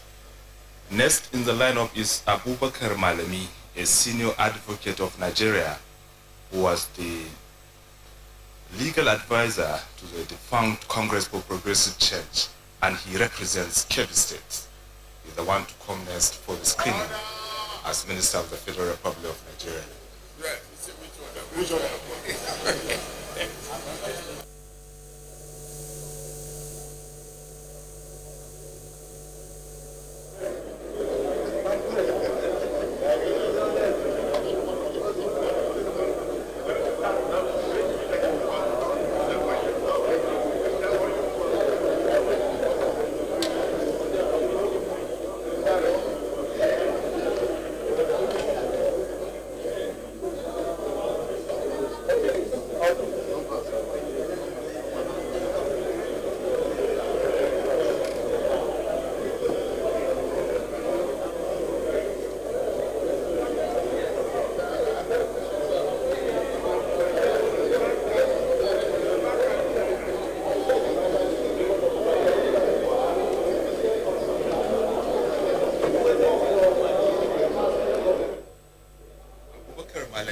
SAM holds a master's degree in public administration from University of Maiduguri. Previously, he bagged a bachelor's of law from Usman Danfodio University, obtained in 1991, and was called to the bar after a successful outing at the Nigerian Law School in 1992. He was born April 17, 1967 in Birnin Kemi, Kemi State.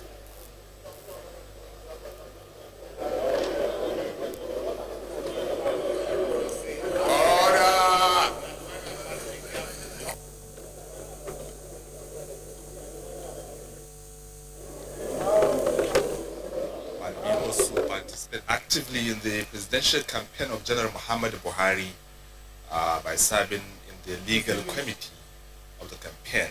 Colleagues, the next ministerial nominee we have with us is Abubakar Malami, SAN.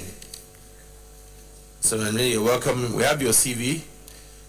We want you to give us a brief information of yourself. You don't need to talk at length about the entire CV. Just highlight the areas that are important that you want to make emphasis on, or if there are parts of the CV that has been omitted, tell us about that. And after that, we'll ask you a few questions. Your Excellency, the President of the Senate of the Federal Republic of Nigeria, Your Excellency, the Deputy Senate President of the Federal Republic of Nigeria, distinguished noble leadership of the Senate of the Federal Republic of Nigeria, distinguished senators, good afternoon. My name is Abubakar Malami. I am from Kemi State by origin. I'm a private legal practitioner, a politician, and a businessman as well. As a private legal practitioner, I was called to the bar in 1991, and I was made a senior advocate of Nigeria in 2008. As a politician, I was the former legal advisor of the defunct CPC, Congress for Progressive Change, and I contested for governorship in 2015 dispensation in my state, Kemi State. As a businessman, I am the managing director of Rehan Group of companies that is into hospitality, trading, and among others. I am happy to be before you this afternoon, distinguished members of the Senate. And I want to take this opportunity to bring to the notice of the distinguished Senate that I have extraordinary passion for lawmaking. In that respect, I have established an NGO by the name Private Legislative Bills Advocacy Initiative. We have over 50 bills that we intend to present as private individuals for the consideration of the National Assembly for passage.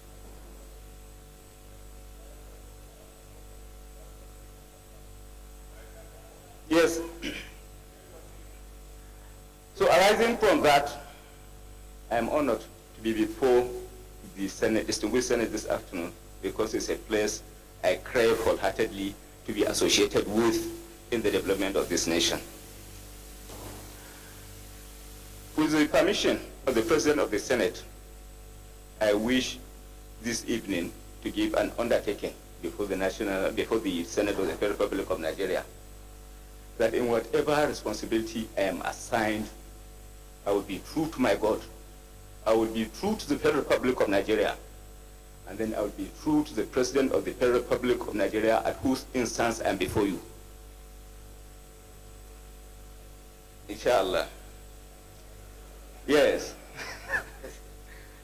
My commitment to the service of this great nation is the pursuit of justice, is the pursuit of public interest, and aggressive confrontation with impunity and abuse of judicial process. Mr. President, I rest my case at this point.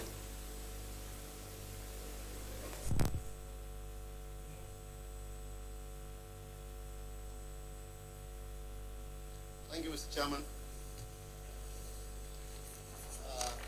My name is David Umaru. I represent Niger East Senatorial District. Mr. Chairman, I have 3 questions for the learned silk. One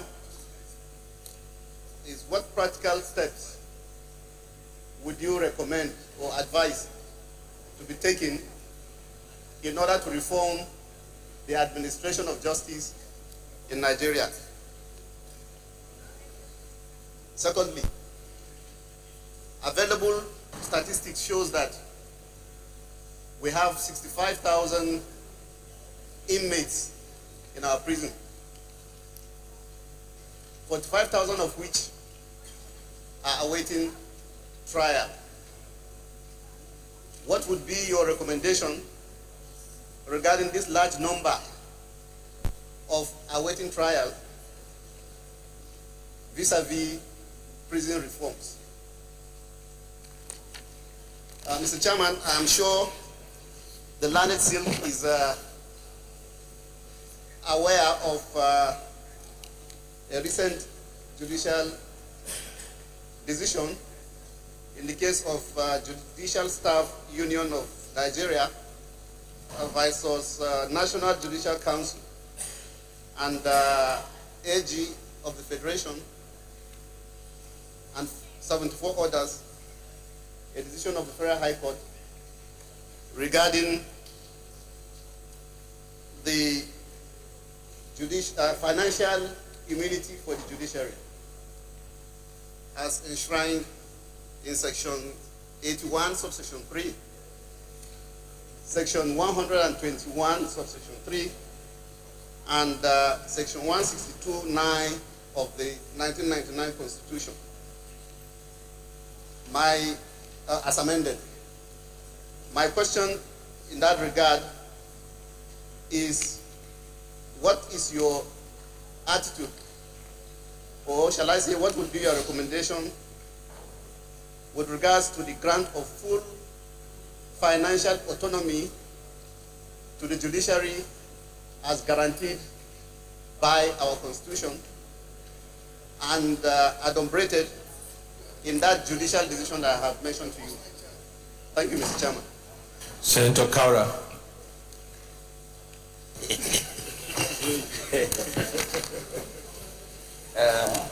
Mr. President,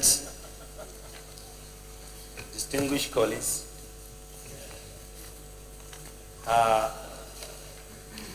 my brother, senior advocate of Nigeria, I congratulate you for this opportunity given to you to stand before us.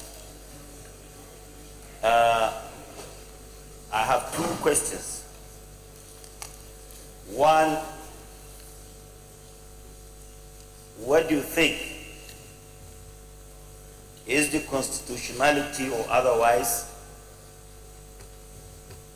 of setting up special courts as pronounced by the President to try those public officers who looted public treasury in Nigeria? Two, as a practicing lawyer, and indeed a potential Minister of Justice, what in your opinion, what is your opinion on several calls by Nigerians that the office of the of Attorney General of Nigeria and that of the Minister of Justice should be separated? Thank you very much. Senator Tinubu. Thank you, Mr. Chairman. Distinguished colleagues, my name is Senator Oluremi Tinubu, representing Lagos Central. Mr. Honorable Minister nominee, my question, because I listened to you during the introduction, you seem to be a man of many parts. First, a seasoned lawyer, senior advocate of Nigeria, a businessman, and a politician. You even mentioned that you had a stint by wanting to contest, or you contested for your state for governorship. My question would be, when you become minister, would your personal interest not conflict with your duties as a minister? Because we remember the case of the Ministry of the Interior, that the case of immigration. And in any best practices in the world and also in the global community, if an incident like that happens, the minister wouldn't even be asked to resign. They'll resign voluntarily. If you happen to get to that situation, would you resign? Thank you. Honorable Minister nominee, Abubakar Malami, you take those questions.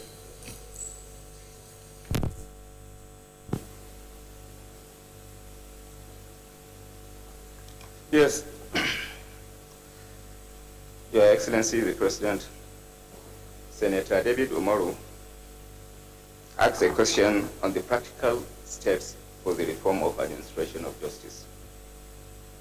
Well, I have to look at the possibility, the reform's possibility from the antecedents of the administration of justice in this country. Way back before the independence, our legal system was completely imported. Imported in the sense that the colonial masters were responsible for the determination of what should be done, how it should be done within the legal administrative perspective, administration of justice perspectives.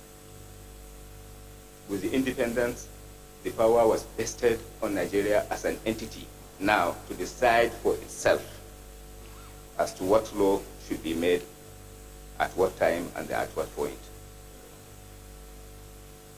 Well, at that point, the historical antecedents that has to do with our laws as promulgated and as being operative as it is today is very impressive in all sincerity. Our penal code, for example, has been in existence for a period of 50 years without any amendment made to it. As it is now, we have Criminal Justice Administration Act, which has now taken into consideration the new development, both technological and otherwise, and the need for expeditious determination of cases before our law courts. That in itself is a great departure from the tradition where our laws remain unattended for over a period of 50 years. The story, however, can as well be looked into from a different perspective. There is a lot to be desired. The criminal administration of justice, which is one piece of the developments to the administration of justice, cannot in its own right be effective enough in terms of development without the supporting legislations that will now assist the development of the law or administration of justice. Distinguished senators, there are pending before you other legislations that are intended to consolidate on the development of the justice sector, which have remained unattended over a period of time. Criminal Justice Administration Commission Bill has been pending.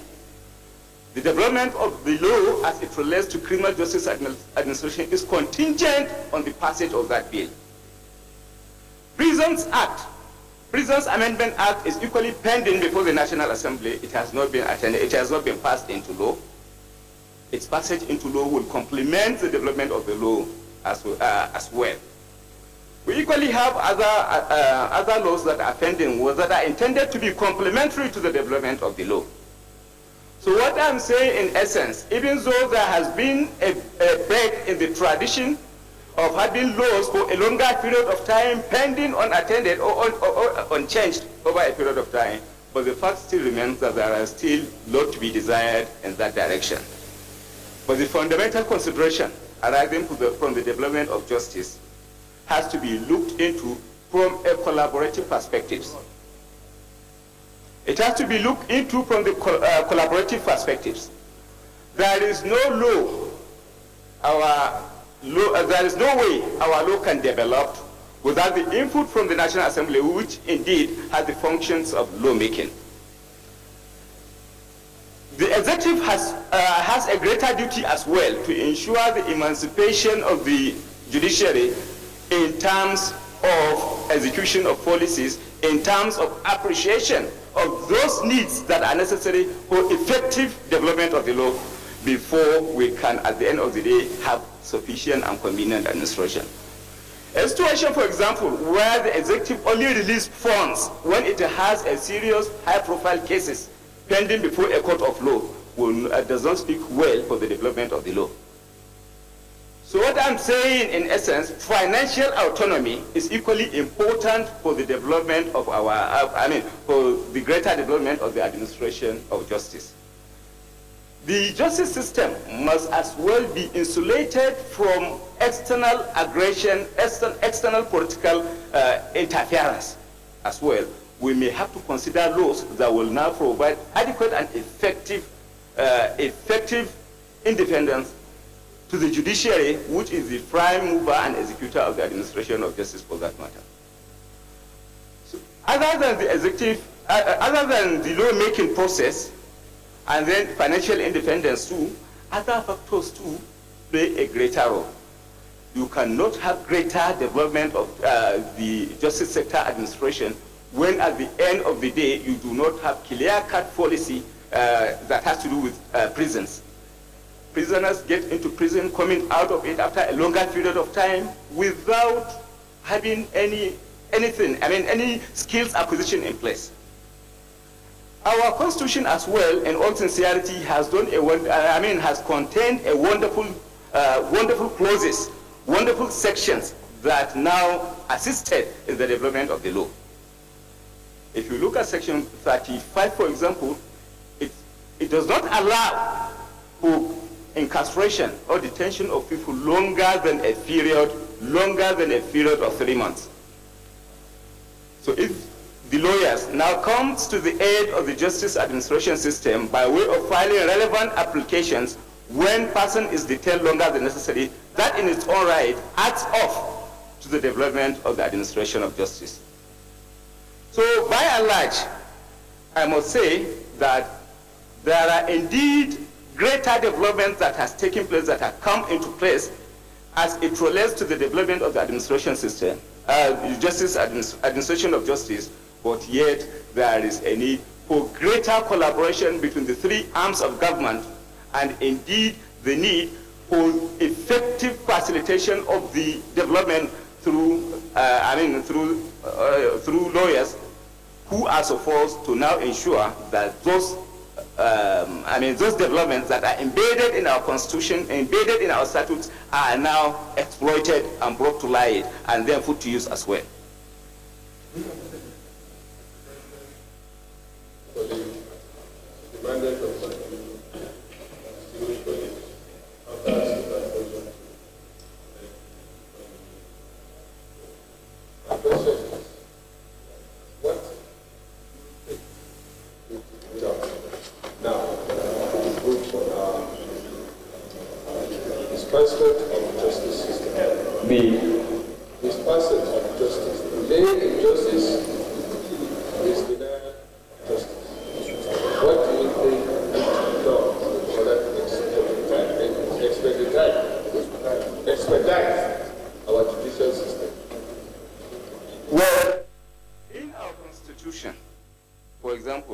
In section 35 of the Constitution, the fact that lawyers and the judiciary are not left on their own in the determination of cases, they are required by law and by the Constitution that certain steps should be taken as in timeline process as it relates to the administration of justice.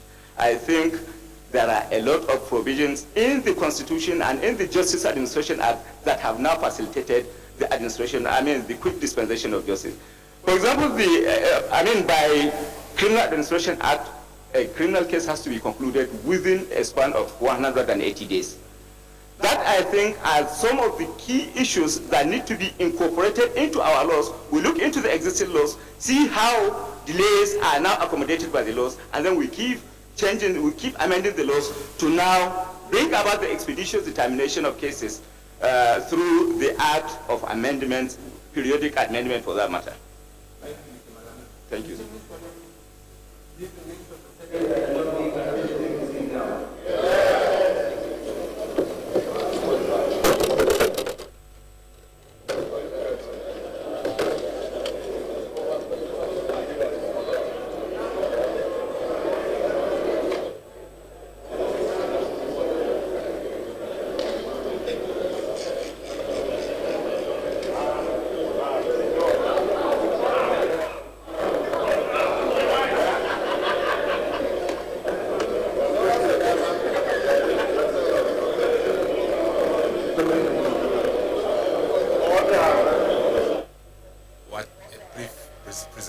By Abubakar Malami, who has been asked to take a bow and go after answering about 3 questions regarding the judicial system in Nigeria. Abubakar Malami was a legal advisor of the defunct Congress for Progressive Change and also was part of the presidential campaign of the APC in the legal team. He was also a governorship aspirant in Kemi State in 2015 on the platform of the APC. A senior advocate of Nigeria, Abubakar Malami is an active politician. He rose to become the national legal advisor of the CPC, the defunct CPC, I would say. He holds a master's degree in public administration from University of Maiduguri.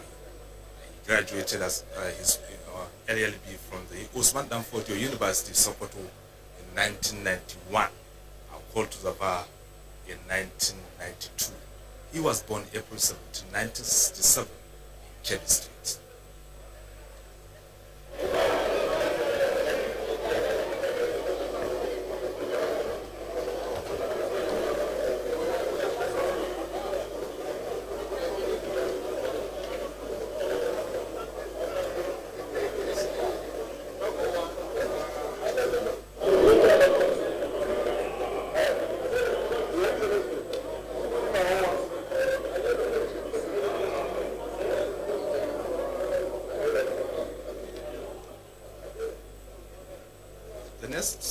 Ministerial nominee is Dr. Senator Chris Ngige from Anambra State. He's one of the 2 medical doctors on the list of the 21 ministerial nominees earlier submitted by President Muhammad Buhari. He was born in 1952 and he was governor of Anambra State between 2003 to 2006 under the banner of the People's Democratic Party, PDP. However, moved to the ANC, where he served as senator between 2011 and 2014.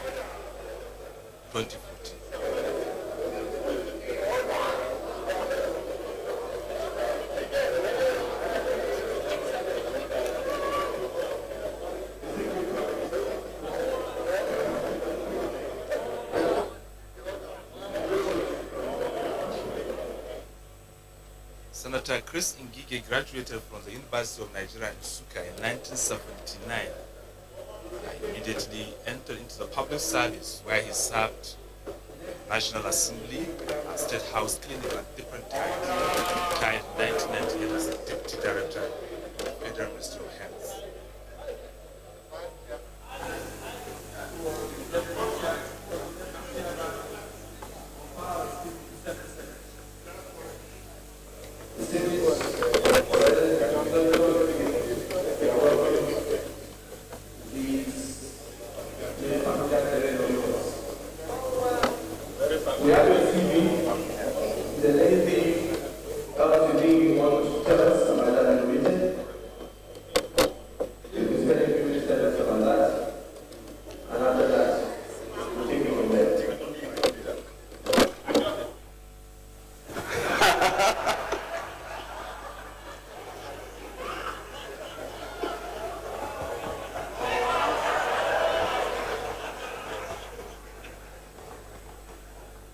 His Excellency, the Senior President, sitting as chair in this confirmation screening committee of the whole, distinguished Deputy Senior President of the Nigerian Senate, Ike Ekweremadu Ikoha Ndibo, leaders of the majority party in the Senate and the minority party in the Senate, distinguished, very distinguished senators of the Federal Republic of Nigeria. Of the 8th Senate, I am Senator Dr. Chris Ngige. I hail from Anambra State, as you all know. And I don't think I have too much to say about my CV anymore, because about 1/3 of the people in here were my contemporaries in the 7th Senate. Except that I want to point out one thing. Now, having entered these hallowed chambers today, I'm full of joy that my people are here.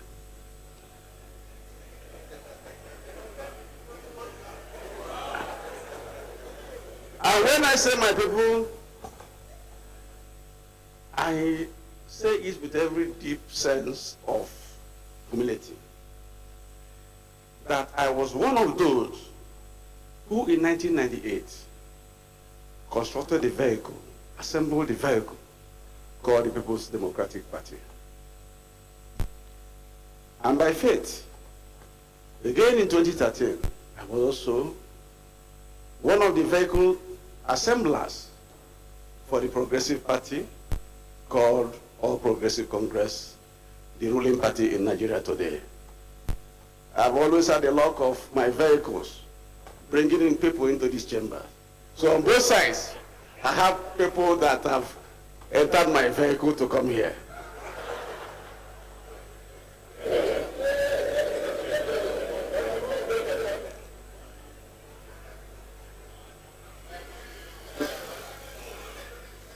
Mr. President, distinguished colleagues, in the 7th Senate, we were working here like one single family. We of the ACN stock, when we started, and later APC, we never differentiated. Any executive bill that came here was a bill for the progress of Nigeria. And senators who found themselves in the great chambers, we behave like statesmen. So I use this opportunity to say that we achieved a lot through the instrumentality of that peace and family cohesion we had here. And I'm asking that what we produced then did some little push for Nigeria. But that today that we are on crossroads in this country, the country is in dire straits, the economy is not too good. We have done our elections. Elections have ended. So I'm here to get your confirmation, to get to the executive arm of government. I was there in the executive arm of government before. If you look at my CV, I was governor in Anambra State, 2003, 29 May to 15th of March, 2006. And thereafter I came here in 2011. The people voted me to come because they said I could represent them well and I could do much more for Nigeria. Mr. President and Chairman of Session, it will interest you to know that when I look back and see some of the novel things we did in the committees where I served, I was Deputy Chairman, Senate Committee on Power. I was a deputy to one of the youngest people in the Senate. Then he wasn't up to 40. In fact, he jacked up his age at one time.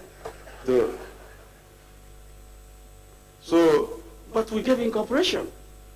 And so in that committee on power, steel, and metallurgy, we did achieve a lot.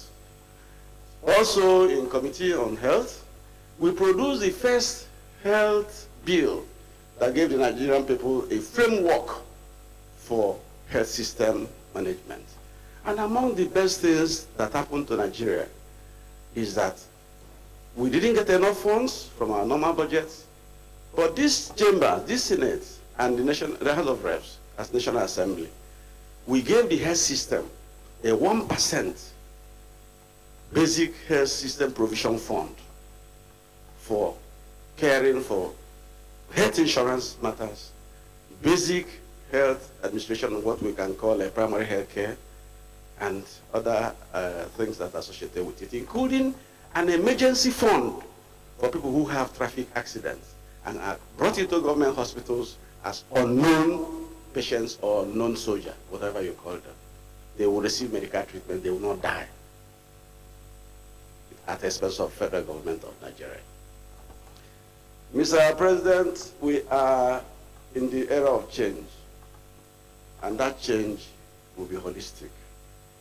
We are going there into this cabinet, having been nominated by the famous patriot of Nigeria, Muhammadu Buhari, GCFR, President and Commander-in-Chief of Federal Republic of Nigeria, who we do not know who else in Nigeria loves this country more than him. He tried to give service, tried 3 times. People said no. He said, no, I have something to offer, and came for the 4th time. And he was elected. And within the 3 months that he's been on saddle, miracles have happened here, Mr. President. Miracles have started happening. Miracles have started happening. And more will come. So my brothers and sisters, I'm going there to represent you people. We're going there to build a bridge between the executive and the legislature. The era of intervention funds, projects not being done, will be over. Mr. President, I think I'll leave it at that. Many more will come to my office, I know.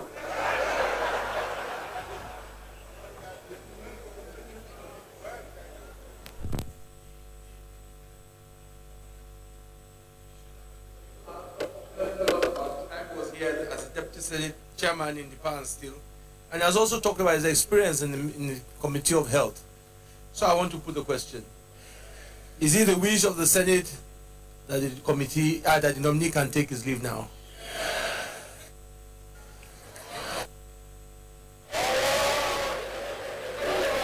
Order!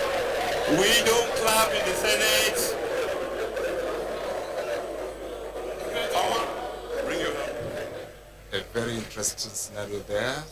Senator Chris Ngige, like the tradition in the Senate, he has been asked to take a bow and go, being one of their own, having served in the Senate in the past. Senator Ngige is a medical doctor from Anambra State. He was a governor before in 2005.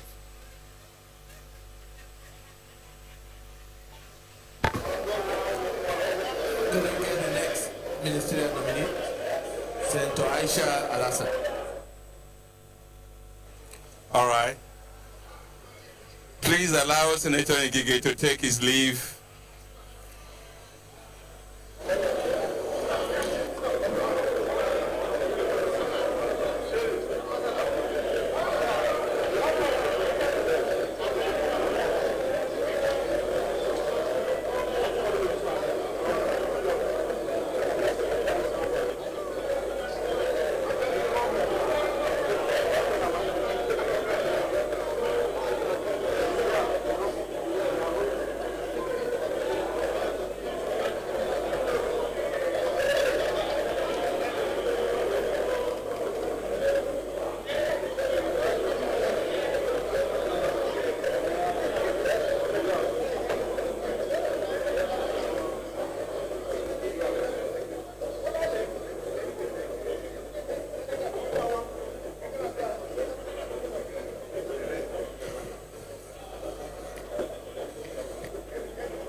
The next ministerial nominee is Aisha Jummai Alhassan, the first woman to make history as the first woman to contest governorship election in Nigeria in Taraba State in the last governorship election in March. Aisha Jummai Alhassan was a senator for Taraba North constituency of Taraba State before she became the governorship candidate of APC in Taraba State for the 2015 general election. She was defeated in the election, which led to a rerun held on the 25th of April and won by the PDP candidates.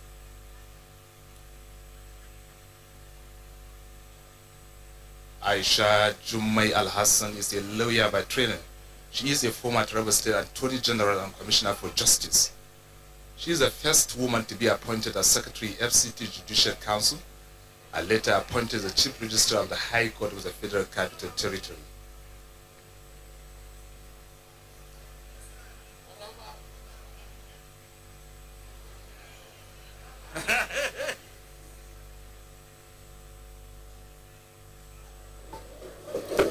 Distinguished colleagues, the next ministerial nominee we have with us is our distinguished Senator Aisha Jummai Alhassan, who was member of the 7th Senate.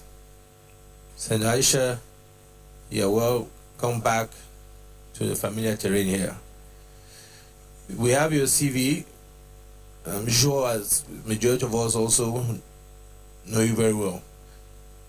If there's any few remarks you want to say on your CV that you want to highlight, or there are things that have been omitted on it, you can tell us. Thank you. Thank you, Mr. President of the Senate. Your Excellency, the President of the Senate of the Federal Republic of Nigeria, Your Excellency, the Deputy President of the Senate, noble leadership of the Senate, most distinguished senators, good afternoon. Mr. President, the only thing I will not put in my CV is the number of grandchildren I have. And that I didn't put deliberately because I don't want to look too old. There are 12, distinguished senator. I have 12 grandchildren. Mr.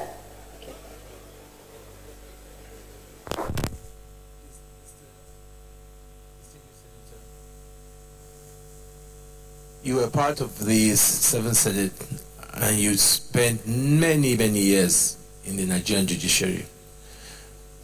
Just while you're here, if you just share with us your own thoughts of how do you think the main issue concerning us fight against corruption, what are the reforms you think from your experience that are necessary in the Nigerian judiciary?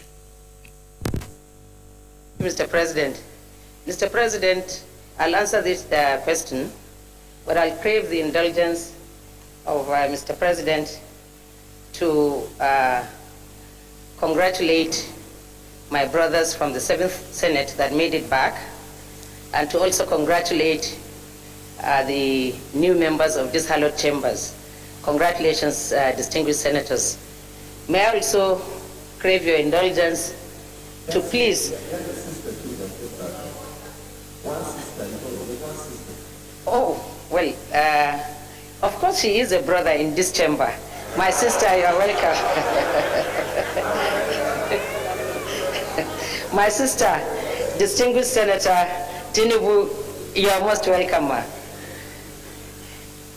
Mr. President, before I answer the question, I wanted to crave your indulgence to clear an issue that is going around not only in the country, even outside the country.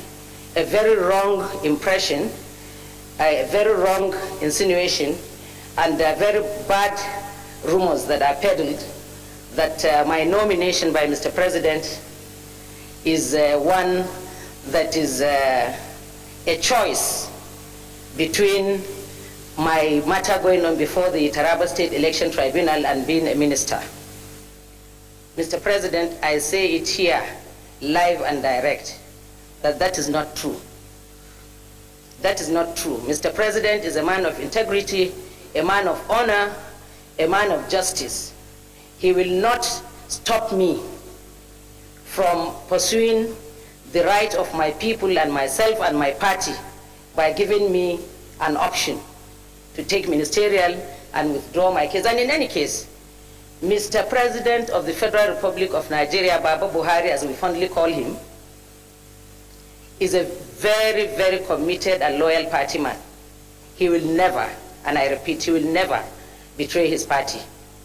There is no way, being in the APC, that Mr. President will tell me to choose between ministerial position and my gubernatorial case in the... Thank you very much, sir.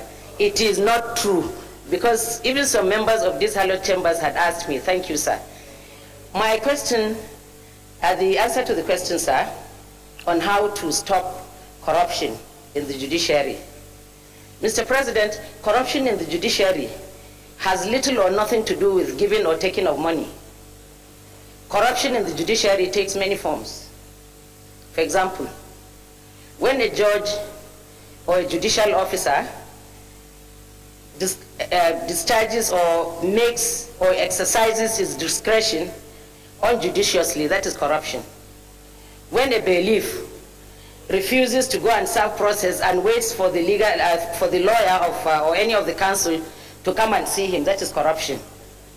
When a lawyer advises his client who pleads or who confesses the commission of an offense, and he tells him, when you go before the court, say you are not guilty, that is also corruption. Mr. President, the people or the parties, the key people concerned in the corruption in the judiciary are principally the key two players are the bar and the bench. For example, with due respect to my brothers at the bar, they ingratiate themselves to the judges by either being over familiar with the judges or creating some kind of friendship, and as a result of which, without even a case before the courts or before the judges, they make good gestures to them. They help them when they're in need and so on. And if that exists, Mr. President, they go around to lobby when they have matters before such courts to say that their cases should be taken to those their friends in on the bench. And that, yes, and that one, when it happens, Mr. President, the judge is a human being. He cannot exercise his discretion in that case judiciously. Thank you,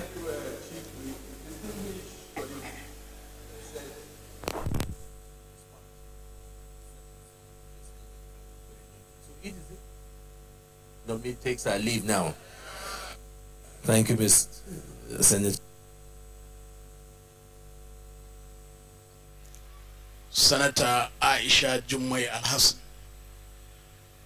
represented Taraba North Federal Senatorial District of Taraba State before she became the governorship candidate of the APC in Taraba State for the 2015 general elections, particularly the gubernatorial elections.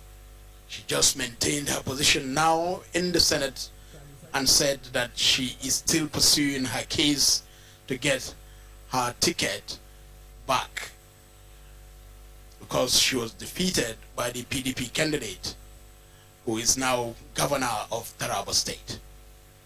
Emmanuel Aisha Jummai Alhassan is a lawyer by training. She's a former Taraba State Attorney General and Commissioner for Justice. She's the first woman to be appointed as Secretary FCT Judicial Council, and she was later appointed Chief Registrar of the High Court of the Federal Capital Territory. She went into business after retiring from public service. She was elected as Senator for Taraba North in 2011 and became one of the 4 women elected on the PDP ticket.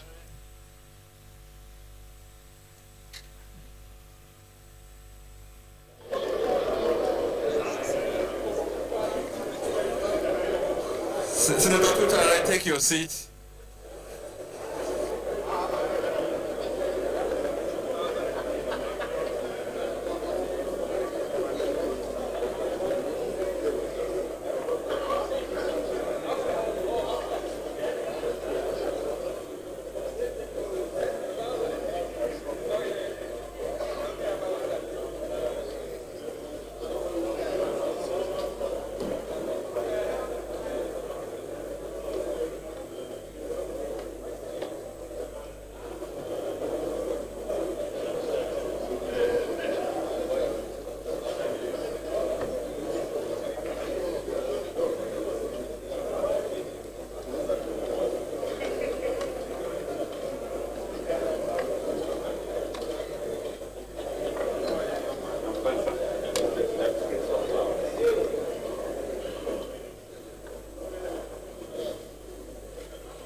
Distinguished colleagues, the ministerial nominee we have before us is Barrister Solomon Dalung. Barrister Dalung, we have your CV. We want you to give us a brief information of yourself. If there's anything, you don't need to talk at length about the entire CV. If there's anything in particular in your CV that you want to emphasize, or if there's something that has been missed out, then you can tell us about that. After that, you take a few questions. Senate President, Your Excellency, the Deputy Senate President, distinguished Senate leaders, distinguished members of the National Assembly. I am Solomon Sirika Dalung, born 51 years ago in a Sabangira town in Langtangsa local government. I am a lawyer by training, a one-time lecturer in the University of Jos. I am also an international political analyst. I'm a human rights advocate, a community leader, a one-time personal assistant to the founding chairman of People's Democratic Party, Chief Solomon Lar, a former chairman of my native local government, and I'm a retired prison officer. Your Excellency, the Senate President, I have a passion for national unity, peaceful coexistence, national integration of this great nation of ours that has great potential of being the home of the black people all over. Your Excellency, Mr. Senate President, having been nominated, I offer myself for selfless service to this country, awaiting the blessings of this democratically elected institution, the 8th Senate of the Federal Republic of Nigeria. Thank you.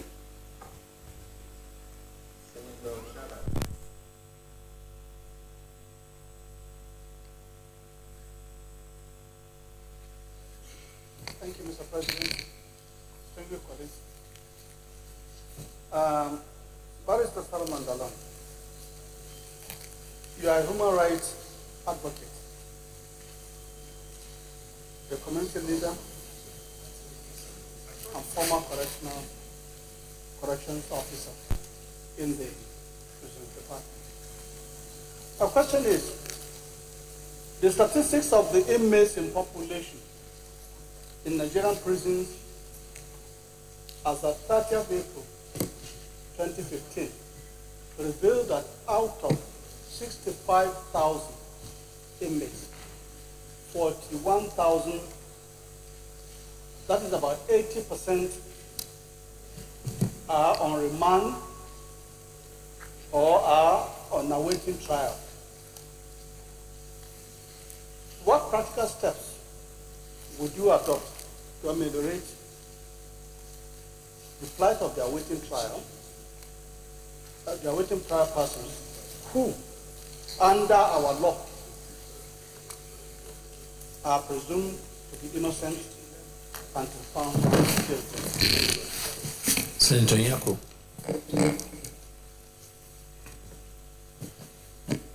Your Excellency, the Senate President, thank you for the opportunity. Our nominee, good afternoon and welcome to the Senate. I'm really delighted to see you here. Nominee Solomon Dalung. I have followed you over time and I have an idea of who you are. I think by the grace of God, if this Senate should clear you, you'll be a very useful addition to the cabinet. Now, so. Let me bring you to certain issues. I'm not sure. Please, I want you to remain the conscience of this administration. You fought extremely hard during the period of transition, and we fought very hard to bring about a party, to bring about a leader who we believe will give Nigerians change. Nigerians are ready for this change. We are poised for this change. I have read our party manifesto, but I want us to go beyond this. In the area of planning, the party manifesto has given us guidelines, but then at this stage, when you join the cabinet, I hope that you come up with a clear-cut master plan for Nigeria. Change cannot be just a matter of... Distinguished Senator, put the question. So in a very clear way, we need to have a master plan for Nigeria that will enable us to actualize change. What role will you play with regards to that? Because the next time you appear before these chambers, if all things being equal, I will ask you the same question. And I hope by that time we have moved forward. Thank you very much. Senator George Akume.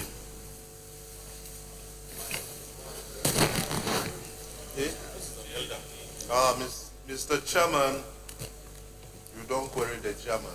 Mr. Chairman, distinguished colleagues. Remember that, Senator George Akume. Well, Mr. Chairman, distinguished colleagues, Senator George Akume, Benue Northwest. Mr. Nominee, I congratulate you. Mr. Chairman, all of you know, we come from the North Central Zone. And in 2002, at Puru,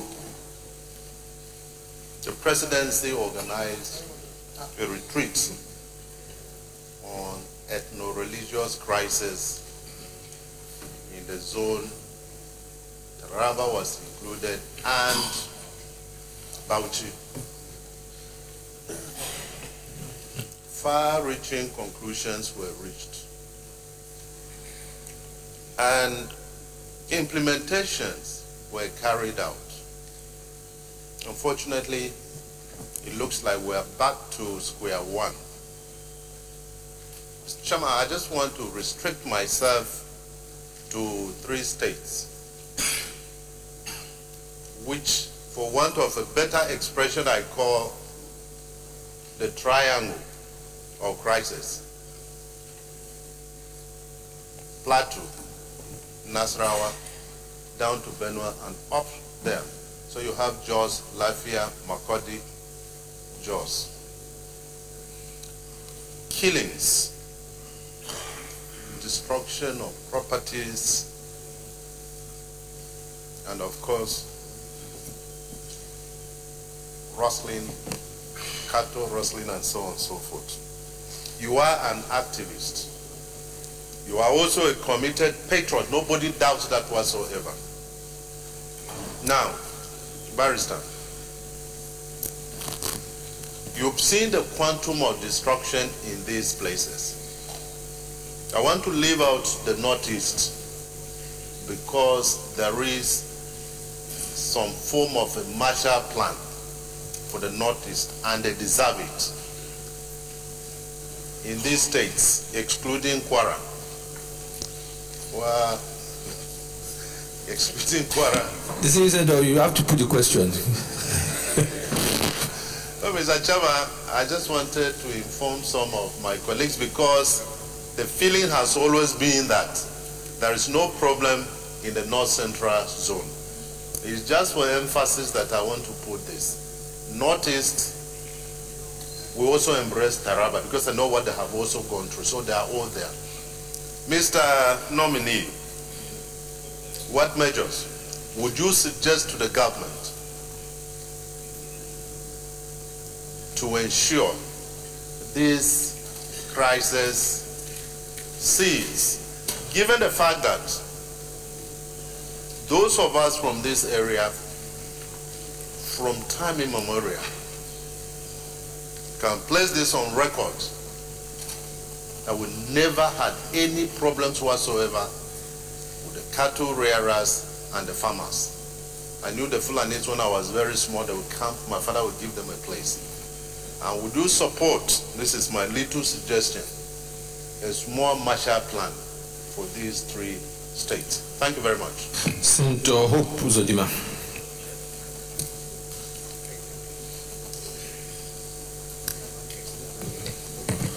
Thank you, Mr. President, distinguished colleagues.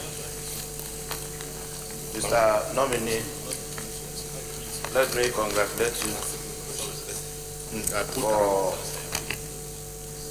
being nominated to be one of the ministers. You are an anti-corruption crusader.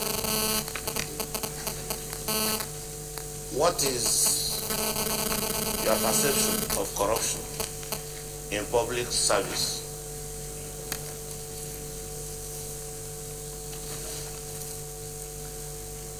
And you mentioned here that you have a passion for national unity. In what order would you rank the dictates and potentially conflicting needs of the followings? 1.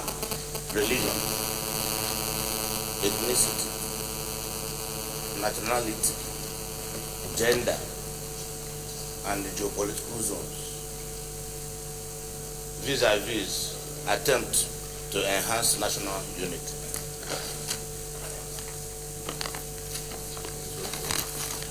If you are confirmed as a minister,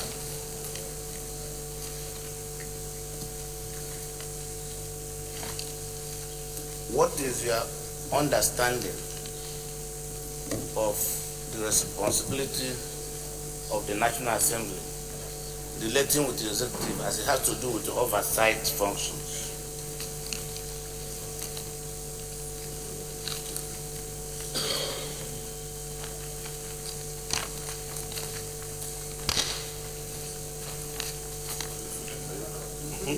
And given your competencies, which you've just mentioned, is there any particular ministry you would prefer to deploy these competencies to? And if you don't have anyone in mind, what would be your program? I mean, you are assigned to a ministry. What would be your program that you would deploy that will have immediate impact on the citizenry vis-a-vis Nigerians? Thank you, Mr. President. Senator Samayam. Finally. Thank you, Mr. Senate President, distinguished colleagues. My name is Senator Samuel Alhassan. I represent Imo East, Imo State. Mr. Dominic, I have just 2 questions, very simple ones. 1. If you are cleared by this Senate as a minister, and you agree with me that this present administration is thinking about cutting costs in governance, would you think that it is right and appropriate to emerge the anti-graft agencies in Nigeria? Okay, we can leave them, we should. 2. This Senate, you are undergoing screening of this Senate today. And after this screening, the Senate will bring it up as a resolution of this Senate. If you happen to find yourself at the Federal Executive Council and probably are given the portfolio as Minister for Justice, how would you treat the resolution of this Senate when it comes to it? Knowing fully well that it's not a law, but a resolution which is persuasive, how would you treat this resolution of the Senate when it comes to the Federal Executive Council? And again, finally, you know that local government system is the 3rd tier of government and is the only government very close to the rural dwellers. Do you think that it's right for all the states in Nigeria, or some of the states in Nigeria today, to stay for 4 good years as a Democrat without a democratically elected local government system? Thank you. Vice Chair, you can take those questions.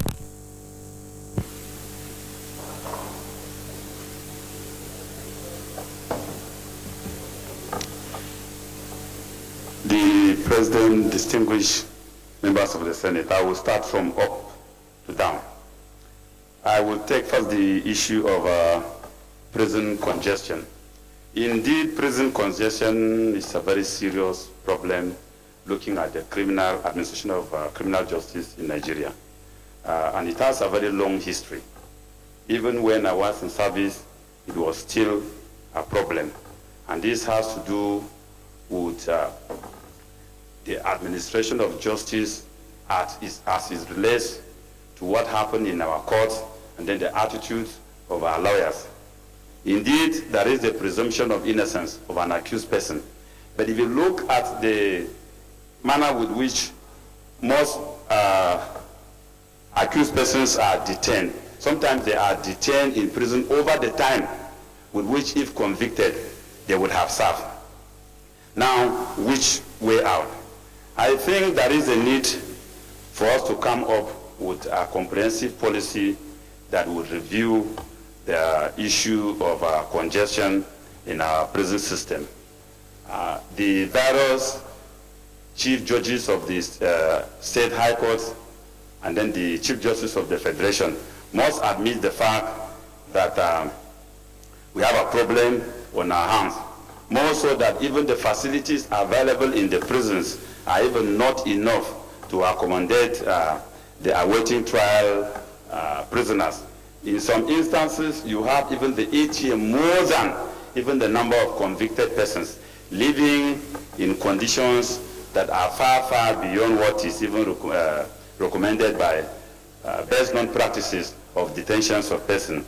So if in the position to be able to advise, I will come up with a policy that will be presented to the council to see how a synergy is forged between the key actors in the administration of justice, lawyers, and then the corrective reform systems, which are our prisons, so that cases where persons does not necessarily need to be sent in prison, there could be granted bail, and on very serious cases, there could be remanded. That will also assist in the congestion of the prison.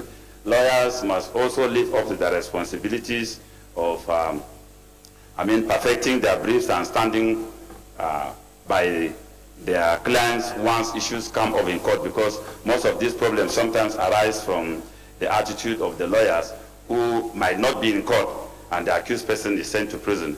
So there is a need for a comprehensive synergy to approach the issue. And I think if the policy is actually initiated and supported, it will go a long way. The chief judges of the state high court can also visit prisons and look at the situation, and those situations that require either releasing them or granting bail, they can do that. That will help. Then the issue of a master plan, which Senator Nyako came up with the issue of the master plan that will give direction to the government and the role I will play. Indeed, I have lived with an opinion for a very long time as to how things should be done. And this is a personal commitment that I have made to myself. So finding myself in government will not look different. I think if we must move this country forward, then we must insist on ensuring that things are done according to laid down rules and regulations. And opinions should not matter unless they have been legislated upon as laws to guide. And this idea of every government coming in and abandoning existing policies, coming up with new ones, and after another government will come in with new ones, is responsible for the culture of lack of maintenance, which has characterized our public life. So I think the change government, coming from the word change, will have to adopt the attitude of Karl Marx, who said, for you to appreciate and predict the success of a phenomenon, you need to review the history of that phenomenon. So change can only be effective when we will take into consideration where we stopped and review those things that are compatible with the change agenda, take them along and jettison those ones that are not necessary and maintain it so that we can develop a consistent culture of our national policy. Then the question of distinguished Senator Kemi as to the religious crisis in the North Central, the triangle of crisis, cattle rustling, and then the need for whether the triangle states should be covered with a Marshall Plan. I think, to be very fair to addressing the security challenges that has enveloped the Northeast, we must look at the history of this crisis. They started somewhere within Plateau and then Benue, Kaduna, before relocating and then being domesticated as it were today in the Northeast.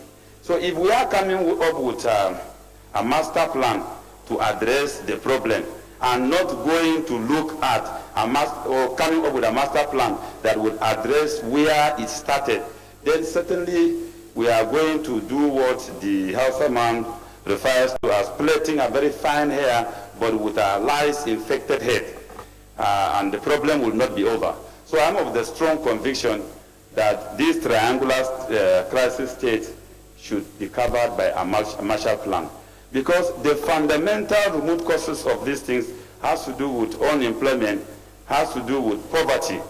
And if you have a master plan in the Northeast, and poverty has not been tackled in those areas that kick-started crisis, then certainly they will remain as failing grounds, and this crisis will continue. So, the Senate President, my candid opinion is that we should look at having, including these states in a master plan so that we can address the problem of the crisis once and for all. Cattle rustling, to my mind, is an issue that we have not given due attention. Cattle rustling is not limited only to Nigeria. And the misconception we have of cattle rustling is that it is an issue between the Fulani herdsmen and the farmers. I think I seek to differ. It is a conflict that has to deal with pastoralism. And when you take the concept pastoralism, it has to do with a mobile community that owns livestock. And these are not only limited to the Fulanis. So if you take it Fulani versus the farmers, then you are missing the point. Cattle rustling is a crime that has international connection. In Kenya, cattle rustlers had something similar to the drug barons obtainable in Latin America. They move with sophisticated arms in search of where they could get animals and snatch. And so, if it is not given the due attention in Nigeria, we may find ourselves in the final analysis thinking the problem is local, but we will now have to move out of the insurgency to now contend with cattle rustling, which has some international connection. So I think the impunity associated with cattle rustling in most states should be tackled headlong. All those who have been arrested should be properly investigated so that we can understand the dynamics involved in this issue. I take up the issue of what is my perception of corruption. Corruption is a generic term, very, very wide, and seems to have defied all generally acceptable definition.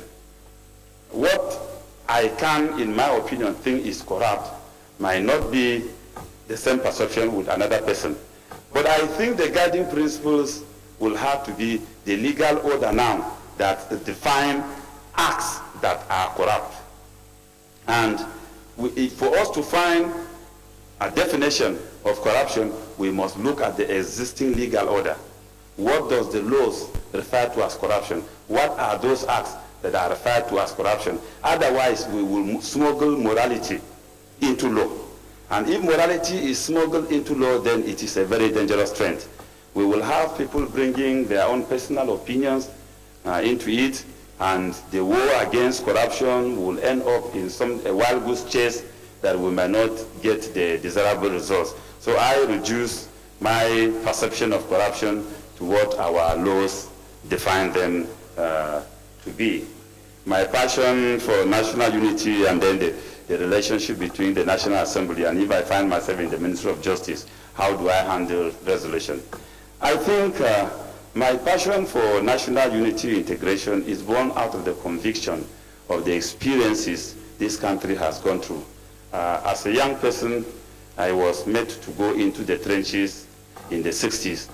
And when I grew up, I had to ask my parents, why was I forced as a young man to run into trenches? And they said we were fighting civil war. And I now developed the interest of what was the cause? Why should we fight ourselves? And why should we undergo what we went through? And I read so much about the experiences of this country, and I've developed interest in that. And my conclusion is that we are yet to build a nation. We are yet to build a nation where we have common interests and we may have our differences. We are not the only diverse nation in the world. Greater countries of the world are made up of diversity. differences in religion, differences in tribe, but there must be common national interests. So my interest as a person is to try to reduce the gap, to encourage, to promote, so that all these differences are narrowed down. I find difficulty in understanding why there should be differences between Christianity and Islam. I can't reconcile why there should be a disagreement to the point of killing each other between the people in the north and in the south, and so forth, and so on and so forth. So I think for the religious differences, let's go back and look at our books. What do the revealed books provide? For Christianity, love your neighbor as you love yourself. And your neighbor cannot be a Christian. Your neighbor must be somebody who is not a Christian. That's why he's a neighbor. You must love him. For Islam, Islam is a religion of peace. And of course, it has a very good foundation of support of Christianity at the initial stage. What basis have Muslims to hate Christians? So I think if we begin to think like this, we will be able to narrow the gap. If we begin to see ourselves as Nigerians, we'll begin to narrow the gap of differences in tribes. And once we do this, we'll be able to build a nation where our children can be proud. Then coming to cutting of course and merger of the anti-graft agencies. The proliferation of the anti-graft agencies, to my mind, made the situation a duplication of effort. Somebody is invited today to go to EFCC on the same charges. Tomorrow he is invited to go to ICPC on the same. And then the next day he goes to another agencies. I think a code of conduct and all. So I think the distinguished Senate of the Federal Republic of Nigeria has to look back. I mean, all these legislations have to be reviewed and brought into conformity with what we intend to achieve. But the proliferation of these agencies doing the same thing, I think, is responsible for the crisis that has infected even our definition of what is corruption. So my opinion is I stand boldly to support the merger of these agencies so that we can have a solid anti-graft agencies that will discharge the obligation imposed upon it by law.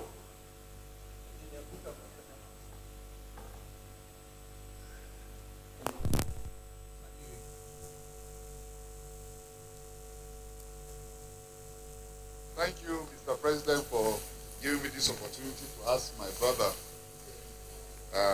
Mr. Dalung. I congratulate you for being a nominee and before this this Senate. I have just short 2 questions for you. Number 1 is, will you subscribe to, based on your experience in the prison service, what would you say that is Nigerian prisons a correctional prisons or a prison just to shut up or lock up the criminals? And will you subscribe to correctional prisons in Nigeria? Number 2, you have a publication called Celebration of Banana Republic. Can you expatiate what you mean by Banana Republic? Thank you. Senator Gilbert Energy. Thank you, Mr. President. My name is Senator Gilbert Energy, representing Enugu East. My distinguished colleagues, Mr. Nominee, it has been said repeatedly that there is need to diversify the economy of this nation by focusing on the alternative source of growth and job creation, like adding values to agriculture and developing manufacturing sector. My question is this: as a minister nominee, what new ideas would you bring on board for fast-tracking this diversification of the economy. Thank you. Senator Sonny Uguchu.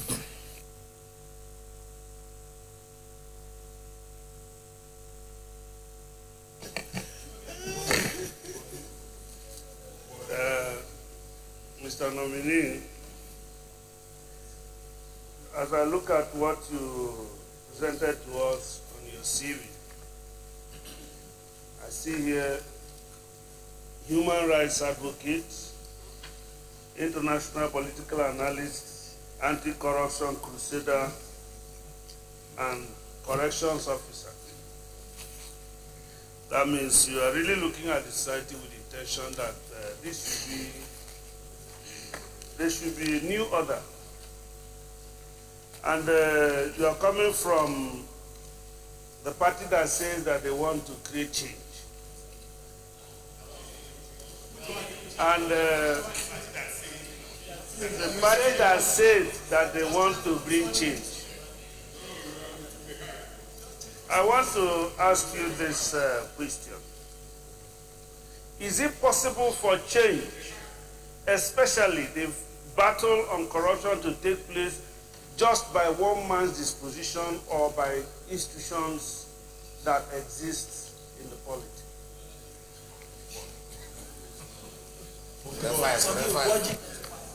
Dalung can take those questions. Thank you, Your Excellency, the Senate President.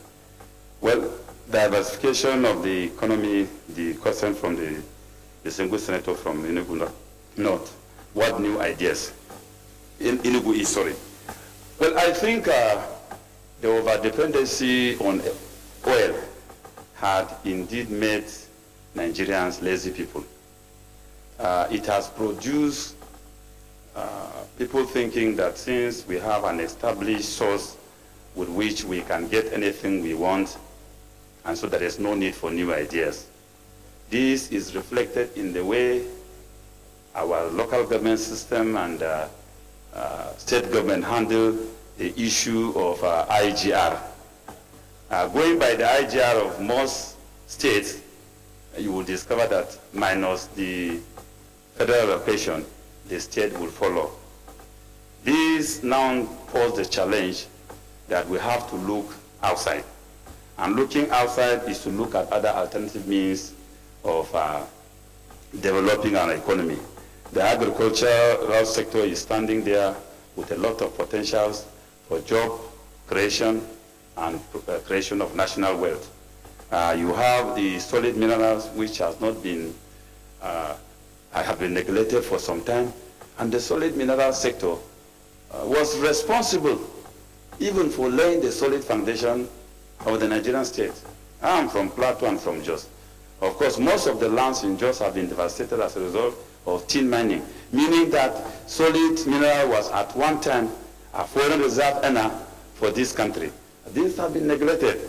So I think we have to go back to our drawing board and look at these other sectors that could provide alternative wealth creation for this country, and then we have to encourage the generation of internally generated revenue by the states and the local government.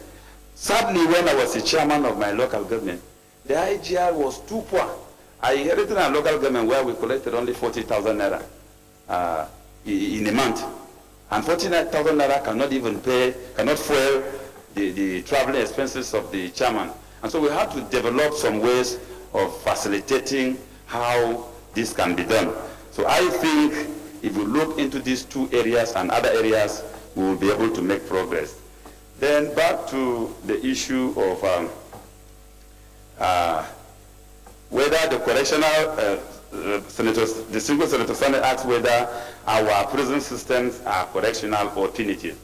I will not deny the fact that the system as they are today are punitive. They are punitive because a man is detained. I know of a person who was detained over 5 years in prison for an offense that he could have been sentenced for 6 months. That is punitive. It's punitive indeed. And if you look at the conditions with which people are detained in Nigeria. They are so deplorable. So they look very punitive.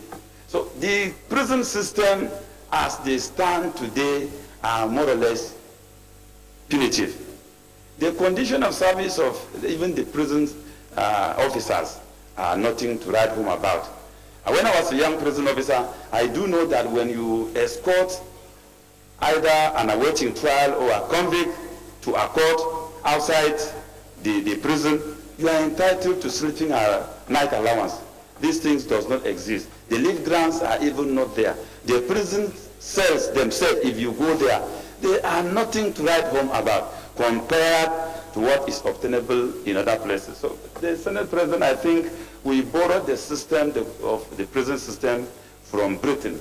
And so if we must make progress, there is a need to understudy the progress and development recorded in the traditional home with which this system was borrowed, and then we make amendment to bring it into conformity with our own peculiarity. That will do us much justice. I will come back to take the last question that there's a new order of change, but there is also a one-man riot gang approach to the issue of war against corruption. I think what the 2015 election has unveiled in this country is the introduction of politics of ideology. Change is not just a concept, but it's an ideology. It's a driving ideology. Those who subscribe to change are those who believe that things should not be done the way they have been done so many years and giving us no results at all. So I think it's an ideological aspect. Then corruption cannot be reduced to opinion. Corruption must be defined by an act of the National Assembly, which is a non-law. My opinion cannot be seen to be an issue of corruption. And I give good example here. There are some people that believe that as an honorable person, you should not smoke cigarette. That is his opinion. And there are those who believe that it has nothing to do with my conduct. So I think corruption is an act that borders on impugning the conscience of a person. So when an act touches on your conscience and you are convinced that that act is morally not sound, we are talking about corruption. So of course I don't know of anybody who is prosecuting a one-man riot gang corruption.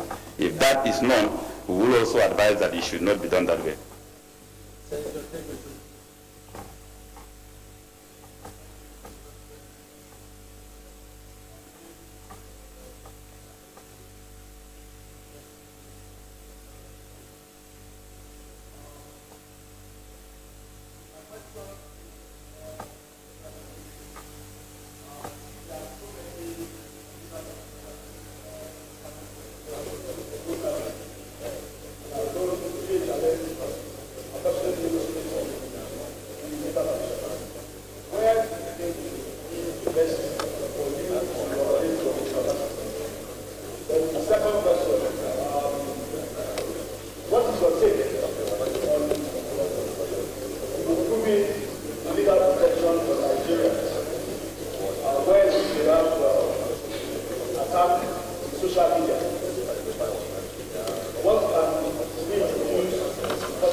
how do you describe a corrupt person?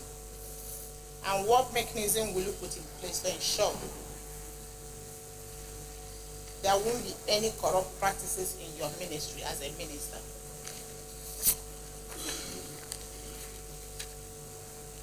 Assuming you are appointed as the Minister for Environment or as a minister because you have master's degree in law, or as a minister for justice, 80% out of 100% of all the motions on this floor are on environmental related issues. Even today we had a motion on flooding on the floor of this Senate.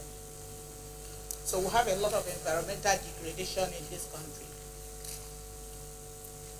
So if you're appointed as a Minister for Environment or Minister for Justice, how would you ensure that public institutions adhere to environmental laws in this country? We have environmental impact assessment, for instance. A lot of environmental institutions, public institutions, do not adhere to environmental laws, especially environmental impact assessment. And that is why we have environmental issues, especially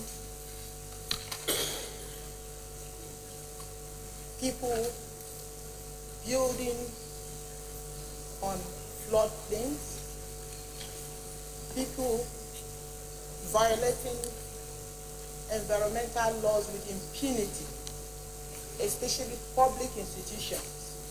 So can you tell me the mechanism or the policies you're going to put in place to ensure that public institutions adhere strictly to environmental laws? Thank you very much. Senator Duru Fashe. Thank you, Mr. Chairman.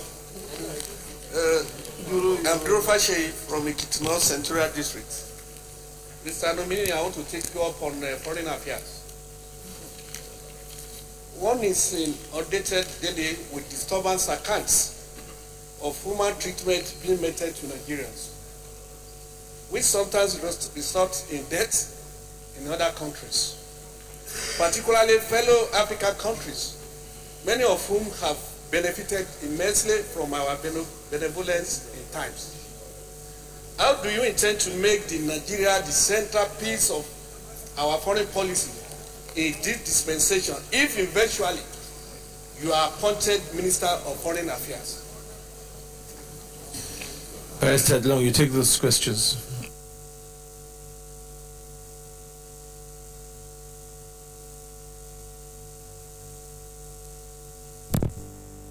The first question has to do with which ministry will I refer to?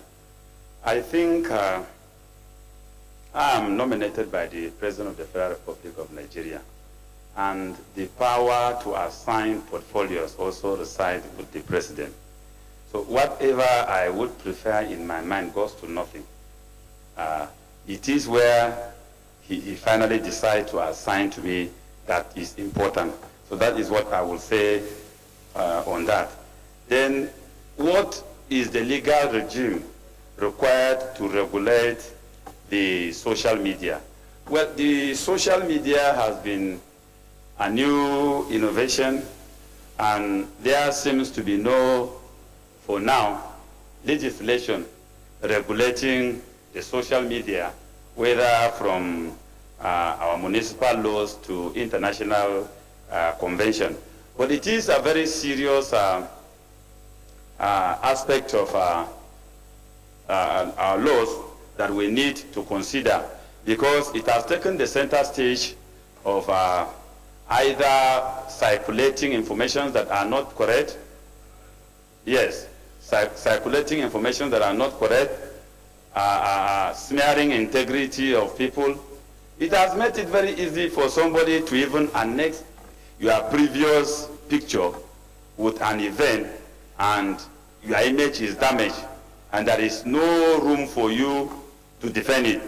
Once you are thrown in there, you are left between you and your God. So I think I agree with you that there is a need for us to look at this aspect and see how we can regulate it. And I think regulating it will have also to do with enforcement of laws that has to do with libel and slander, defamation of character. If a publication on the social media defamed the integrity of a person, that person should take it upon himself to institute a legal action challenging it. And the issue should not be resolved by withdrawal. Let it be determined so that it can serve as a deterrent. But where these issues are allowed to be settled out of court or using the mechanism of friendship, it will encourage it, and the social media is likely going to be one of the social institutions that will cause chaos and cause trouble in most countries. Now, most of my publications are found on the social media and they are referred to as journals. And I don't have any book in my publication. Yes, I don't have any book that I have published. I must admit that. And most of the written publications are through my blogger, which I rightly cited. And I think that is not, to my opinion, unacademic per se. Although it may violate the tradition, the required tradition of the academic publication. You have to publish, it has to go through processes. But that is the easiest way now where we can transmit our ideas. And I have ideas in my mind that are very, very instrumental to addressing issues with which can be of help to the person I refer to. So I have used it as one of the methods to circulate my publication. But I think I have taken the hint properly. At the right time, I will try to reduce some of them into publication for the benefit of people coming behind. Then, who is really a corrupt person? That's a 1 million question that is crying for an answer. There is nobody that can be able to define who is a corrupt person except that person defined by law to be corrupt. 80% environmental issues and the inability of public institutions to comply with environmental law. Well, I think this has to do with the attitude of impunity that has bedeviled our law enforcement in this country. You know, impunity had taken a center stage where it is seen as maybe the norm itself. Laws relating to environmental issues must be enforced. And as an Attorney General, if I finally make that destination, I will ensure that all the laws relating to these issues are enforced. They must be enforced completely so that impunity has to be flushed out. Then another issue is that because we have allowed impunity to flourish, our reward system too had collapsed. In this country, we have decided to abandon rewarding conducts that are good. Integrity is not rewarded. Honesty is not rewarded. But we celebrate wrongdoing. We celebrate wealth, undefined wealth. We celebrate people that are coming from nowhere. This has gone to even discourage people to admire education. Because there are some people that have graduated and have very wonderful certificates. They are in the village. But having lacked the privilege to express themselves, they are nobody. And there are people now that are privileged, maybe by virtue of their parents or close relationship and have money, they are celebrated. I think we must revisit also our reward system. Your Excellency, the Senate President, in this line, I think that national honors should also go to those who participate even in the subsistence economy of this country. There are very great farmers in this country that have made contribution in this country. We should identify them and reward them with national honor. We should also look at people whose conduct. I know a person who found 3 million naira and took it to the police station. Such persons should be rewarded. It is only by so doing that we will build a solid foundation for integrity.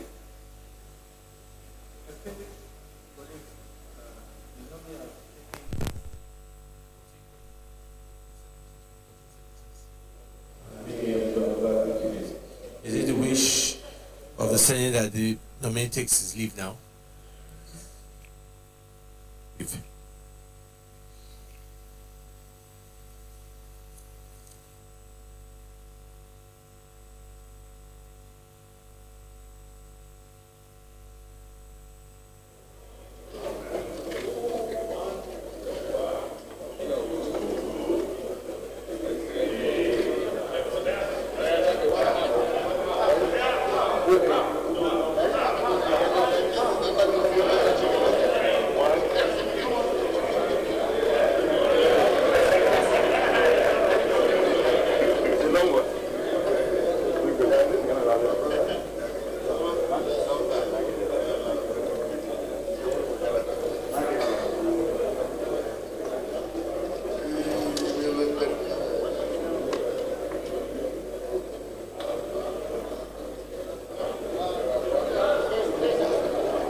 Was Barrister Solomon Lalong, a nominee from Plateau State, a lawyer, an academician, an international political analyst, human rights crusader, and anti-corruption crusader as well.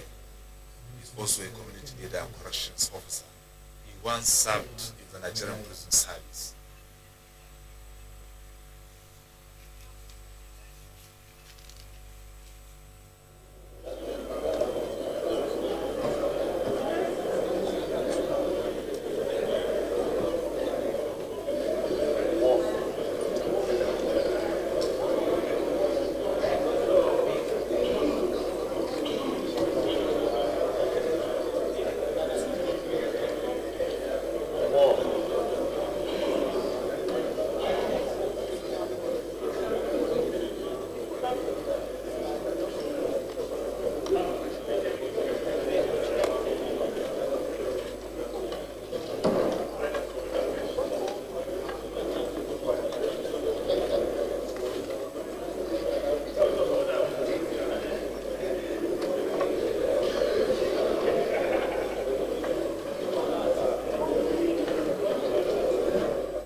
The next nominee is Kemi Adeosun. Kemi Adeosun is the immediate past Commissioner for Finance in Ogun State. Prior to her appointment, or rather nomination, she founded and managed Vadi's Partnership after she held sway as the Chief Executive Officer of Chapel Hill Denham Management for about 8 years. She had previously worked as a senior manager at PricewaterhouseCoopers, London, United Kingdom.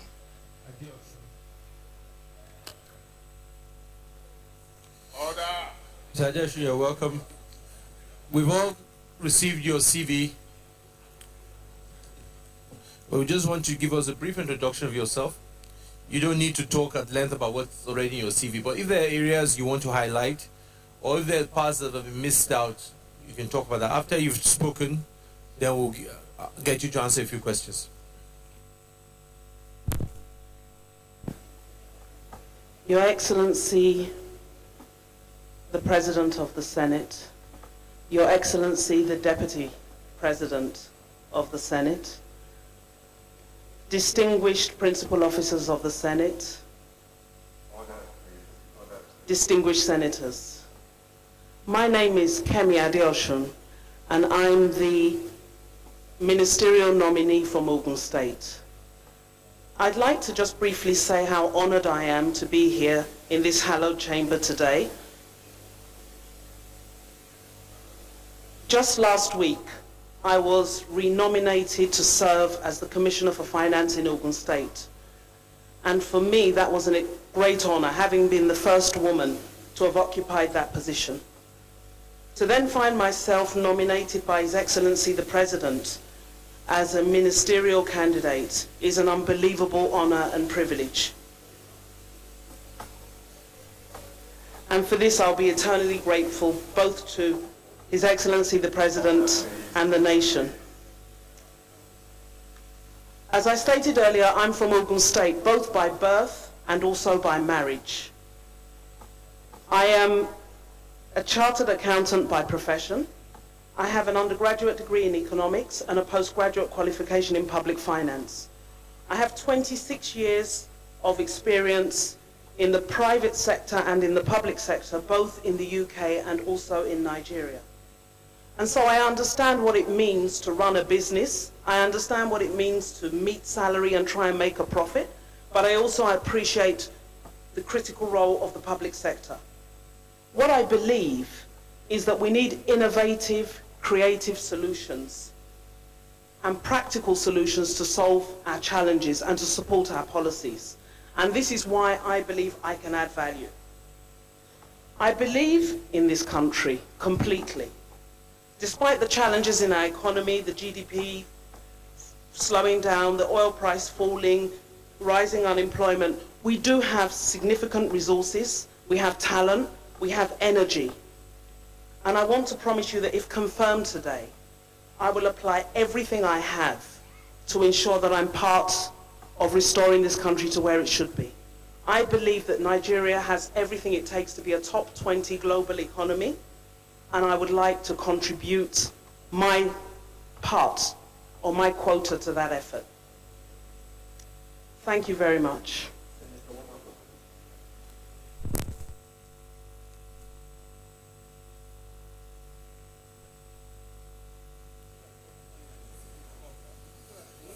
Mr. President, sir, my colleagues, my names are Aliyu Maga Takarda Wamaku, representative constituency of Sokoto State. Mr. Nominee, I have two simple questions for you. One,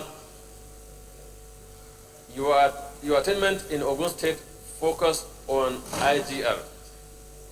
How do you think effective strategy for IGR collection can be deployed in your new assignment in the ministry you may find yourself? Two, as someone who grew up outside Nigeria, you could be classed as diaspora. What role do you see this community playing in the new Nigeria? Thank you. Senator Hassan Mohammed.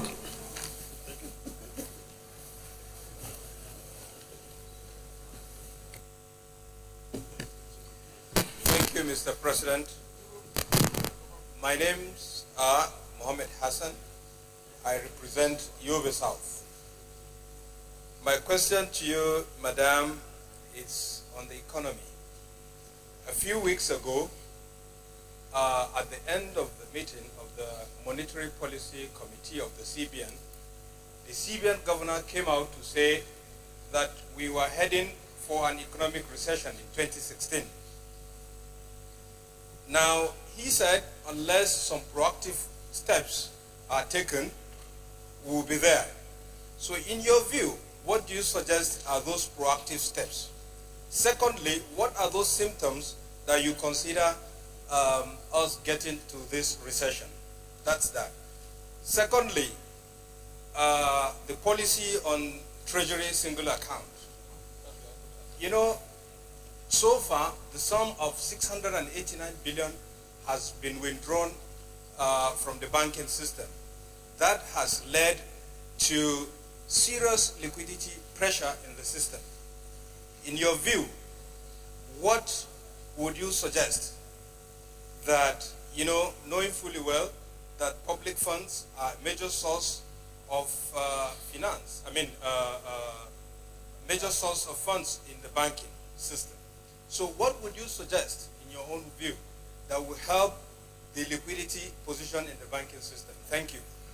Senator Olamilekon.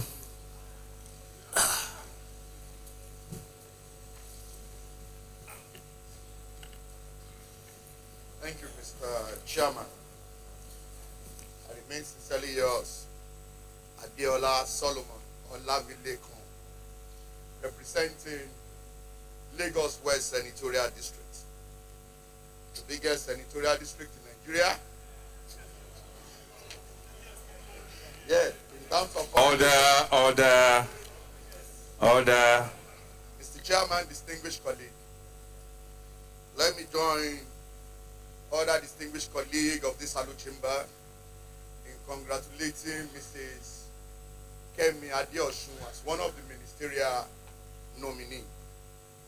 Yes, I haven't gone through your CV. I painstakingly look line by line and notice that you have a wealth of experience in the area of financing. Let me start by saying one, if peradventure you are posted to the Ministry of Trade and Investment with your over 26 years of cognate experience in both private and public sectors, what will you be advising the Federal Executive Council in attracting foreign investment into this country? Two, looking at your background, and the president decide otherwise, that with your curriculum vitae that you've given to us, you should go to the Ministry of Finance. The following. Order, please. Looking at the budgetary system of the Federal Republic of Nigeria, as it currently were, we have a budget where we have over 78% of the total budget in financing recurrent expenditure, and just a paltry sum of 22% in financing the capital expenditure. Will you support, one, the reduction in the number of agencies from 601 to 106 as proposed by the Honorable panel report? Two, will you agree that the recurrent expenditure should be reduced at the expense of the capital expenditure? Three, with the burden of looking for finances in financing the capital expenditure of this country, and it is put before you that there is need for us to deregulate the downstream sector, will you support, and why? Four, looking at the Treasury single account, which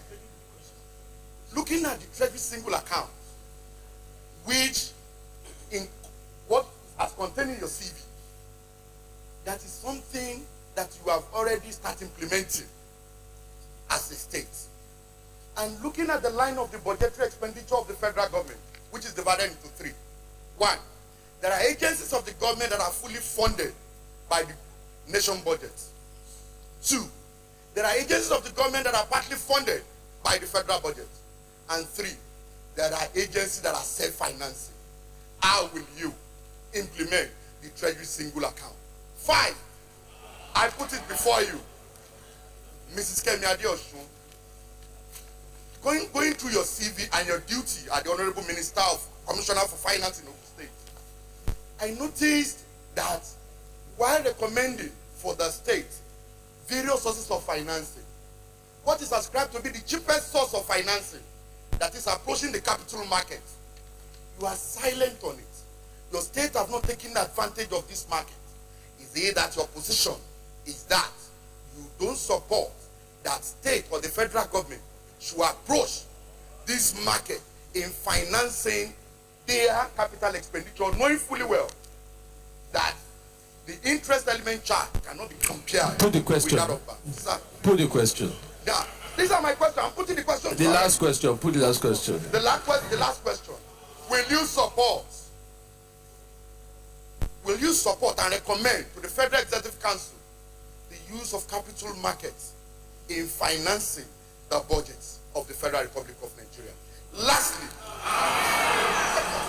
Mr. Chairman, I would like to rest my case. Thank you. Mrs. Adeosun, you take the questions. Any other you prefer? Thank you very much, distinguished Senator. Senator Wamako's question about IGR and the role of IGR at the federal level. As we all know, the oil price has fallen. In fact, yesterday it closed below $50. And we had been getting oil at as high as 110. Now, oil represents just 9% of our GDP, but it represents 75% of government revenue. So what that's telling us is that the majority of the economy is not actually contributing much to government revenues. So IGR, non-oil revenues, which is what we're really talking about, become absolutely critical. So we need now to implement strategies to improve our IGR, to improve our collections. And that's something I was involved in and we did in Ogun State, where we moved the IGR from 750 when we came in and we went as high as 6 billion. It's come down a little bit now with the economy slowing down, but it can be done. It's about mapping all the processes, seeing where the money is leaking and plugging those leakages. And that's what needs to be done, and it needs to be done very urgently across all government. All revenue generating agencies of government need to be part of that process. The other thing is we need to chase out cash. Everywhere that people transact in cash, there are leakages. So we need to ensure that we engage technologies and different channels of collection so that people are not paying cash, because wherever in our culture we tend to send people to do things for us. If you do it yourself through electronic channels, the money doesn't leak. So government revenue as a percentage of GDP in Nigeria is just 5%. The standard in developing economies is 20%. So we need to set ourselves very aggressive targets to plug the leakages and to get in additional non-oil revenue. And that will help us to deal with the oil price, the effects of the oil price decline. The question about my representing the diaspora, I think yes, I do, and I'm very proud of that. I think the diaspora have a huge role to play in any developing economy. If you look at Israel, their diaspora are a huge part of their economy. If you look at Ireland, which became the Celtic Tiger, the Irish in America supported them.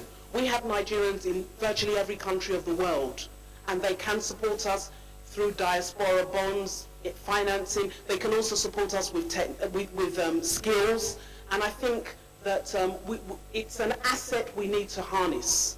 And so I'm very happy to be referred to as diaspora.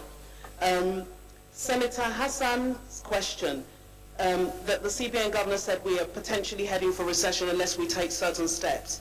We're not in recession, we're in slowdown. And actually the GDP is still positive.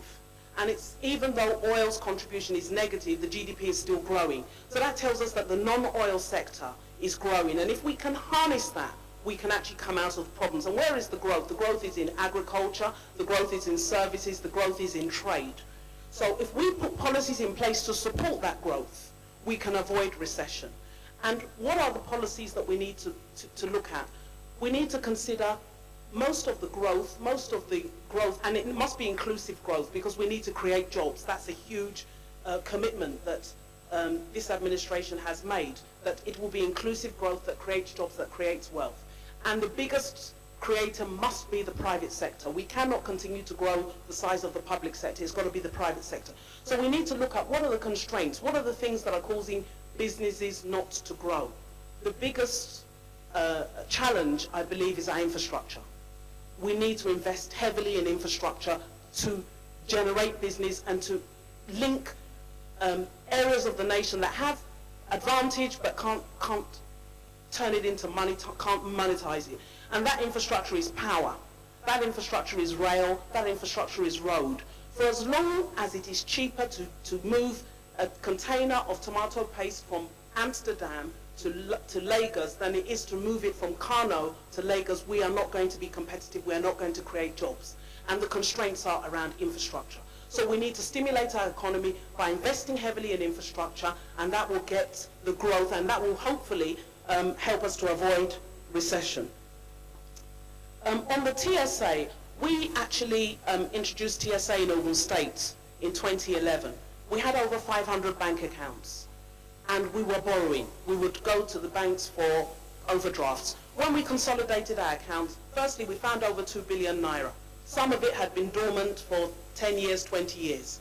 So the first thing we did, we recovered a lot of money, and I know that the federal government too has recovered a huge amount of money. The other thing that happens as a result of the TSA is that it reduces our borrowing costs, because suddenly, instead of borrowing, we became lenders. In fact, we were earning interest on the money, and I'm sure the federal government, I saw the Q1 2015 figures, it's positive. Rather than the government being a net borrower short term, it's now a net lender. Now, what is the effect of that on the economy? The effect on that on the economy is if government is not borrowing as much, interest rates should come down. And if interest rates are coming down, then businesses can borrow and be able to compete. So it's absolutely important. The TSA is an absolutely very important economic tool that we all need to support. Now, the question about the effect on the banks, I would say the banks are not in business to sit on government money. The banks are in business to go out and lend to the real sector. So when they're no longer having some cheap funds, the banks are very creative. They will get moving, they will go out, they will look at businesses that maybe before they would have rejected. They will look at them and now be ready to lend. So in the short term, there may be some discomfort arising from the TSA implementation, but long term, it's an absolutely critical tool. The other thing about the TSA is that it gives visibility of revenues. So we had a situation where some agencies have very creative ways of hiding money. You can't hide money with a TSA regime. Everything is seen. And then the question then is, what you want to spend, do you have approval for it? Rather than somebody just sitting down somewhere, no one saw his revenues, just spending, as the money is coming in, they're spending more and more. It's actually bad accounting, it's bad economics. So I'm a great fan of the TSA. Senator Olamilekan's question. What would I do in trade and investment to attract foreign investment? Foreign direct investment, and there are two types of foreign investment. Foreign investment in bonds, in shares, is very short term. If things are not good, they move their money. The foreign investment that we need is foreign direct investment, where they come in and open factories and create jobs for our people here in Nigeria. And what do we need to do to encourage that? It's the same thing I said before, it's infrastructure. If we get our infrastructure right, there are opportunities. And companies are coming in, but we need to accelerate that so that we can create jobs. Nigeria is a huge, huge consumer market. And most people are importing, sending their containers across, and we're buying. And what we're trying to say to the world now is, we don't want to buy. We want you to come and make it here so that our children are employed and they get the benefit of what we're spending. So we need to understand what are the limitations that are causing people not to invest. Recently, I think the World Bank produced a report and said that we were number 170 over 189 as the worst place to do business. Interestingly, when we got to Ogun State in 2011, Ogun was ranked 35 out of 36 as the worst state to do business. And what was done under the auspices of the governor was a team was put together, multidisciplinary team, and we sat down and we worked through what are the issues, what is the problem. Sometimes it was just cumbersome documentation, sometimes it was confusion, sometimes it was agencies not cooperating. I think we need to do the same thing at a federal level, and I think we need to set ourselves target. They can't just keep on coming year after year and telling us we're bad and we're not doing anything. We need to set ourselves a target that we want to move up by 10 places. And let's hold ourselves accountable, because if we address all those limitations, the investment will come in. And sometimes it's confusion between the three layers of government. Federal is saying one thing, state saying another thing, local government saying another thing. We need to have joined up thinking, because we all need to focus on the economy. So I think there's never going to be a better time to push through some of those changes that are needed. In finance, I was asked about the budgetary system and whether I would support a reduction in recurrent or a reduction in the number of agencies. The truth is, we cannot continue to spend 78% of our money on recurrent. The easy way to look at it is recurrent is what we spend today. It's like breakfast, it's like dinner. Capital is what we're investing for tomorrow. So the balance has to be definitely skewed in favor of capital. Now, how do we do this? It's three things for me. One, we need to increase our revenues. The money actually has to be there in order for us to be able to spend it in the first place. Two, we have to introduce better cost efficiencies. How are we spending money? Is there value for money? Do we measure the effectiveness of what we spend? Or do we just give people a budget and let them get on with it?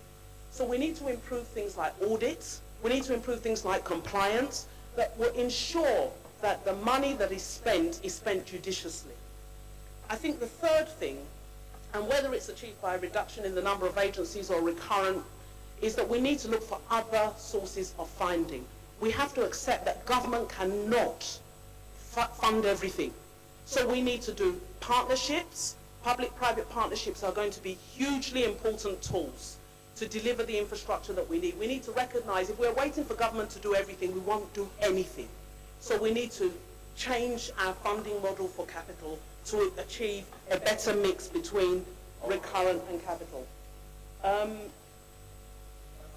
I think I have.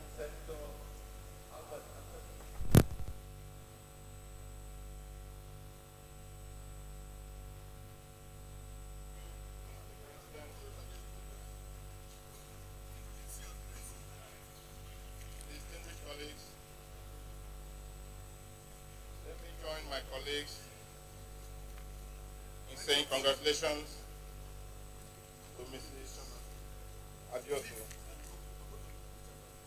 I've had the privilege of working with you. Order, please. Order, please.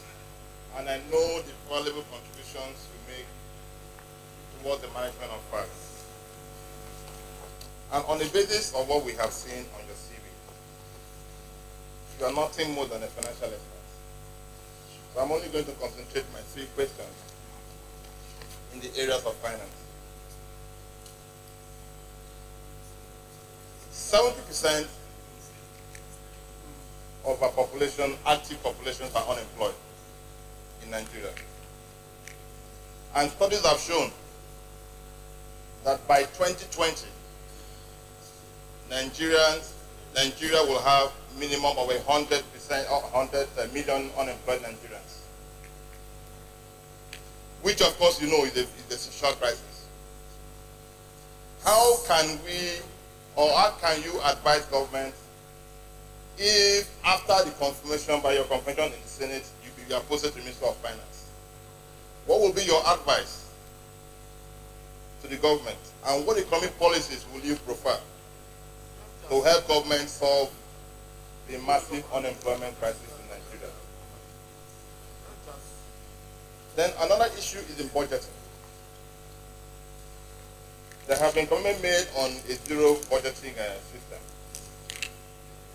How do you think this can be attained? And how relevant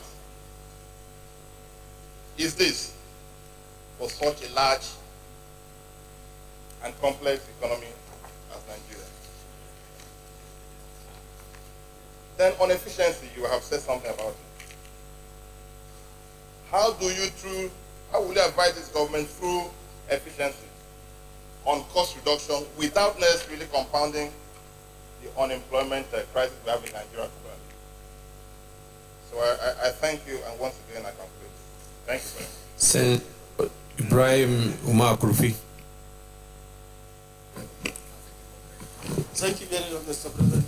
My distinguished colleagues, my name is Emmanuel Ibe, representing the Center for Hospitality. Sir, my question goes straight to nominee. My first question is reckless waivers, tax evasion and avoidance, unnecessary concession and remittance of revenue by revenue generating agencies constitute a major impediment to expedient flow of funds into the account. What strategy do you adopt to check the officials' malpractice in the title of this development over there?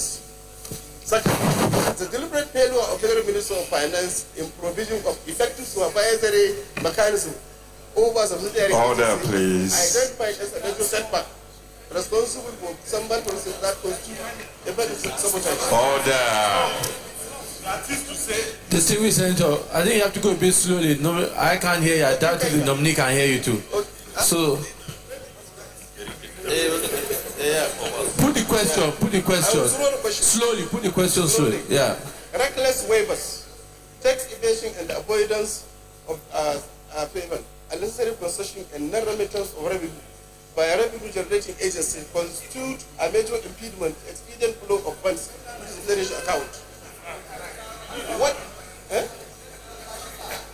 No. Distinguished colleagues, please let us carry on. Order, please. The distinguished senator has the floor. Order, Yes. please. Sir, I will slow down as slow as possible. What I'm simply saying is reckless waivers, tax evasion and avoidance, unnecessary concessions, and non-remittance of revenues by revenue generating agencies constitute a major impediment to efficient flow of funds into the federation account. My question is, what procedure do you adopt to take these official malpractices and retardment the Nigerian from over the years? That is one. My second question, sir, the deliberate failure of the Federal Minister of Finance in provision of effective supervisory mechanism over subsidiary agencies has been identified as a major setback responsible for some malpractices that constitute economic sabotage. What strategy do you employ to reverse this and reset landscape? That's my question. Senator John Eno. Mr. President, my name is John Owen Eno, Cross River Central. Madam Nominee, my first question is, a few weeks ago, JP Morgan delisted some of the federal government's bonds. Are you satisfied with the case made by JP Morgan?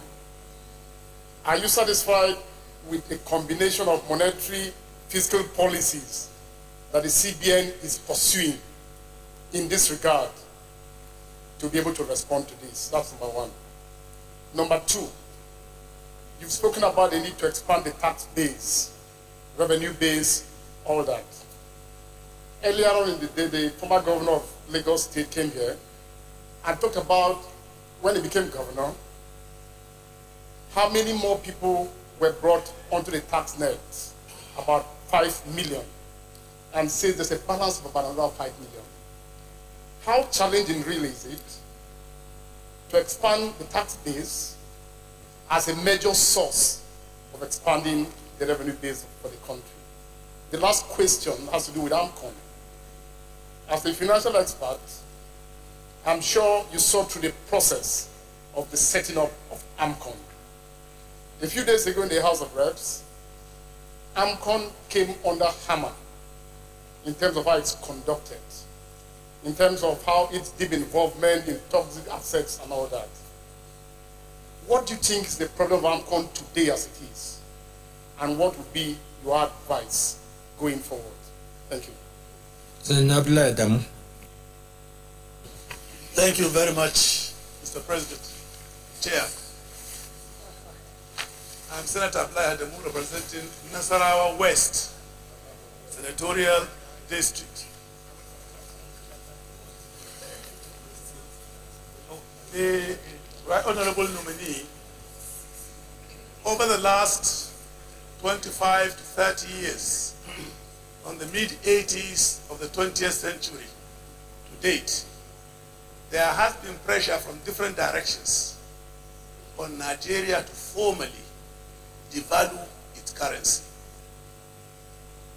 Given the type of economy we have, a one-line revenue-based economy that you've just told us, reminded us, as a huge consuming economy, what is there for us to consider whether or not we accept to devalue our currency? In other words, what is the advantage or disadvantage of such a step if we are to contemplate it at all? My second question, the financing regime of our economy is such that does not accommodate other potential areas or sectors of growing our economy, diversifying our economy, either than the oil and gas and those who are into trading in consumptive items into to the country. Other areas that hold great potential, like agriculture and solid minerals, do not appear to enjoy any reception from our banking institutions. What, as a finance major, what is your attitude to this, and in what way would you address the issues if and when you are confirmed as a Minister of the Federal Bank of Nigeria? Thank you. You want to take this next question? Thank you, distinguished senators, for those questions.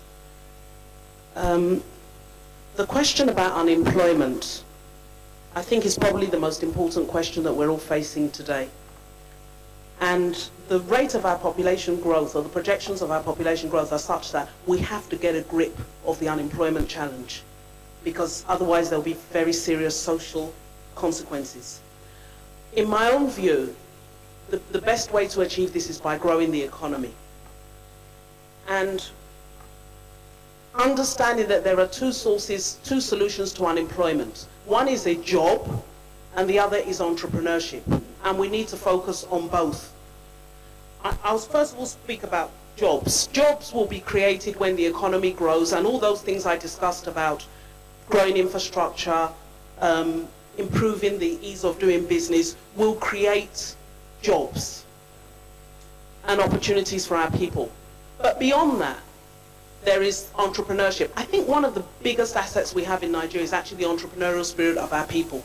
Our people just see opportunities everywhere. We're resilient, we're hardy. I think that's something we need to capitalize on. I think that's something we need to support. In particular, women in entrepreneurship.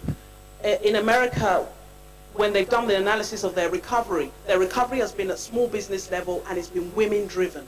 So we need to find ways to actually unlock that and support that so that the economy can grow. I think the challenges are going to be in funding. We need to bring down our interest rates. That's absolutely critical. Whether for entrepreneurship or job creation, the interest rates have to come down. They're far too high. At the moment, I believe people are borrowing north of 20%. In South Africa, it's about 9%. In Algeria, it's 8%. So unless you're in an illicit business, it's very difficult to make a profit and pay that kind of rate of interest. And the biggest driver of the interest rate is government borrowing.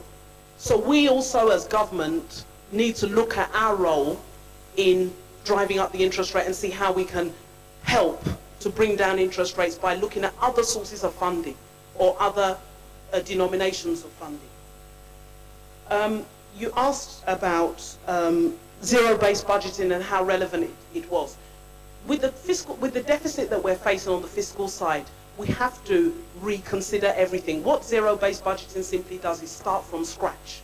So every single line of the budget has to be justified from scratch. Whereas what we do at the moment is incremental budgeting. We just look at what we did last year and we either cut it or we increase it. And so of course there's a lot of inherent inefficiency that just gets carried over. So zero-based budgeting will be an amazing tool to use. The only problem with zero-based budgeting is it's extremely complex and it needs a lot of time. So I think in practical terms, what we probably need to do is, what I would consider is, or suggest, is that you start zero-based budgeting with your revenue-generating agencies, because that will help you to produce a surplus, and then you roll it out successively with other ministries. And it involves a lot of price testing, and it really involves questioning everything. And the answer to why does it cost this much cannot be that's what we paid last year. We go out, we price test, we benchmark. It's a process I've been involved in the UK, and it does deliver significant savings. So I think it's something we ought to look at embracing. Efficiency and cost reduction are absolutely critical and I don't think it needs to create unemployment necessarily. I think we just need to be far more conscious that the money just isn't there to be wasted. Chase out waste, chase out frivolous spending, chase out duplication, and you can actually deliver cost savings. You don't necessarily have to begin to sack people. Senator McCarthy's question, I think, was on waivers and concessions. Did I get the question right? I think we need to review the use of waivers and concessions in its entirety. And I think the whole hygiene and process around it needs to be revised. And I'm very sure it's something that is very high on the list of initiatives for the administration. Waivers, there must be a business case for a waiver, and there must be review of the waivers, and there must be constant, and there must be transparency around who has been granted waivers and for what reason.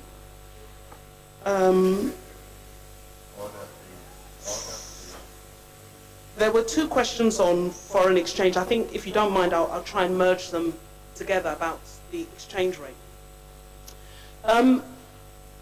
We've just suffered an oil shock, and as a result of which we have devalued. Now, we're not the only economy to have devalued. Russia devalued, Venezuela devalued. All the oil economies have come under pressure with their currency. The problem is that markets tend to overreact. So if you leave the market to sort something out, the market will overreact. So what the CBN governor has done is just brought in some breathing space. Because if we allowed the market to continue, all our reserves would have been depleted. What we need to do is to strategize. And the solution will not just be exchange rate. Exchange rate is not a silver bullet. It's not a wonder drug.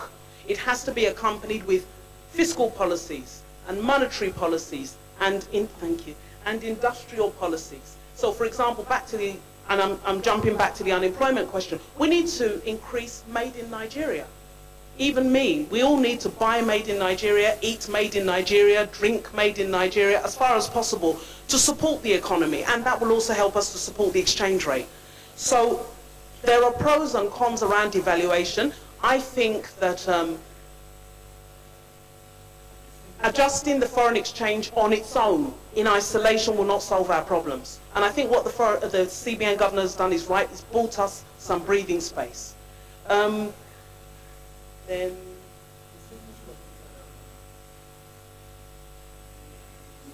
I'm done.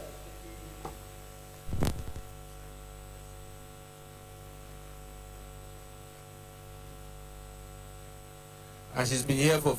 So, is it the wish of the Senate that she can take her leave now?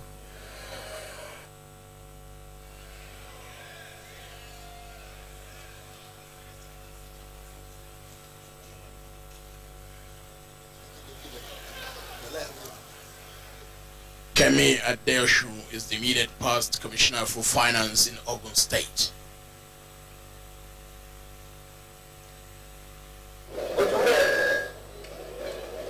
She's a finance professional with more than 26 years experience gained in the United Kingdom and Nigeria. She has expressed her commitment to fight poverty in Ogun State, where she presided over the state's economy as a commissioner.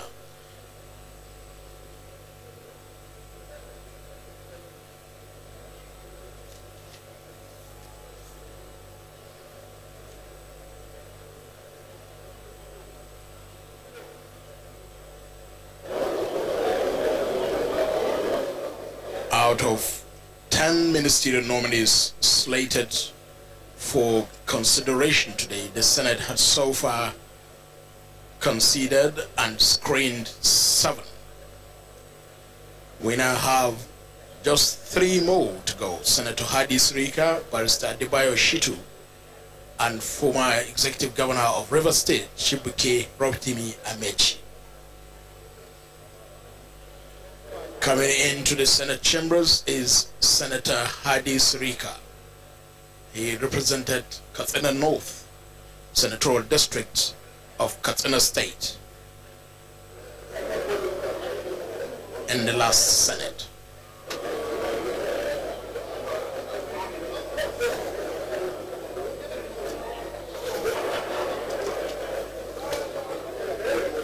Hadi Sirika is a former pilot and aviation expert. He has had several years of experience in public and private sectors. He was a senator under the Congress for Progressive Change, which later metamorphosed into the APC. He was a member of the Senate Committee on Aviation in the 7th Senate and Vice Chairman, Millennium Development Goals Committee of the Senate. Distinguished colleagues, Senator Obuji, thank you for taking your seat. We have with us is Senator Hadi Sirika, who was a member of the 7th Senate. Senior Senator, I welcome you to a familiar terrain here. You're welcome back. With your CV, and we want you to just give us a brief introduction of yourself. There's something in the CV that you want to emphasize, or there's something we've left out, or maybe for the purpose of those new senators in the 8th Senate, I might not have know much about you, just to say a few things.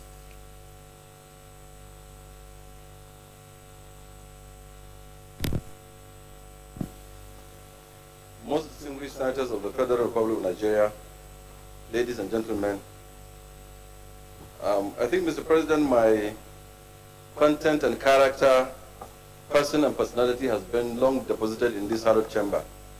I'm not too sure if there's anything left out. Everything about me must have been known, long been known, much as well also from the Green Chamber, where I migrated to here.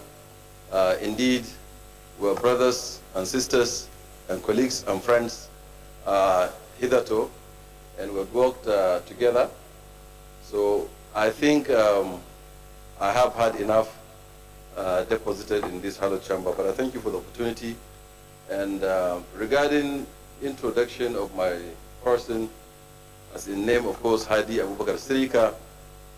I come from Katsina State, and in Katsina State, Dusi local government, as is in my CV, and a little hamlet there in Dubawa, where I was born. Dubawa, by the way, came onto the map of the world courtesy of my late father, who was a forestry officer that decided to resign and build a small farmhouse where I was born. And we were the first set to go to school. And by providence and by the will of God, we've got several PhDs there, engineers, pilots, architects, accountants, pharmacists, and so on and so forth. We thank Allah for that. And of course, I was a member of the House of Reps 2003, 2007, and that's the 5th House.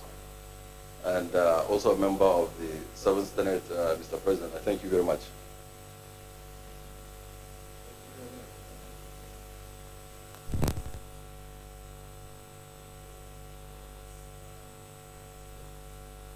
I've been a member of House of Reps Senate, but also as a pilot, and we just want you, from your experience, tell us, really going forward, been a lot of debate on the issue of national carrier or no national carrier. Your opinion on what you think about that. And then secondly, a lot of concerns Nigerians about unemployment. And there are a lot of young pilots that have qualified, Nigerians that at the moment don't have any jobs. In your own view, what do you think? How will you guide the country in going forward? This is more of to take a bit of your wisdom, really. Thank you very much, Mr. President. Regarding the national carrier question, I'm one of those proponents of it that we ought to have our own national carrier, and for very good reasons, and noble ones for that matter. If you start from probably the list of them, which is having to have your flag being flown around the world, for that purpose, for that patriotic reason, you will have a national carrier. But more importantly, because when you look at the statistics, over 90% of the international market is being taken by international airlines that are coming from other countries, and most of them are either state-owned or partly state-owned. One reason. Second reason, Mr. President, is the fact that most of these bilateral agreements that we sign with nations that are into this aviation also becomes lopsided, because more or less Nigeria cannot take advantage of those because we do not have a national carrier and we have not designated anybody to do that job. And Nigerians often ask me, why is it that the ticket from London to Abuja is twice the ticket from Accra to London? And when we were in the House of Reps, I believe some of you who are members of that committee, we did invited British Airways, which had the monopoly at that time of going to London. And then, of course, they just bluntly told us that, well, because Nigerians can afford.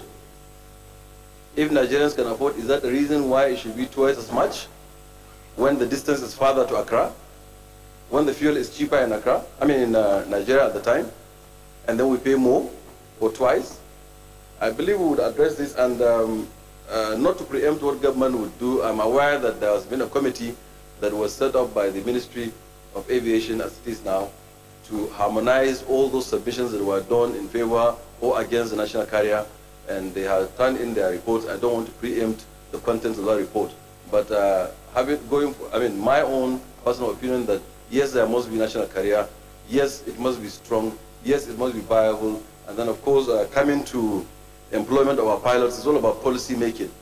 You would have someone with a type rating of airplane, i.e. he's gone for training for a particular aircraft, and he's available in Nigeria, and he's very good for that matter. But his place is taken by somebody who is brought from another country, who is oftentimes is inferior. We've been to the schools together with these boys. We beat them. We take first positions there easily. And then they come here, they are treated with preference than our own indigenous pilots who are well-trained, well-seasoned, and who are much better. So also in engineering as well. So I think this must stop. We must look inwards. It's only where we don't have our own that we can now gradually and then maybe ask someone to come and take over that job. But I can't have a job space and I export it somewhere. It's ridiculous.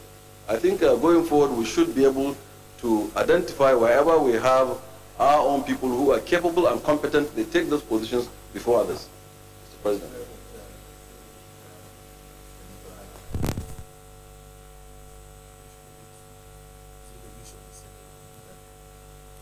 Leave now. Seriously.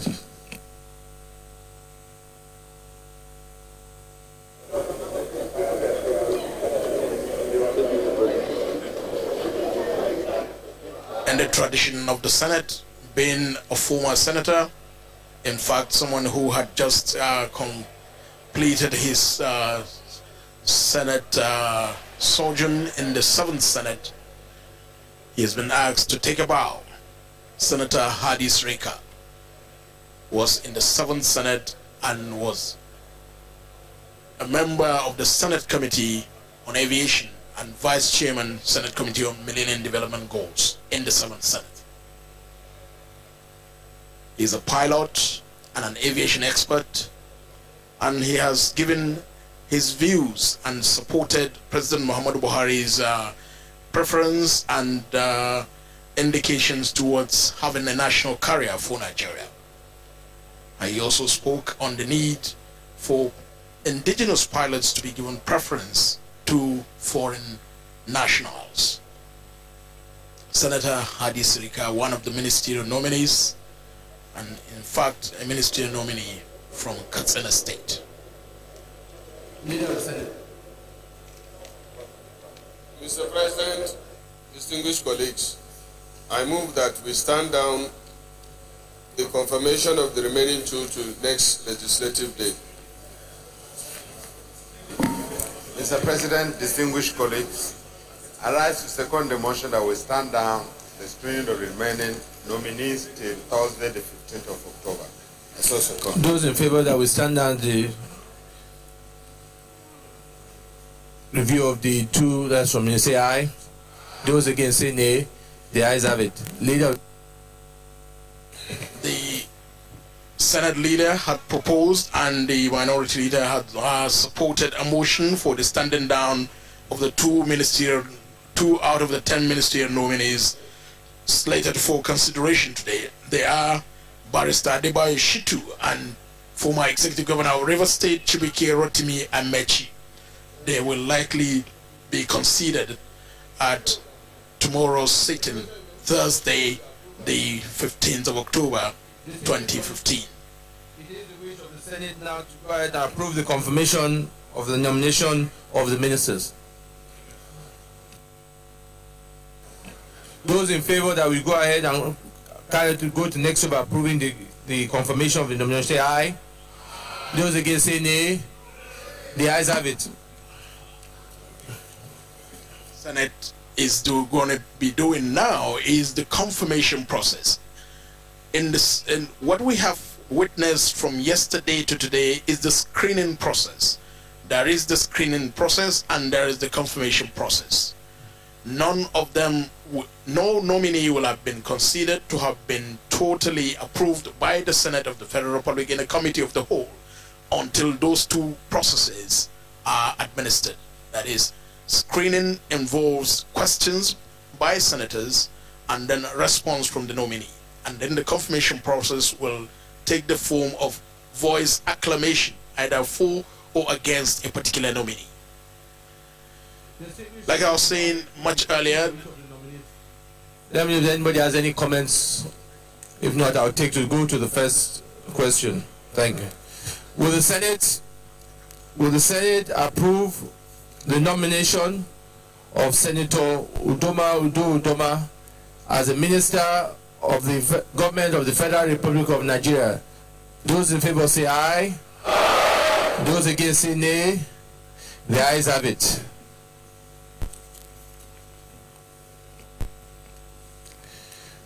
Will the Senate approve the nomination of Dr. John Kayode Fayemi as a minister of the government of the Federal Republic of Nigeria? Those in favor say aye. Those against say nay. The ayes have it. Will the Senate approve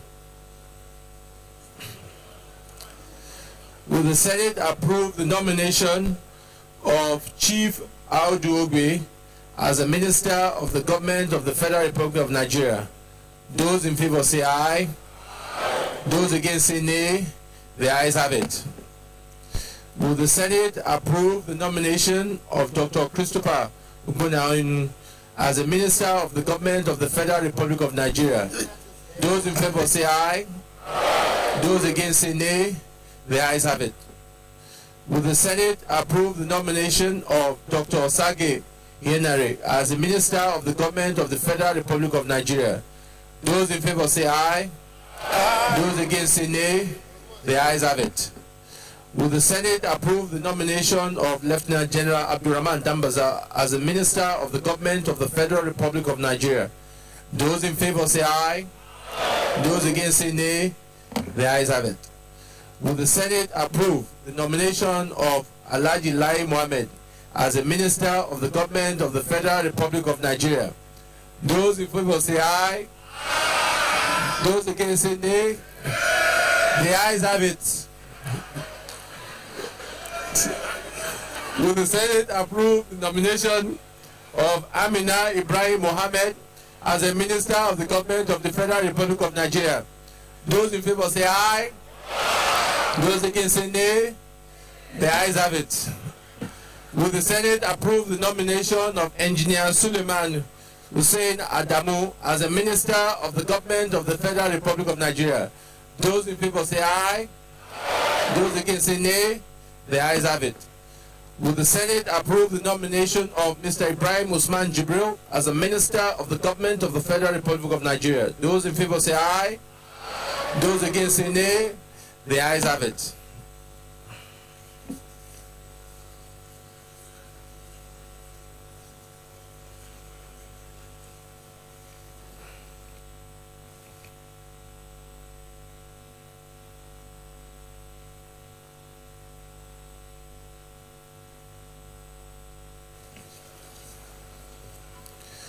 Will the Senate approve the nomination of Babatunde Raji Fashola as a minister of the federal government, as a minister of the government of the Federal Republic of Nigeria? Those in favor say aye.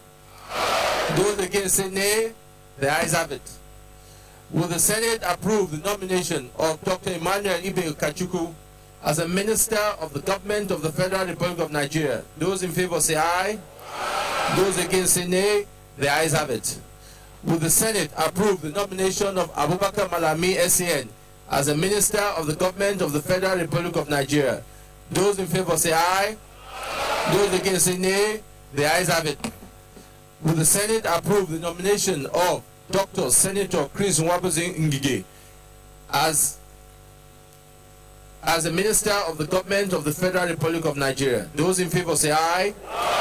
Those against say nay. The ayes have it. Will the Senate approve the nomination of Senator Aisha Jume Alhassan as a Minister of the Government of the Federal Republic of Nigeria? Those in favor say aye. Those against say nay. The ayes have it. Will the Senate approve the nomination of Barrister Sulman Dalung as a Minister of the Government of the Federal Republic of Nigeria? Those in favor say aye. Those against say nay. The ayes have it. Will the Senate approve the nomination of Mrs. Kemi Adeosun as a Minister of the Government of the Federal Republic of Nigeria? Those in favor say aye. Those against say nay. The ayes have it. Will the Senate approve the nomination of Senator Hadi Sirika as a Minister of the Government of the Federal Republic of Nigeria? Those in favor say aye. Those against say nay. The ayes have it. Leader of the Senate. Mr. President, distinguished colleague, Mr. President, you may wish to report progress. Minority Leader. Mr. President, I rise to second the motion that the President report progress in plenary. Those in favor that will report progress say aye. Those against say nay. The ayes have report progress.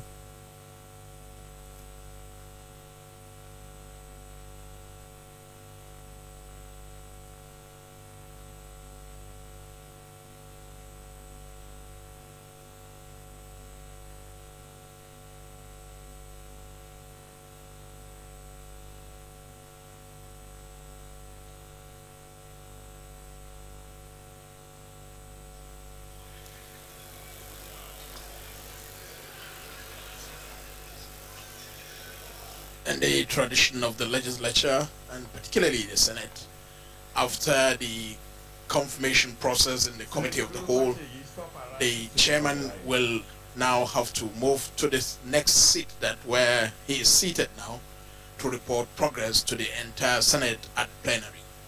The Senate has now moved from the committee of the whole, where it can consider nominations, appointments, approvals, or confirmations, into plenary.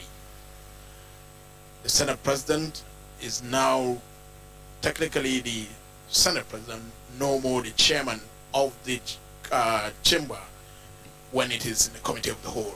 Distinguished colleagues, the Senate in the committee of the whole considered the request of Mr. President CNC for the confirmation of nominees for appointment as ministers of the government of the Federal Republic of Nigeria. The nominees answered questions from distinguished senators on a number of topical issues. Thereafter, the committee approved the nominations of Senator Udoma, Dr. John Kayode Fayemi, Chief Aujogbe, Dr. Christopher Bunya Onu, Dr. Osage Ihenere, Dr. Lieutenant General Abdurrahman Dambazao, Alhaji Lai Mohammed, Amina Ibrahim Mohammed, Engineer Suleiman Hussein Adamu, Mr. Ibrahim Usman Jibrin, Mr. Babatunde Raji Fashola, Dr. Emmanuel Ibe Kachuku, Abubakar Malami SAN, Dr. Senator Chris Ngige, Senator Aisha Jume Alhassan, Barrister Sulman Dalung, Mrs. Kemi Adeosun, Senator Hadi Sirika, as ministers of the government of the Federal Republic of Nigeria. Is this a true reflection of what transpired in the Senate of the whole?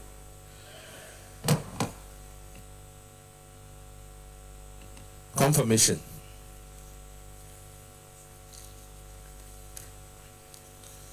Will the Senate confirm the nomination of Senator Udoma as a minister of the government of the Federal Republic of Nigeria? Those in favor say aye. Those against say nay. The ayes have it. The nomination of Senator Udoma is hereby confirmed as a minister of the government of the Federal Republic of Nigeria. Will the Senate confirm the nomination of Dr. John Kayode Fayemi as a minister of the government of the Federal Republic of Nigeria? Those in favor say aye. Those against say nay. The ayes have it. The nomination of Dr. John Kayode Fayemi is hereby confirmed as a Minister of the Government of the Federal Republic of Nigeria. Will the Senate confirm the nomination of Chief Aujogbe as a Minister of the Government of the Federal Republic of Nigeria? Those in favor say aye. Those against say nay. The ayes have it. The nomination of Chief Aujogbe is hereby confirmed as a Minister of the Government of the Federal Republic of Nigeria. Will the Senate confirm the nomination of Dr. Christopher Ngwenya-Onu as the Minister of the Government of the Federal Republic of Nigeria? Those in favor say aye. Those against say nay. The ayes have it. The nomination of Dr. Christopher Ngwenya-Onu is hereby confirmed as a Minister of the Government of the Federal Republic of Nigeria. Will the Senate confirm the nomination of Dr. Osage Henry as a Minister of the Government of the Federal Republic of Nigeria? Those in favor say aye. Those against say nay. The ayes have it. The nomination of Dr. Osage Henry is hereby confirmed as a Minister of the Government of the Federal Republic of Nigeria. Will the Senate confirm the nomination of Lieutenant General Abdurrahman Dambazao as a Minister of the Government of the Federal Republic of Nigeria? Those in favor say aye. Those against say nay. The ayes have it. The nomination of Lieutenant General Abdurrahman Dambazao is hereby confirmed as a Minister of the Government of the Federal Republic of Nigeria. Will the Senate confirm the nomination of Alhaji Lai Mohammed as a Minister of the Government of the Federal Republic of Nigeria? Those in favor say aye. Those against say nay. The ayes have it. The nomination of Alhaji Lai Mohammed is hereby confirmed as a Minister of the Government of the Federal Republic of Nigeria. Will the Senate confirm? Order. Will the Senate confirm the nomination of Amina Ibrahim Mohammed as a Minister of the Government of the Federal Republic of Nigeria? Those in favor say aye. Those against say nay. The ayes have it. The nomination of Amina Ibrahim Mohammed is hereby confirmed as a Minister of the Government of the Federal Republic of Nigeria. Will the Senate confirm the nomination of Engineer Suleiman Hussein Adamu as a Minister of the Government of the Federal Republic of Nigeria? Those in favor say aye. Those against say nay. The ayes have it. The nomination of Engineer Suleiman Hussein Adamu is hereby confirmed as a Minister of the Government of the Federal Republic of Nigeria. Will the Senate confirm the nomination of Mr. Ibrahim Usman Jibril as a Minister of the Government of the Federal Republic of Nigeria? Those in favor say aye. Those against say nay. The ayes have it. The nomination of Mr. Ibrahim Usman Jibril is hereby confirmed as a Minister of the Government of the Federal Republic of Nigeria. Will the Senate confirm the nomination of Mr. Babatunde Raji Fashola as a Minister of the Government of the Federal Republic of Nigeria? Those in favor say aye. Those against say nay. The ayes have it. The nomination of Mr. Babatunde Raji Fashola is hereby confirmed as a Minister of the Government of the Federal Republic of Nigeria. Will the Senate confirm the nomination of Dr. Emmanuel Ibe Kachuku as a Minister of the Government of the Federal Republic of Nigeria? Those in favor say aye.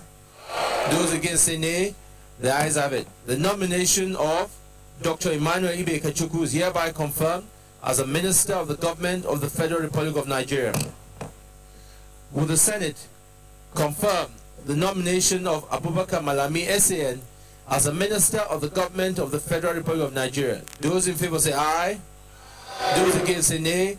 The ayes have it. The nomination of Abubakar Malami SAN is hereby confirmed as a Minister of the Government of the Federal Republic of Nigeria.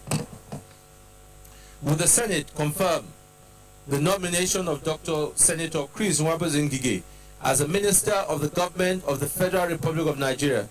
Those in favor say aye. Those against say nay.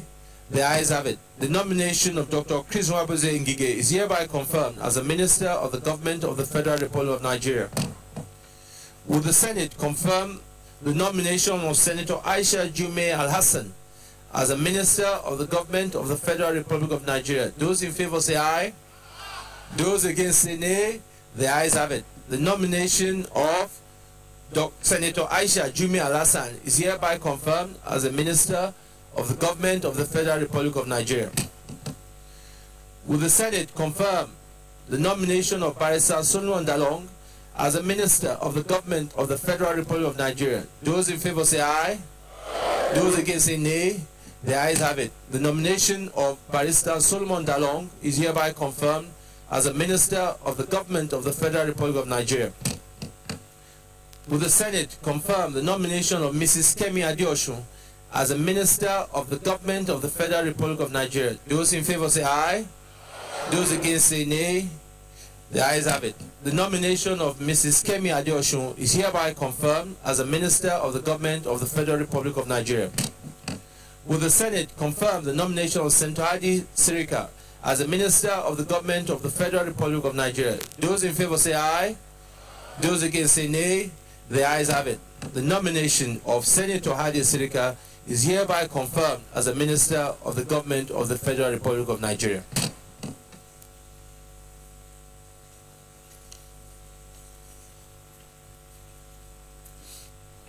Distinguished colleagues, that brings us to the end of the screening exercise.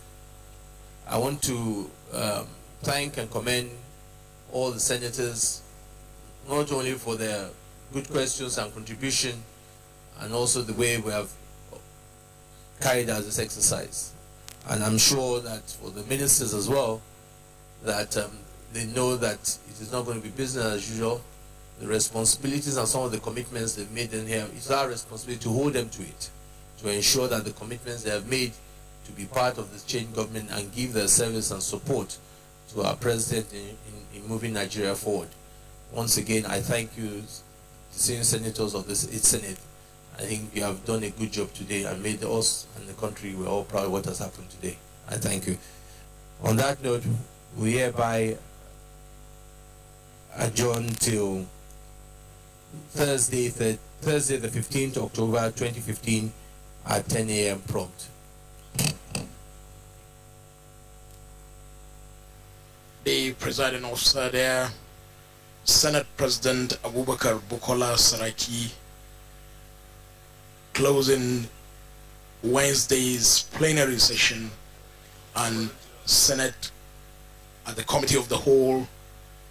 The session held specifically to confirm, approve, and screen the ministerial nominees of President Muhammadu Buhari. With the exception of two ministerial nominees, Barrister Adebayo Shitu and Chibike Rotimi Amechi, who were stepped down,